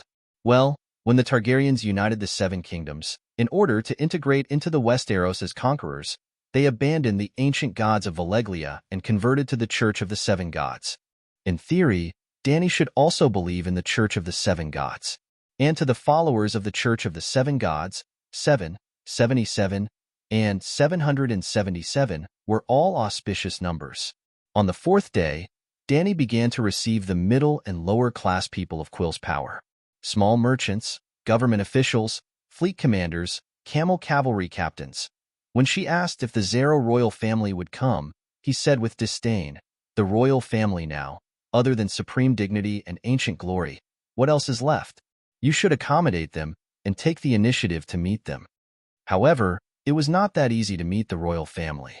In order to be summoned by the royal family, one must have the qualifications, and this qualification was in the hands of a few powerful people. To put it simply, Just like how Tang Sanzang needed to send people to Anandakasayapa to get the scriptures from Buddha, Danny had to get through all the checkpoints and send enough people to meet the royal family. Even if one wanted to get in through the back door, one had to have the connections. If one could not find the connections, sending gifts randomly would be a waste of manpower and money. Zero righteously said that he knew the ropes and could teach her who to look for, who to send gifts to, and how much to give to each person. Danny wanted to say, "Fuck you, I don't buy it," but Cora had found out the general situation of Quills in the past few days.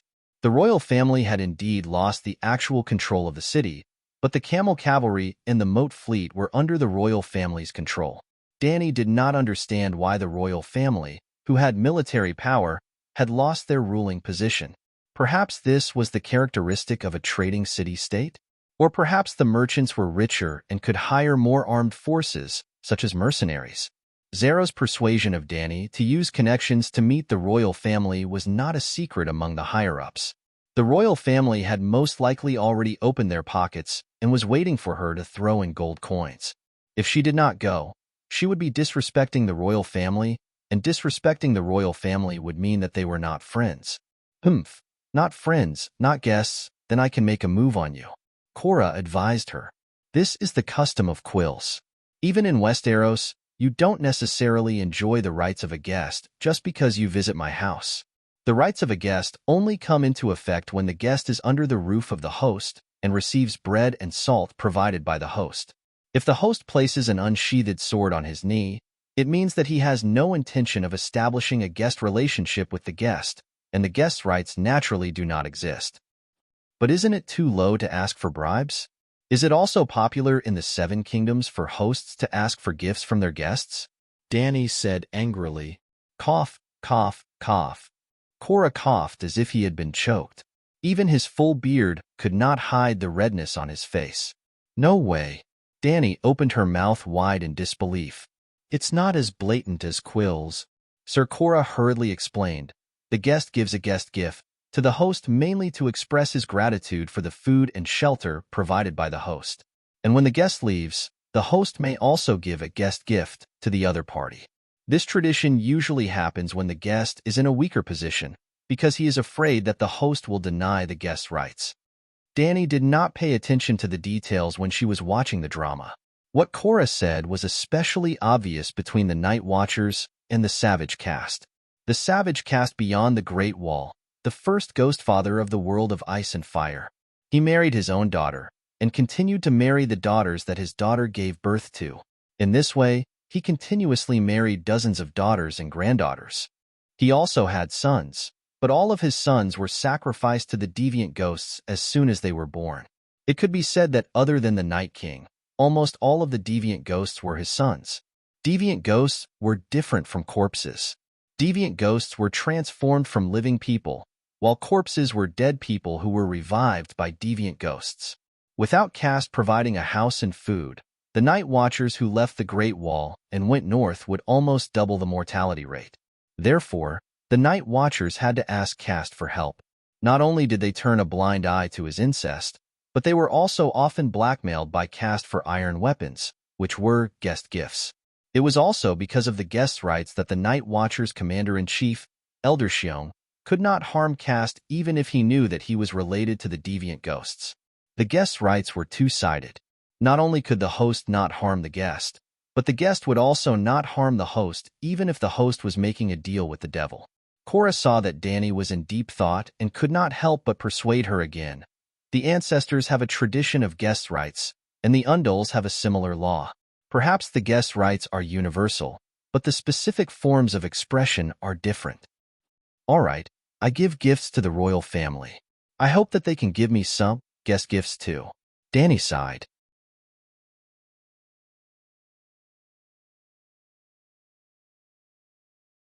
Chapter 41. Although Danny had never thought of asking Zero to help her with the money, that guy kept saying that he loved her, but he never offered to help her. Danny had to pay for the help herself, and he was only responsible for telling her who to ask for help. For the first step, Danny brought a red mare, a gray bison hunted from the border of the Red Wastelands, and a large black dog bought from the market to the Temple of the Queers. The milk people worshipped the god of memory that she had never heard of before, so she sacrificed herself to the god of memory's priests. The mare represented the centaur's sacrifice, and the bison was an ancient custom. It was said that before this trading city was built, the original milk people hunted the creatures of the red wastelands for a living. The closer to the center of the red wastelands, the hotter the temperature and the harsher the environment. The plains near the sea were rich in water, and there were many wild animals and plants. As for the black dog, it was very strange. The people of Queers, like the great celestial empire, loved the taste of dog meat. The priest was very satisfied with Danny's understanding of the situation. The old milk person with snow-white hair and skin told Danny that she could come to the god of memory to search for the memories of time. After asking again, Danny understood that this was also the library of the people of Queers. The priest of the god of memory was also the city's historian. For thousands of years, they had recorded every major event that happened in Queers. Mother of dragons, you, your dragon, your centaur warriors, your great feat of crossing the purgatory plains to Queers, and even your trip to the temple today, have already become a part of the god of memory's history, the old man said with a smile. If it was the original Danny, she might not be interested in books that recorded history, but the current Danny was screaming in her heart, "Worth it? It's so worth it. 2,000 Queers gold coins is completely worth it." On the surface, she only gave 3 beasts, but last night, Ago and 4 centaurs carried 2 boxes of newly exchanged radiant coins into the old priest's backyard. Yes, he really went through the back door. From the back door in the alley, he entered the backyard of the old shaman's favorite 13-year-old mistress residence. Qualls used the radiant coin, which had been popular since ancient Valeglia. It was a round currency with a crown on the front and a hideous skull on the back. The radiant coin was relatively small. 1 radiant coin was only 1/3 of the weight of a gold royal.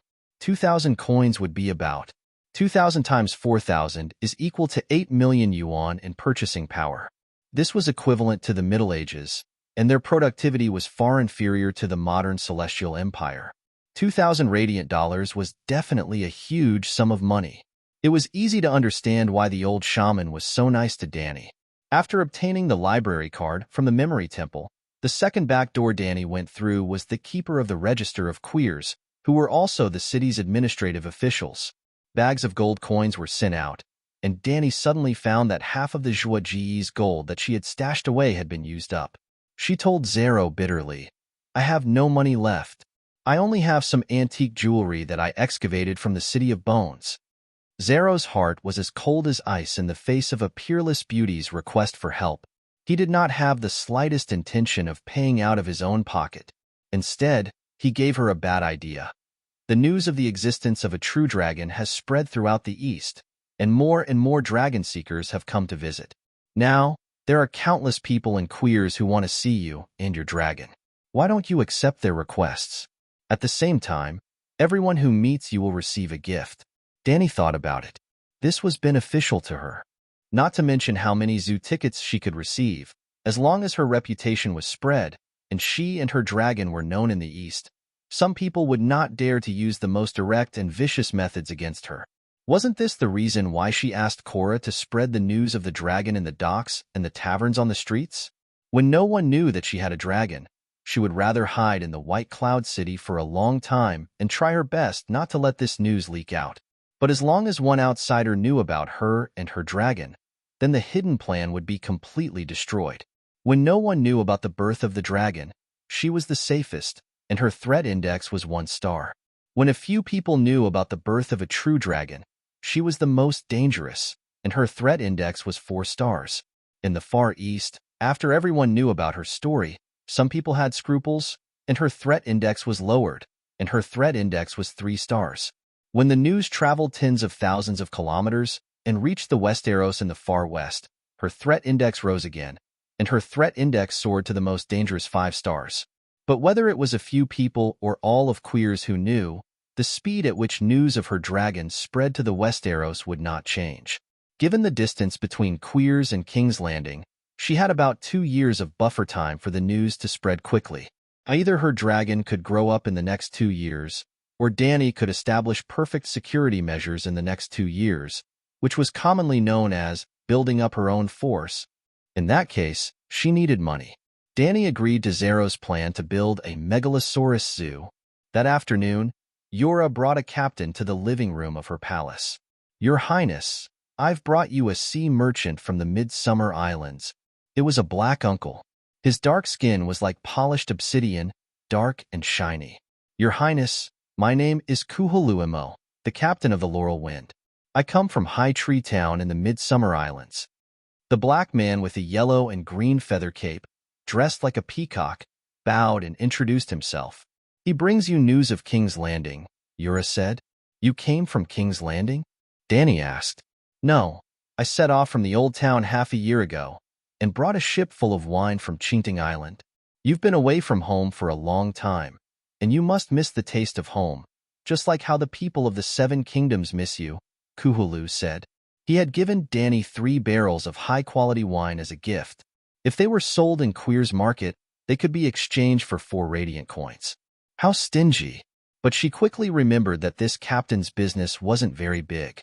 4 radiant coins was already quite a fortune for him. "Thank you for your gift." Dany sat on a sofa made of soft cushions and nodded to the Midsummer Islanders. "I'm looking forward to you bringing me news of the 7 Kingdoms. Sigh, it would be even better if you came from King's Landing. Your Highness, King's Landing is facing a war, and no foreign merchants dare to go there. It's useless even if they go. After the death of the usurper, King's Landing is in chaos. They can't even feed themselves, so where would they find the goods to sell to us?" The black captain sat on a small stool, and his words were full of disdain for the current ruler of King's Landing. "There's a city of knowledge in the old town, and news of the 7 Kingdoms gather there. After all, every noble has a scholar to serve them, and all the scholars come from the city of knowledge. When I stayed in the old town, I asked around about the current situation of the 7 Kingdoms. Dany felt that he was a little long-winded, so she asked directly, "How did the usurper die?" "He was killed by a demon-like beast." "I want to know who killed him." "You don't really believe that he died under the tusks of a wild boar, do you?" Dany said lightly. As if he sensed Dany's impatience, the captain of Laurel Wind quickly said, "There are indeed many conspiracy theories about the reason for the king's death. Now, the 14-year-old King Joffrey has ascended the throne, but everyone knows that the political affairs are controlled by the Lannister family. The scholar's apprentice in the tavern once swore that the queen betrayed the king and gave birth to a bastard child with her brother. Because her actions were exposed, she took the risk of murdering her husband. Thus, the throne completely fell into the hands of the Lannister family. It was not difficult to understand why Robert's 2 brothers fled King's Landing. Rumor has it that the brothers Bella and Theon intend to counterattack King's Landing and proclaim themselves king. When I left, there was a rumor that Duke Renly intended to rebel with the Tyrells of High Court. High Court and Stormlands, the little king's position is not secure. In addition to the rumor that the queen murdered the king, there are also rumors that the prime minister killed the king. The new king and queen immediately claimed that Ed Stark murdered his king. Some believed it, some doubted it, but it was said that most of the citizens of King's Landing believed it. Gods above, I remember that the prime minister was King Robert's best friend. How can anyone think that he betrayed the kingdom? Yes, the others don't believe that Ed Stark would betray the kingdom. Are the people of King's Landing crazy or stupid? Cora nodded in agreement. He said with certainty, even if the Eversummer comes, that guy will not tarnish his precious honor. Haha, didn't Ed Stark betray the kingdom 15 years ago? To the people of King's Landing, he has long lost his honor. It doesn't matter if he loses it again. Dany giggled. Cora immediately shook his head and shouted, "That's not the same, Your Highness. Although it is disrespectful, you have to understand that King Aerys killed his father and brother in succession, and bluntly asked the people of the North to hand him over. His betrayal of your father is an honor, not a loss of honor." After spending a few months with Dany, he knew her character. If it was the original Dany Rise, Cora would never have said such a thing. After Stark was imprisoned, what was the reaction of the North? Cora asked the captain nervously. He was from the North, and his family were all vassals of Stark. It is said that the moment father was arrested, the young master gathered his vassals and prepared an army. About 20,000 northerners crossed the neck and headed south. Sigh. Cora sighed and muttered with his eyes lost. I don't know how many of my cousins will die this time. It seemed that only a little lowly named Leanna was left. Danny looked at her knight with pity and asked, How many children does your aunt have? 5. All 5 are daughters. The youngest is about 6 years old, Cora said. Sigh. So tragic. Only that 6-year-old child is left. Not long after, his father will also die tragically in Cast's mud castle because of the trampling of the guests' rights. Thinking of this, Danny almost wanted to tell him to restrain his grief. This was also because she had only watched the TV series. In order to simplify the characters, the director had removed many of the Mormont family's daughters. In the original book of Song of Ice and Fire, the Mormont family only had one person die in the Red Wedding. It was Cora's eldest cousin. Therefore, she did not need to worry about him at all.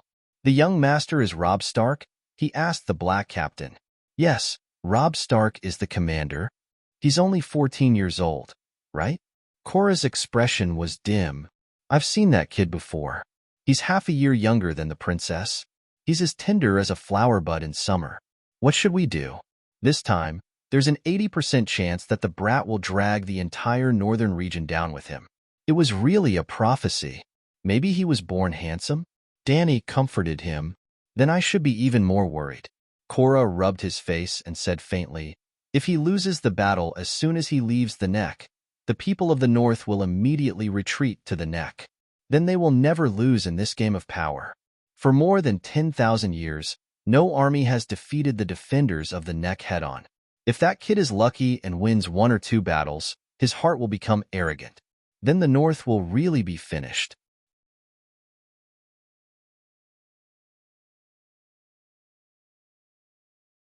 Chapter 42. Danny's eyes twinkled as she asked, Captain, how far will it take to travel from Queers to King's Landing? How much time will it take? The Black Captain thought that she was planning to return to the Westeros on his laurel wind. He thought for a moment and said, Your Highness, you have to understand that we are businessmen and cannot return directly to King's Landing. We may stop at Slave Bay and Free Trade Castle many times along the way. We will sell the goods from the Far East at a high price and consume the local products at a low price. Then we will go to the next city and repeat the process. This way, the profits of the businessmen will snowball. Therefore, returning to King's Landing from Queers may take up to 1.5 years. Also, Queers is not my destination.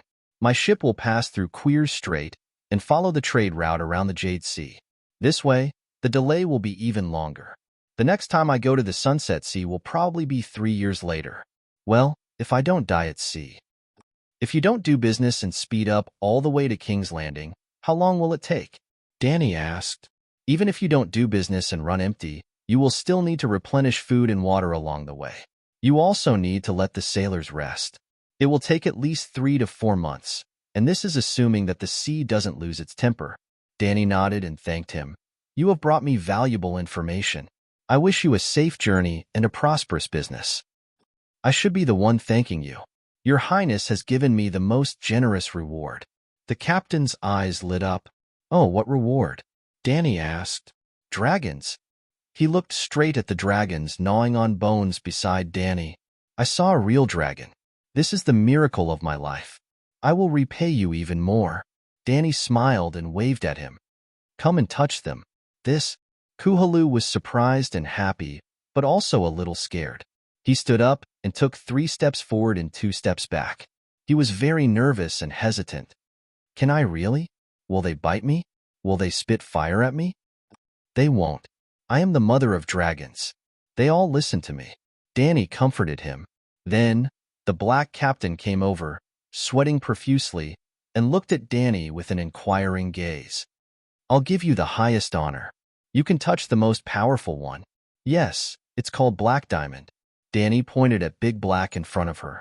If he dared to touch the white dragon or the green dragon, there would be a tragedy that even Danny could not predict. But she would never admit to anyone that she could not control the dragon. On the contrary, Danny hoped that everyone would think that she was the real mother of dragons, and that she could perfectly control her baby dragon. In this way, when people were in awe of dragons, they would also be in awe of her. At the same time, he also tried his best to prevent ambitious people from having the idea that they could obtain the dragon as long as they killed that woman. In fact, there was a high chance that the green dragon and the white dragon would be taken away. In the prophecy, the dragon had 3 heads. Danny was just one of them. More than 3 months, almost 4 months. Big Black's body was the strongest. Its torso was already the size of an adult police dog. When it spread its wings, it was enough to cover Danny's bed. When they came to queers, Danny did not dare to let them fly around. These days, there were wrist-thick iron chains tied around their necks. In order to appease the 3 dragons, she had to provide them with an unlimited amount of food. At this time, Big Black was lying on the marble floor, sucking on a burnt bison thigh bone. Big Black, don't hurt him. He admires you and wants to touch you. Danny sent a message to Big Black while gesturing for Kuhalu to touch. That guy had a look of desire on his face, but he was so scared that he kept shrinking back. Finally, under Danny's encouragement, he shrank closer to the black dragon, reached out his trembling right hand, and gently touched Big Black's wing. Then, he retracted his hand as if he had been electrocuted. Big Black ignored him and continued to suck on the bone marrow. So, the captain gathered some courage and reached out his hand again, gently stroking Big Black's back like a feather. Wow, it's just like the legends say. The scales of a true dragon are boiling hot. Only a true dragon can control a true dragon. Kuhalu was so excited that his black face turned red. You've heard of all the legends about true dragons? Danny asked with a smile. The black captain only stroked it for a while before retreating a few steps. He stood to the side with his hands down, his expression more respectful than when they first met. He said, I've heard the scholars mention dragons many times in the old town city of knowledge. They said that only the true dragon blood of House Targaryen could subdue the Megalosaurus. Others could not even withstand the high temperature emitted by the Megalosaurus. At that time, I didn't believe it. What kind of animal could be so hot that its rider could not withstand it? At most, a saddle would be added. But today, I understand that if the Megalosaurus grew to the size of Balerion, even a saddle would not be able to withstand its furnace heat. Even if the scholars think that the Megalosaurus is a beast without much intelligence, it is still the most legendary creature in the world. The scholars even know how intelligent the Megalosaurus is. They've studied the Megalosaurus in depth. Danny was curious. If they don't even study the Megalosaurus, the miracle of the world, is there a need for the scholars to exist? Kuhalu's tone was complicated as he said a philosophical sentence. Did the scholars find out the extent of Balerion's intelligence? Danny asked. This time, before the captain could speak, Cora said, a child of 7 or 8 years old. My scholars told me. Yes, Balerion's intelligence is beyond that of other Megalosaurus. Kuhalu agreed. Hee. Danny chuckled and said to Big Black, Mr. Kuhalu gave me 3 barrels of wine. Draw a painting for him. Painting? Kuhalu was confused. Without Danny's order, Reese's maid immediately came over with a large wooden tray. On it was a roll of parchment paper and a small bowl of ink. The maid was not afraid of Big Black at all. She squatted beside him and spread out the 1-meter-long and half-meter-wide paper. She pressed paperweights on both sides.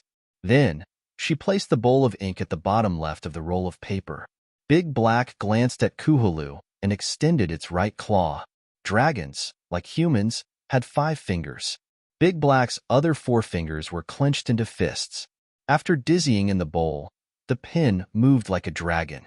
Lines quickly appeared on the snow-white roll of paper.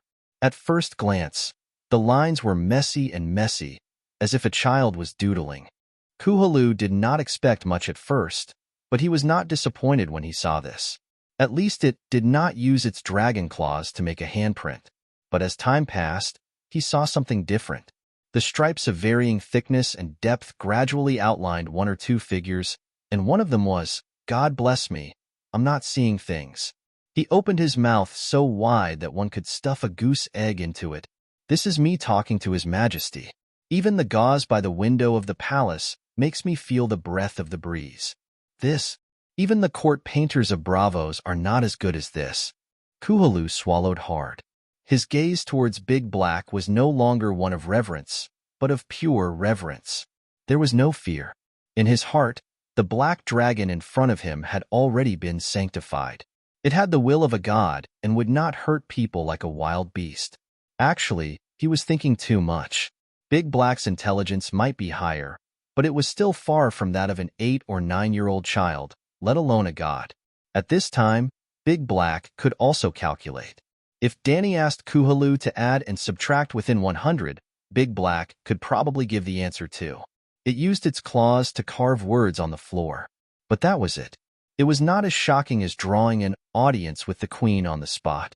It was also during the cultural class that Danny was surprised and shocked to find that a dragon's spatial sense had such a huge effect on drawing.